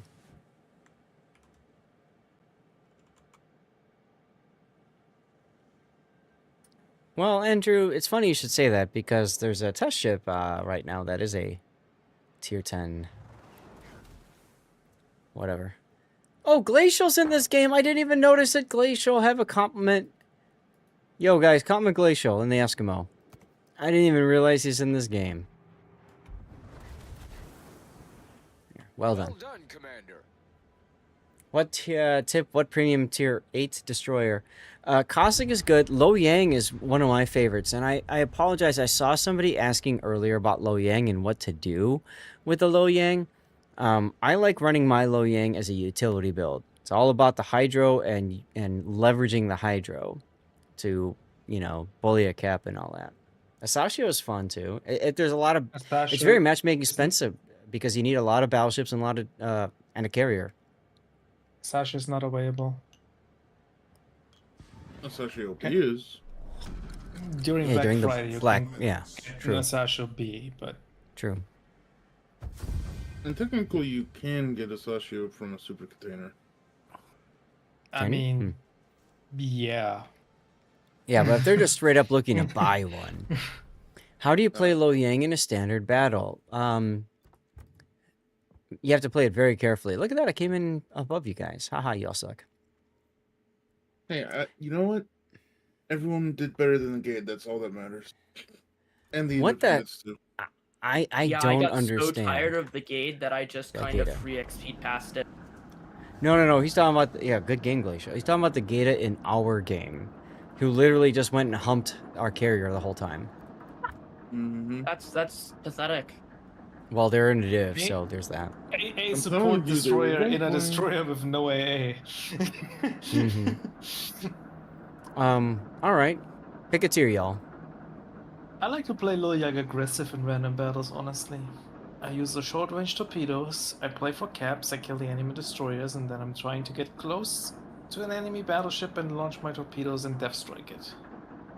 It's very risky, but very rewarding when it works. No worries, Glacial. Take care.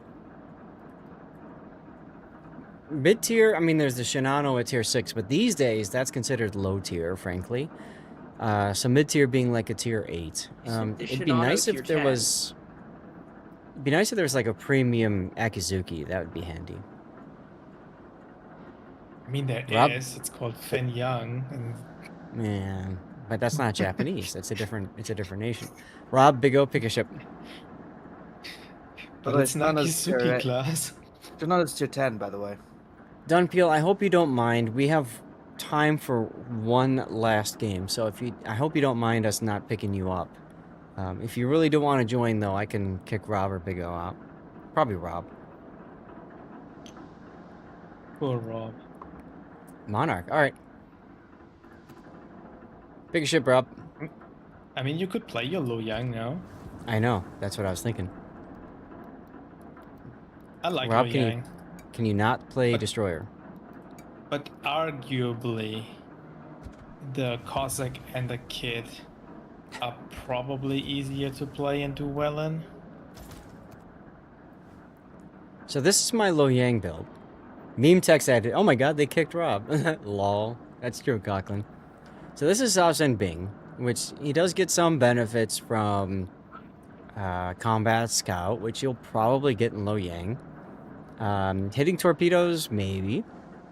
Although Torp Reload Booster won't help, really. Unless you get one if you don't, but anyway.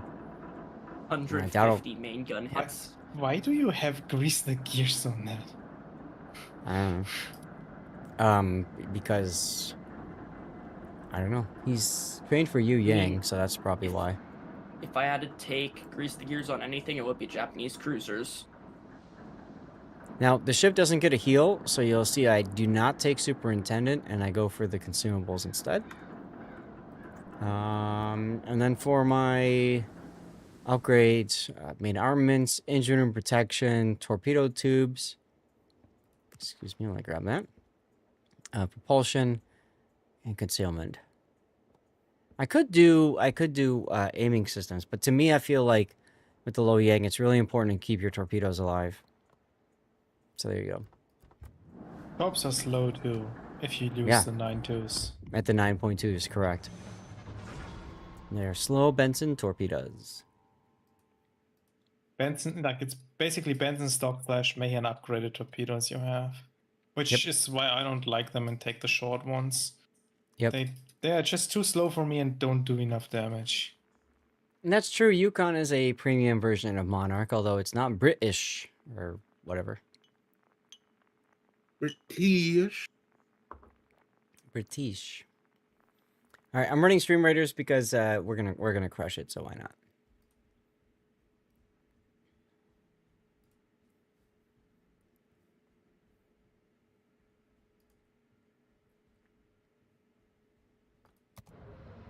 So, tier 9 game. There's literally only 2 tier 9s. A Legends ship that we don't have. Honestly, I don't know the answer to that, Dunpeel, because I don't play Legends.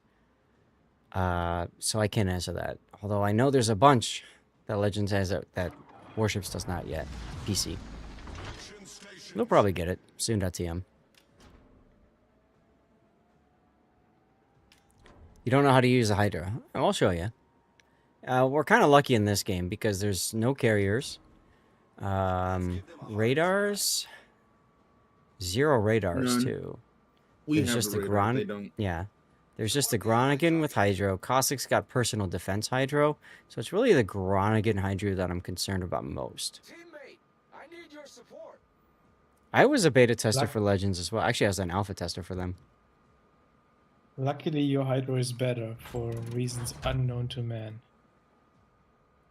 What are you talking about? Yeah, by 0.5 kilometers. Your Hydro is better than Groningen's Hydro. Oh. Neat. Groningen has 5, you have 5.5. Well, Did you know it was that the Renown buffed if and I remember Repulse right. horn pitches are a fifth apart?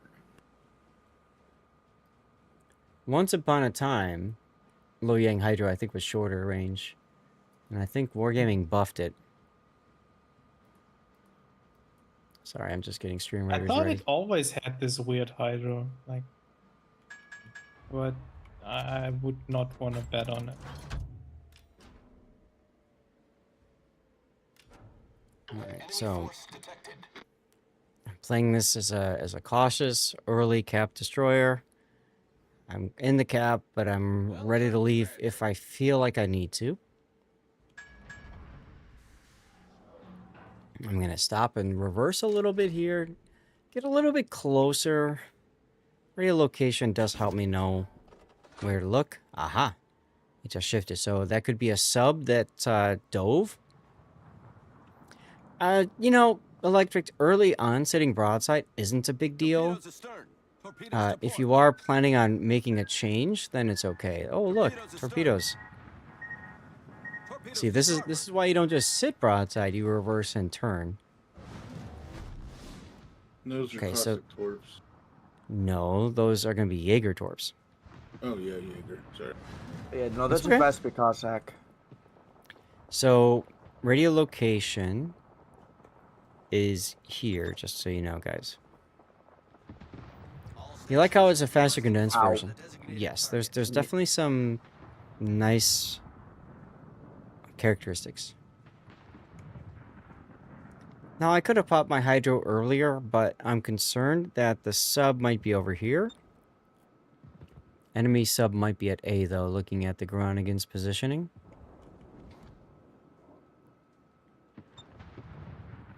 And right now, it's just about reversing towards Just my Cossack. All threat, stations, concentrate fire on the target. which is where radio location's pointing. So I'm just going to keep reversing that way. Well done, Commander. I'm going to assume that this guy's going to turn away. We'll see. There's the Jaeger. Saw him for a moment.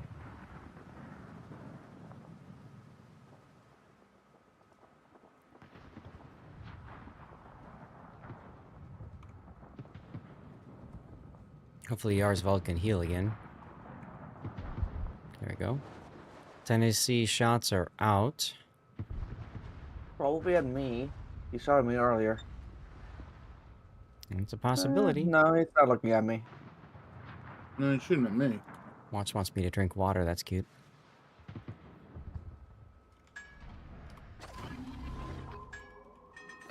I'm spotted for a second, so I'm gonna go ahead and hydro. Aha, there's the Jaeger.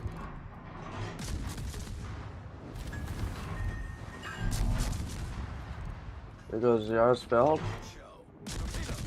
I mean, he was quite low, so we kind of knew that was gonna happen. Yeah, and he also pushed up way too far, which seems to be a common theme with those. Mm-hmm. With British Alright, so- battleships, should I just do HE spam or should I use AP2? It depends on what you're shooting at, but most people just do HE. Nothing wrong with With that. British battleships. Smoke screen set. Tennessee British flooded, so he's battleships? got he's gonna get full fires Battleship here. Line, Queen Elizabeth. Hey, CC, classic hydro bait, right? Rabbit, get out of there.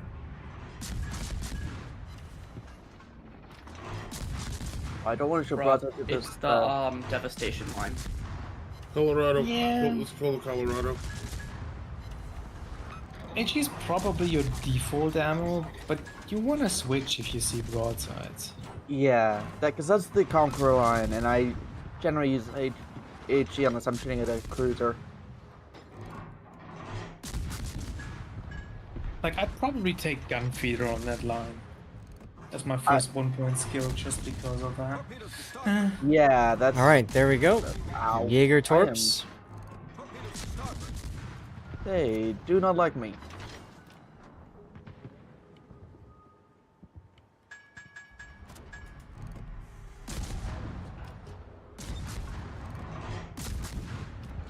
Can you check your torps at the Hawk? Concentrate fire on I jugged them at the Colorado earlier. Unless I manage to get turned around, I probably won't be able to.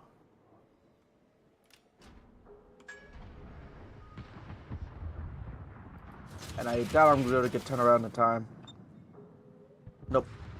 Oh my God, they killed Rob. Oh my god. I slept the, what cruiser was it? The Miyoko, though. Didn't quite kill him, but he's going to be low. I'd imagine if you had short range torps here. Nah. What happened to use that? Jaeger. Hello, Miyoko.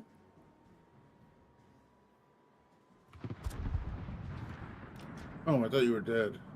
No. Not yet. You might want to find a way to exit. Tennessee's still the There isn't. happiest of tugboats? I don't know.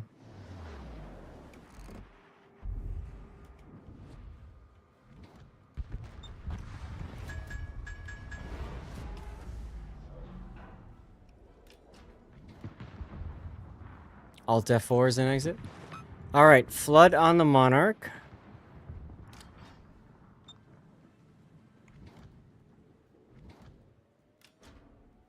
Problem with this map is a lot of people like to go north and they just sit when they need to like Yeah, like so. move.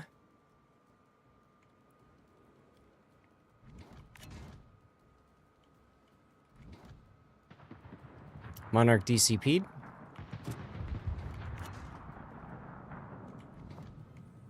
At a certain point, the Hawk is going to start moving forward. What's up, NLM? So, let's get ready for that, huh? 17 seconds till the next. I'll hold my torps. Never mind. I got a feeling. Found the Jaeger.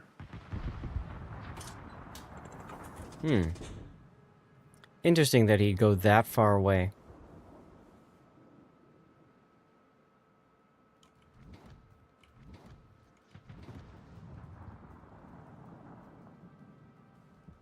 All right, Jaeger, what are you doing? Attention. Reporting the target position. There's 2 permafires on Monarch. Generator started. Good. I'm gonna see if I can kill this Algerie.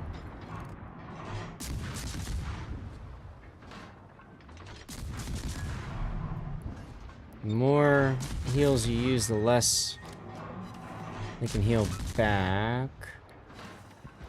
Oh, actually, well, I guess. I mean, for me, I'm all about. Oh, nice, Eager got the kill. For me, I'm all about like trying to time it so that my smoke and I'm dead. and hydro is up available at the same time, and you know, trying to make sure. No one was spotting the freaking Jaeger. Well, nope. I mean, you're in the DD with Hydro, Zath. You could have spotted him, spotted the torch. I did spot him a long time ago, and he left the I shot area. at him too, So but he hasn't been spotted for 5 minutes. That's right. Because you chose not to.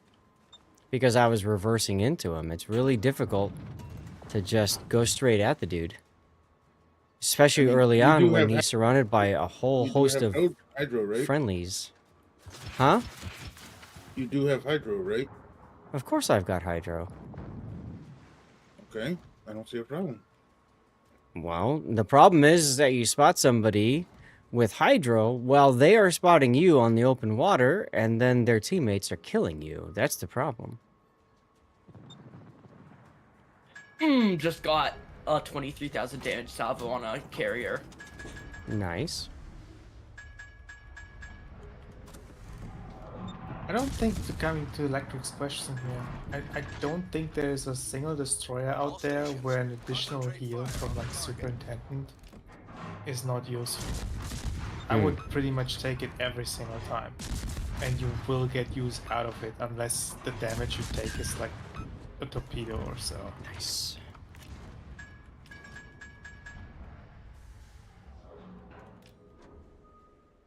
Because like you don't have a citadel, like every damage you take is penetration damage, so you'll always be able to heal back at least 50%, and you still heal back fires for full and everything.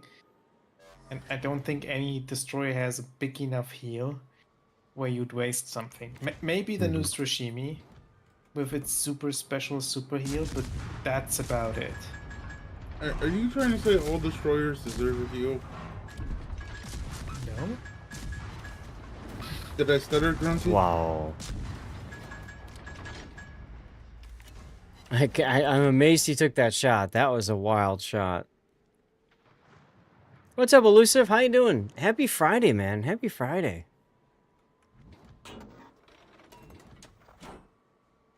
So in theory, the Jaeger should be able to kill the Tennessee.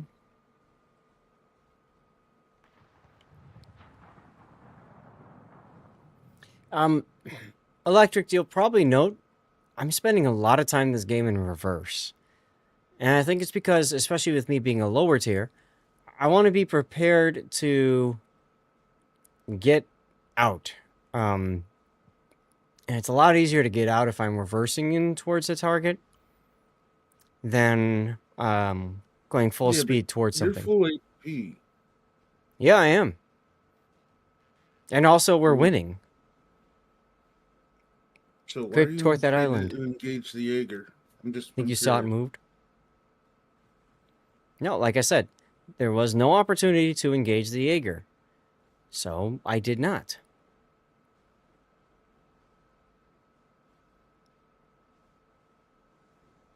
You played an Ishmael for campaign task in reverse, and you're okay with it? There you go. That should be a dead Tennessee. Go on, Tennessee. Die I already. still do find it funny that many of the British battleships That's have big this OSF. funny little like viewing platform on the stern. Let's go ahead and put the hydro. Oh! You see, here's where the hydro comes in handy, right? I saw him coming now, and I can stop. And I caught the Jaeger too.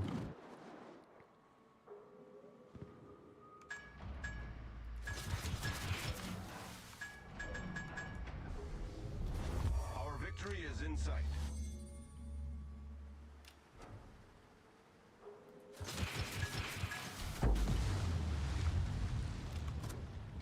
Let's get up here, utilize the smoke, and shoot the Jaeger for free.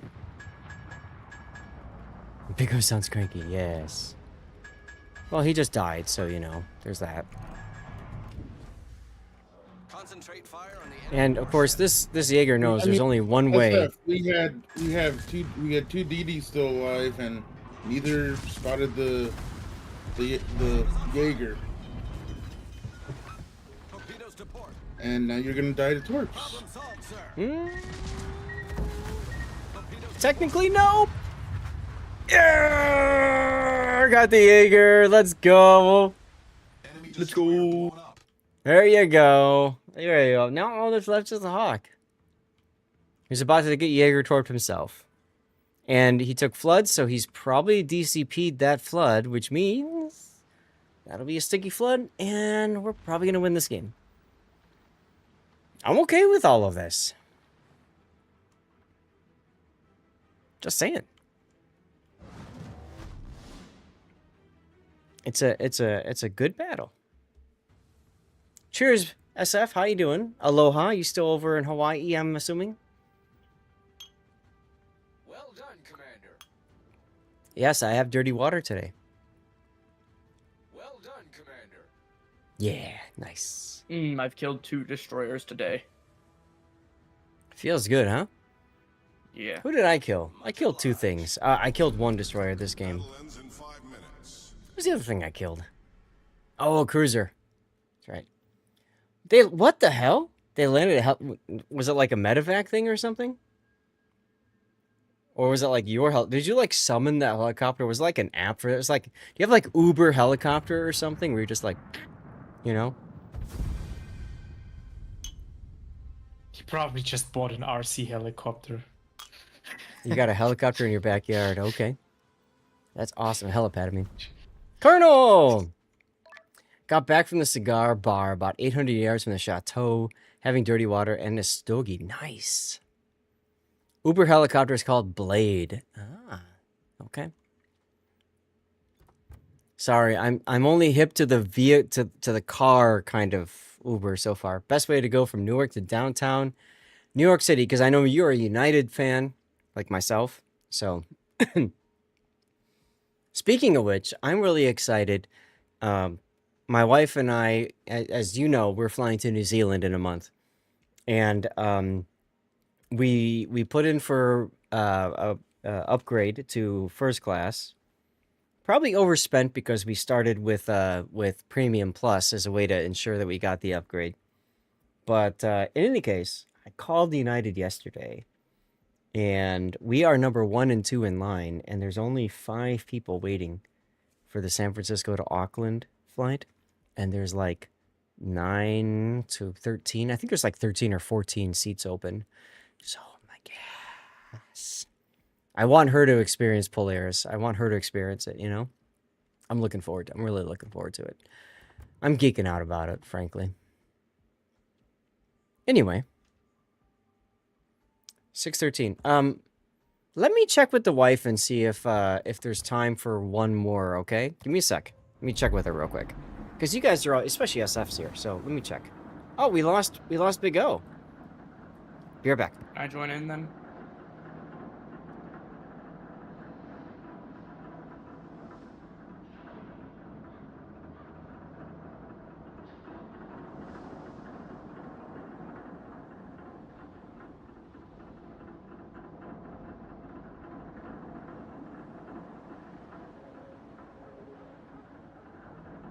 Yeah, I got time for one more, Tanis, or anybody else. Dinner time for you? No problem. Dunpeel, are you in here? Wait, Tanis, did you just quit a game to come in and join us? Nah, just lost some points. Oh, okay. All right. Dunpeel, do you want in? If so, I'll just kick Rob. I don't care. You tell me, Dunpeel. But yeah, Lo Yang is really a lot about just objective control. You're probably not gonna get fancy damage numbers most of the time.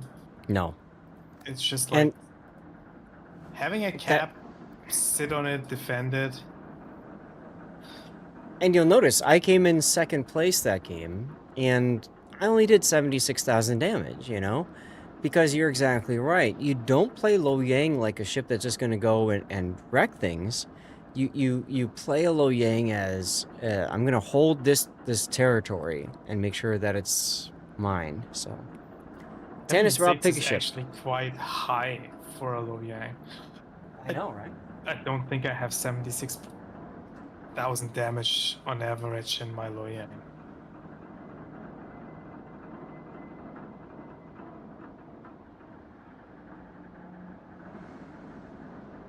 Kind of like the prototype German destroyer, kinda.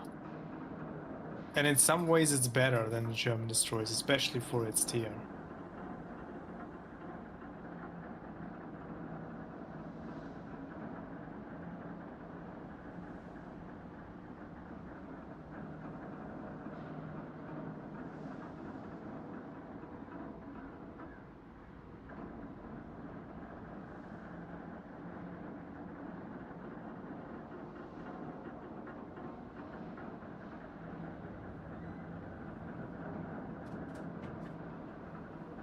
Okay, sorry about that. Oh, we're doing tier 7 again, huh? Okay. You played Zao on your plane and you had a Zoom call. I'm not surprised. I am not surprised, SF. Tier 7. And I'm playing a cruiser. Tier 7 cruiser. Get rid of the Pan-Asian part. Oh, God. Okay, tier 7 cruiser. What's a tier 7? Maya. I haven't played Maya a lot. Tokachi I played. Wasn't Tokachi what you had me play before? No. Ew. I don't think I made you play Tokachi. We were talking about it, how bad it is. I don't think I'm suggesting you ever play it. Chip is... It's so funny. Like, that's the original ship that came with the first, back in time then called Battle Pass. And everybody's like, oh, we want more premium ships than Battle Pass. And then, like, yeah, but did you remember what ship you got? Like, I don't want more Tokachis. Alright, I'll take Maya. Maya's good. Maya's essentially an Atago at tier 7. Oh, damn it, Electric. Fine. Re-ready if you wouldn't mind, Rob and Tanis. I'm gonna play Tokachi just for you, Electric.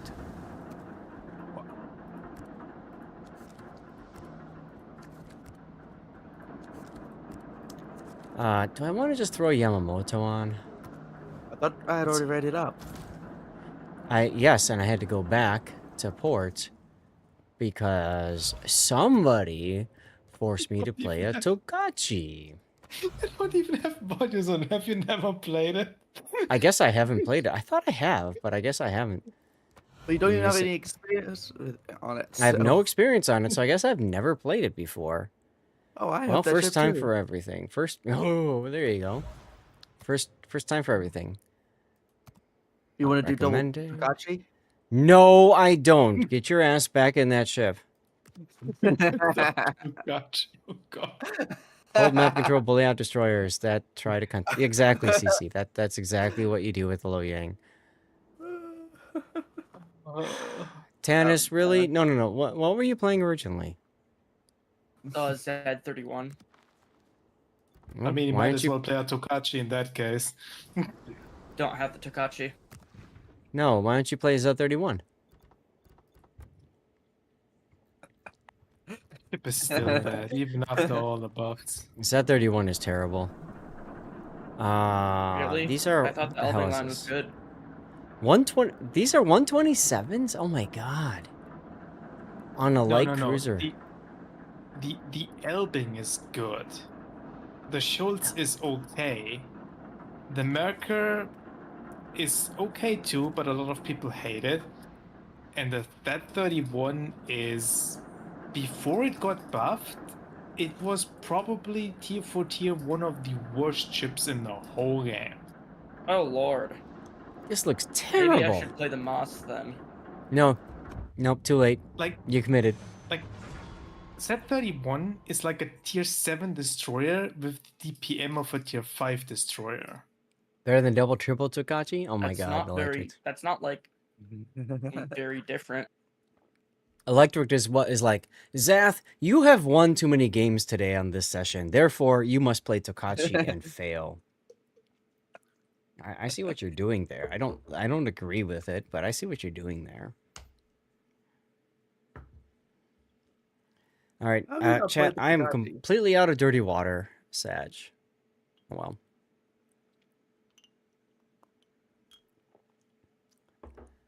Seven minutes to go, Stream Raiders. We got plenty of people. I'm just gonna eat everyone off. Let's go. Prove him wrong. Alright. Go wreak havoc. Thank you, Chrome Truth. I will with my 127mm light cruiser. Holy fuck. Unfortunately, Z31, like the whole line is about like the good AP guns, AP shells, and punishing cruisers and stuff.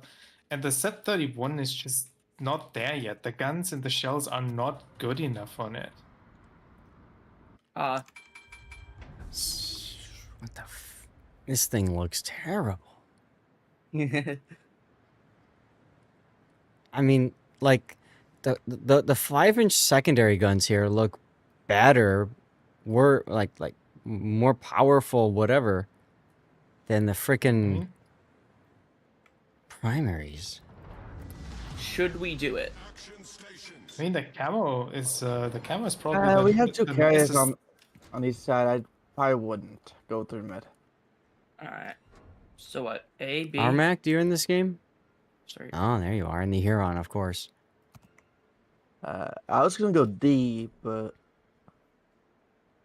Alright, I can turn. Double carrier. Ooh. Okay, so I got decent anti-air at least. Let me get this back up to where it was. we lost before. somebody. Who did we lose? What are you talking about? Somebody left the Discord. You heard a button. I think Probably Big O. Armac would left to not stream snipe. Maybe. I've got torpedo reload booster. I've got decent torpedo angles. Okay. Just business, he says. All stations reporting the position of a strategic target. All right, we won Stream Raiders.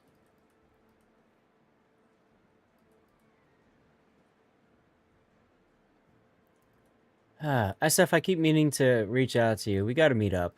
We got to figure this out. I keep forgetting to meet. I just get busy. We got to do something, man. I'm just hanging out with you. All right, Stream Raiders. Let's give them a hard time. Templars? Yes, Templar. Go there. Let's give them a hard time. Yeah, I have 12 of the 5-inch guns, but that doesn't make me feel too excited, sadly. Why? All right, Tannis, you got this. Let's do it. It's Yeah, two no, brothers. I'm cooked. On the designated target. Just stay behind me.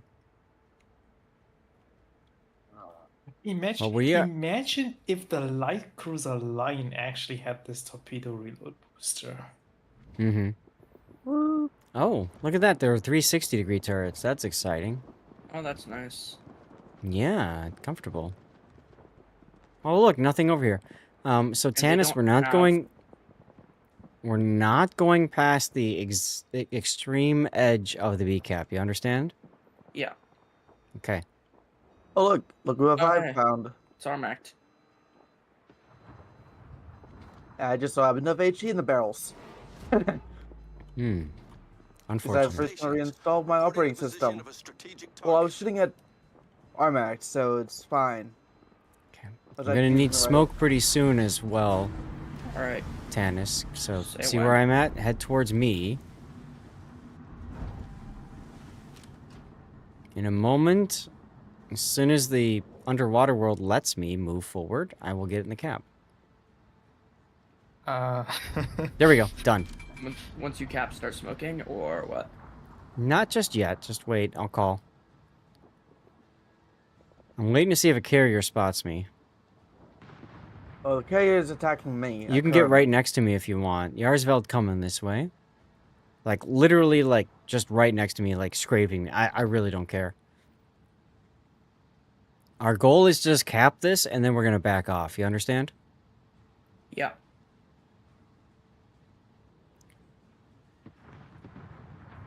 All right. 13 seconds. Let's go. Don't leave the cap. Yeah. Oof. Okay.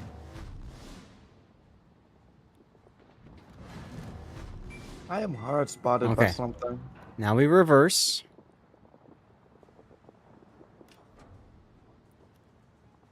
We have now Should I deployed. luck chuck towards the Yarsveld? I would luck chuck towards the Arizona if you can reach it, but otherwise. Nah. The hell?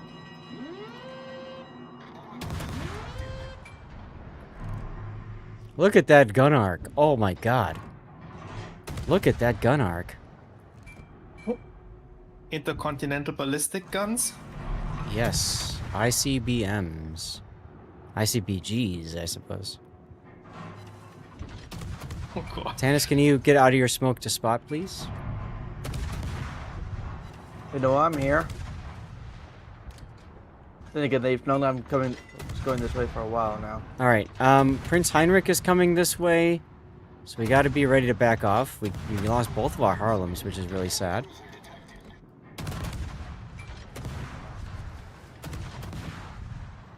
Detected.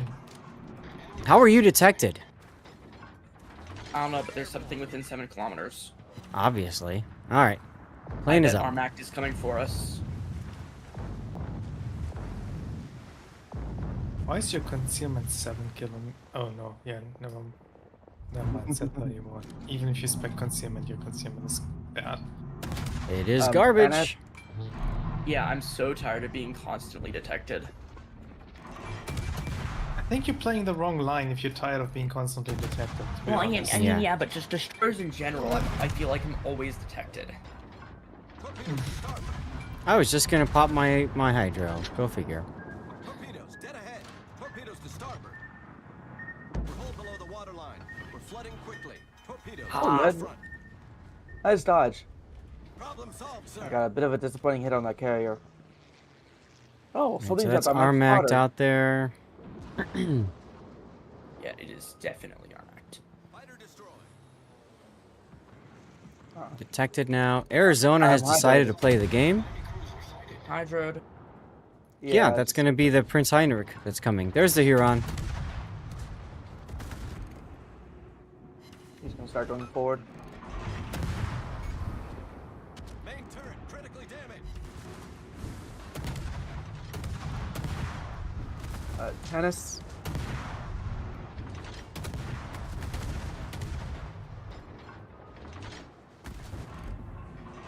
There. The Heinrich is capping. Let me see if I can kill that Arizona. That would be nice.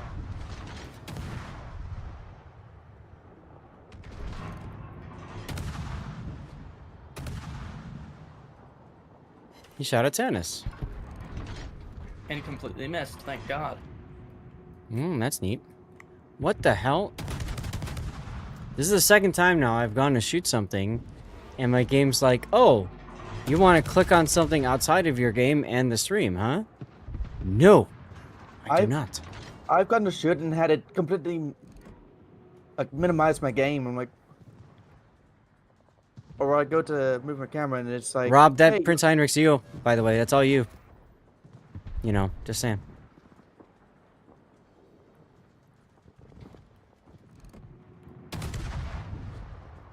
Can I arc over this island? oh,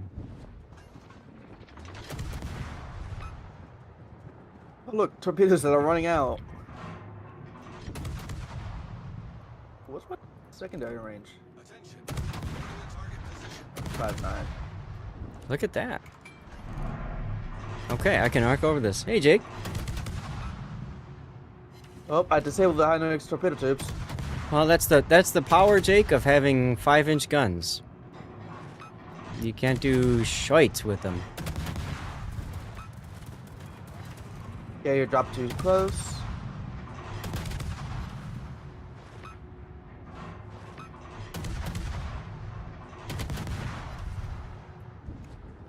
Warps are back up in. Hey, there we go. There's the fire, finally. What? Hi, Fiji. Oh, kill the Fiji. Look at 4 that. over 10. All it took was one fire and suddenly SARS triples his damage. Right? Seriously. Miniature naval artillery is fun, indeedy. Yes, indeedy. Ow. Rip Tannis. Was there anything I could have done in that situation or no? Not be there. Concentrate fire on the designated target. Torpedoes direct. Oh, you're a lot farther back than I thought you were. Oh, yeah. That's the idea, is you get the cap, and then you back off. And then Rob's like, nope, we're just going to sit here. No, you Okay, get the can I cap, suck and then in you move only down if to we the can? middle. That's how this game works. You get the cap, and then you move to the middle. Because by moving to the middle, you force them to come down to you. Alright. The Kagro is behind you, by the way. That's fine. God, what the hell is up with my mouse? Third time now, where it's just like all of a sudden, nope, we're just not gonna detect anything. Ship is on fire. Wild. Absolutely freaking wild. There we go again. There we go again. Come on. Come on, you stupid mouse. I can't click my mouse. I legit cannot click my mouse. It's like it was on the wrong. It was like trying to move my Elgato stuff. What the living hell is that? Wow, I have never seen it do that before. Enemy destroyer blown up. That's for sure. What did it do? Nothing. It moved my mouse focus off the game and onto my wavelength software, which is on my third monitor. That's infuriating. Yeah, normally the game locks your Yes, I think. mouse. Usually the game locks your mouse to the game window, but No sometimes shit, it doesn't. usually locks it. But it didn't work. What do you mean Zath is muted? What do you mean Zath is muted? I'm not muted. Am I muted? No. No, you're Just just here slow. on Discord. What do you mean Did you wrong mute the audio Discord input? to the? What the hell do you mean wrong audio output? What? We're not getting. You're barely hearing you on the stream. Yeah, because okay, it's because again the fucking Elgato thing, because the mouse moved to Elgato, it literally, like, as I was scrolling down, it moved down. No, it's not. It's a wired fucking mouse. It literally like I was zooming. I was trying to zoom out and I was trying to scroll out, so it lowered the volume. I think I don't fucking know. That is wild. That is wild. Yeah, that is one of the wildest things I've ever heard. Anyways, Tokachi piece of shit, but you know, we still managed to get 2 kills out of it, so there you go. So Electric, thanks for making me play a piece of crap. Appreciate you. We still ended up over 50% win rate, so there you go. Yeah, I've never, like, Like, when I'm shooting, I went to go and click, and, like, literally, I had control, and then all of a sudden, I don't, and I'm not clicking anything on the keyboard. That's fucking wild. That is freaking wild. The software must mean- have forced itself as the main program and made the mouse jump. I don't understand. It's a destroyer hunter with, yeah, which is why I went up the channel. But like I said, there was no reason for Rob to just pull up where he did. I don't understand that decision. Because like I said, you get the cap, and then you go to the middle. You get the cap, and then you back off to the middle. And you wait for them to come to you, and you just beat the living pants out of them. That's what you do. But Rob's like, no, I'm going to go up here, and I'm just going to sit here and die. Which is just wild. Oh well. You have problems with your mouse running off the screen in full screen. Yeah, I don't get it. I don't get. I've never seen this before. Ever. It happened like 4 or 5 times in one game. I just don't get it. I don't get it at all. The enemy team has taken the lead. But I mean, it's not just Rob. I mean, look at our team. Our team is complete dog. So, you know, it is what it is. How'd you get what twerp in? Ouija gave my Tokachi and a Santa box, Snowflake ship. Yeah, it's either snow or don't even play it, man. You don't need to. You played the Volcano song because when St. Helens blew up, you spent the day in a bar drinking Yukon Jack while the ash fell. Wow. Okay. When did St. Helens go off? I have Windows 10. So, no recent Windows 11 updates. Nope. Like, I legit don't understand. But like I said, it could be the changes that I made, and I need to undo those changes. But I'm not going to do that until, obviously, the stream is over, because I don't want to kill the stream. Because I have to restart and go into BIOS. So, what's up, sir? How's he doing?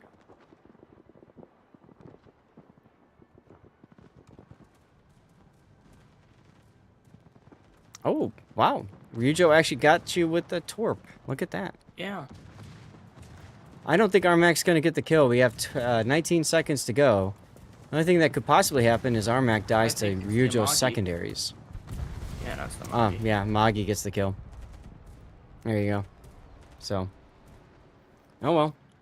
Well, I got battleship level potential damage, so that's nice. At least I managed to get the frickin' kill on the Kaguro. Because what the hell was he thinking? Like, that was the dumbest thing ever. Oh, look, I came in 3rd. Oh, well.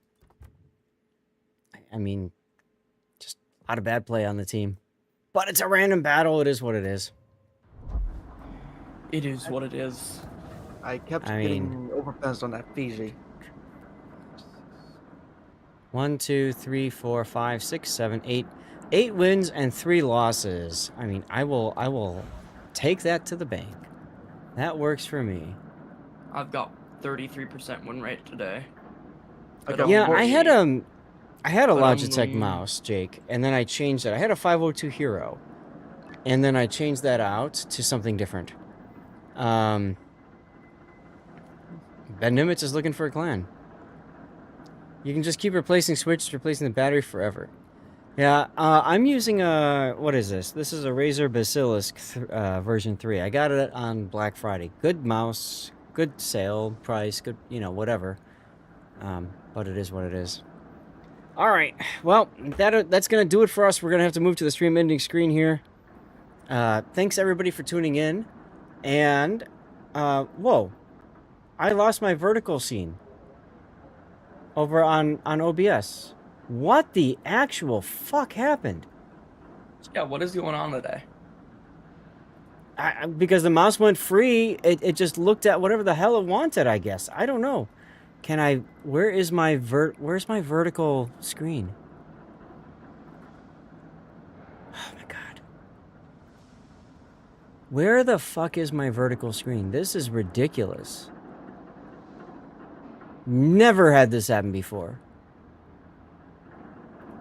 Let me turn off vertical and back on again.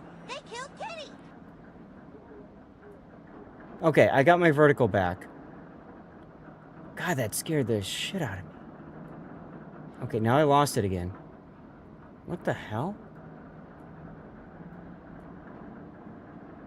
Maybe check the physical connections or something. No, it has nothing to do with that. Nothing to do with that. It got buried. I see it. It somehow got buried with a bunch of other stuff. I don't care about vertical scene transitions. Just go away there. And I don't care about vertical sources. Why can't I unlock this? Oh. There. This? Okay, I can unlock that. And now I can put this back where it was. Okay. There's my vertical. Unfreaking believable, guys. This is nuts. I've never ever had that happen before, but it is what it is. Guys, if you've got someone you want me to raid, by all means, post a suggestion in chat, okay?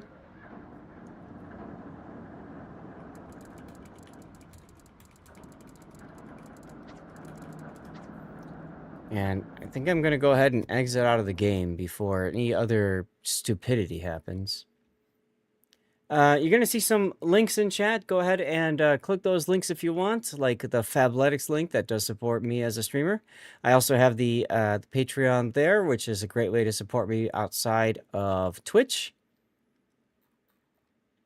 And you'll see a link for my rerun channel. Guys, any people out there you want me to raid, somebody doing World of Warships content, less than 100 viewers is what we typically look for.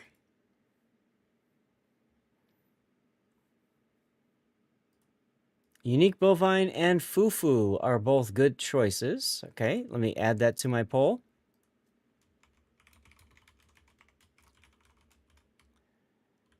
Unique Bovine, Lady Fufu 1. I'm going to add my rerun channel. I'm going to give you guys 5 minutes for that.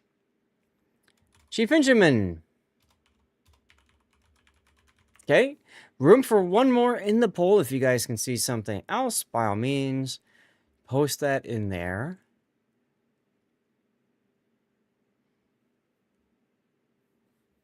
Well, I'm heading out. Have a great Take care. weekend, everybody. All right. Have a good weekend. We got a whole host of new subscribers. Big thanks again for all those gifted subs today. That was wild, Gravity. Thank you again very much for that. And we got B-Fall with the 100 bits cheer as well during the hype train. And we got some new followers today. Fantastico. I'm going to start the poll now. So there's 4 names in that poll. Go ahead and vote for who you would like me to raid.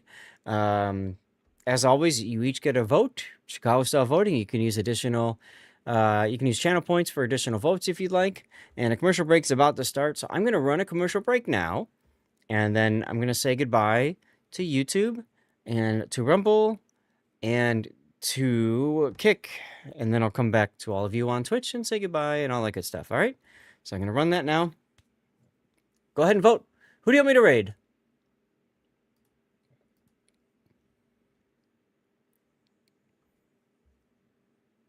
All right, let me go back to the focus on me screen. All right, guys. So, a fun stream nonetheless. Some weirdness at the end. I'm going to try to undo what I did over before this stream. I honestly think that could be contributing to this. We'll see how things work out on Sunday. Hopefully they're much better. We'll figure it out. But if you tuned in over on Rumble or Kick, big thanks for you guys doing that. I will be finishing off the stream now-ish. Where is my current stream? Is that it? There we go. Okay. All right. So anyways, Rumble and Kick, thank you guys very much for tuning in, being a part of the stream. Appreciate you guys. Feel free to say hi when you're over there. I'm always looking for people, and it's always nice to be able to meet people and all that good stuff. So feel free to say hi. No one's gonna judge or anything like that, of course. Okay. Good night. All right. Good night. Good night. And let's get out of here then. All right. So, bye bye Kick, bye bye Rumble. Let's go ahead and end those two right now. There goes Kick. There goes Rumble. YouTube. YouTube either on vertical or horizontal. Thank you guys for tuning in as well. I hope you guys had a great time, and I look forward to seeing you guys next time, which will be on Sunday. Okay? So, good night, good night, goodbye for now. See you in a couple of days. Ending the stream on horizontal.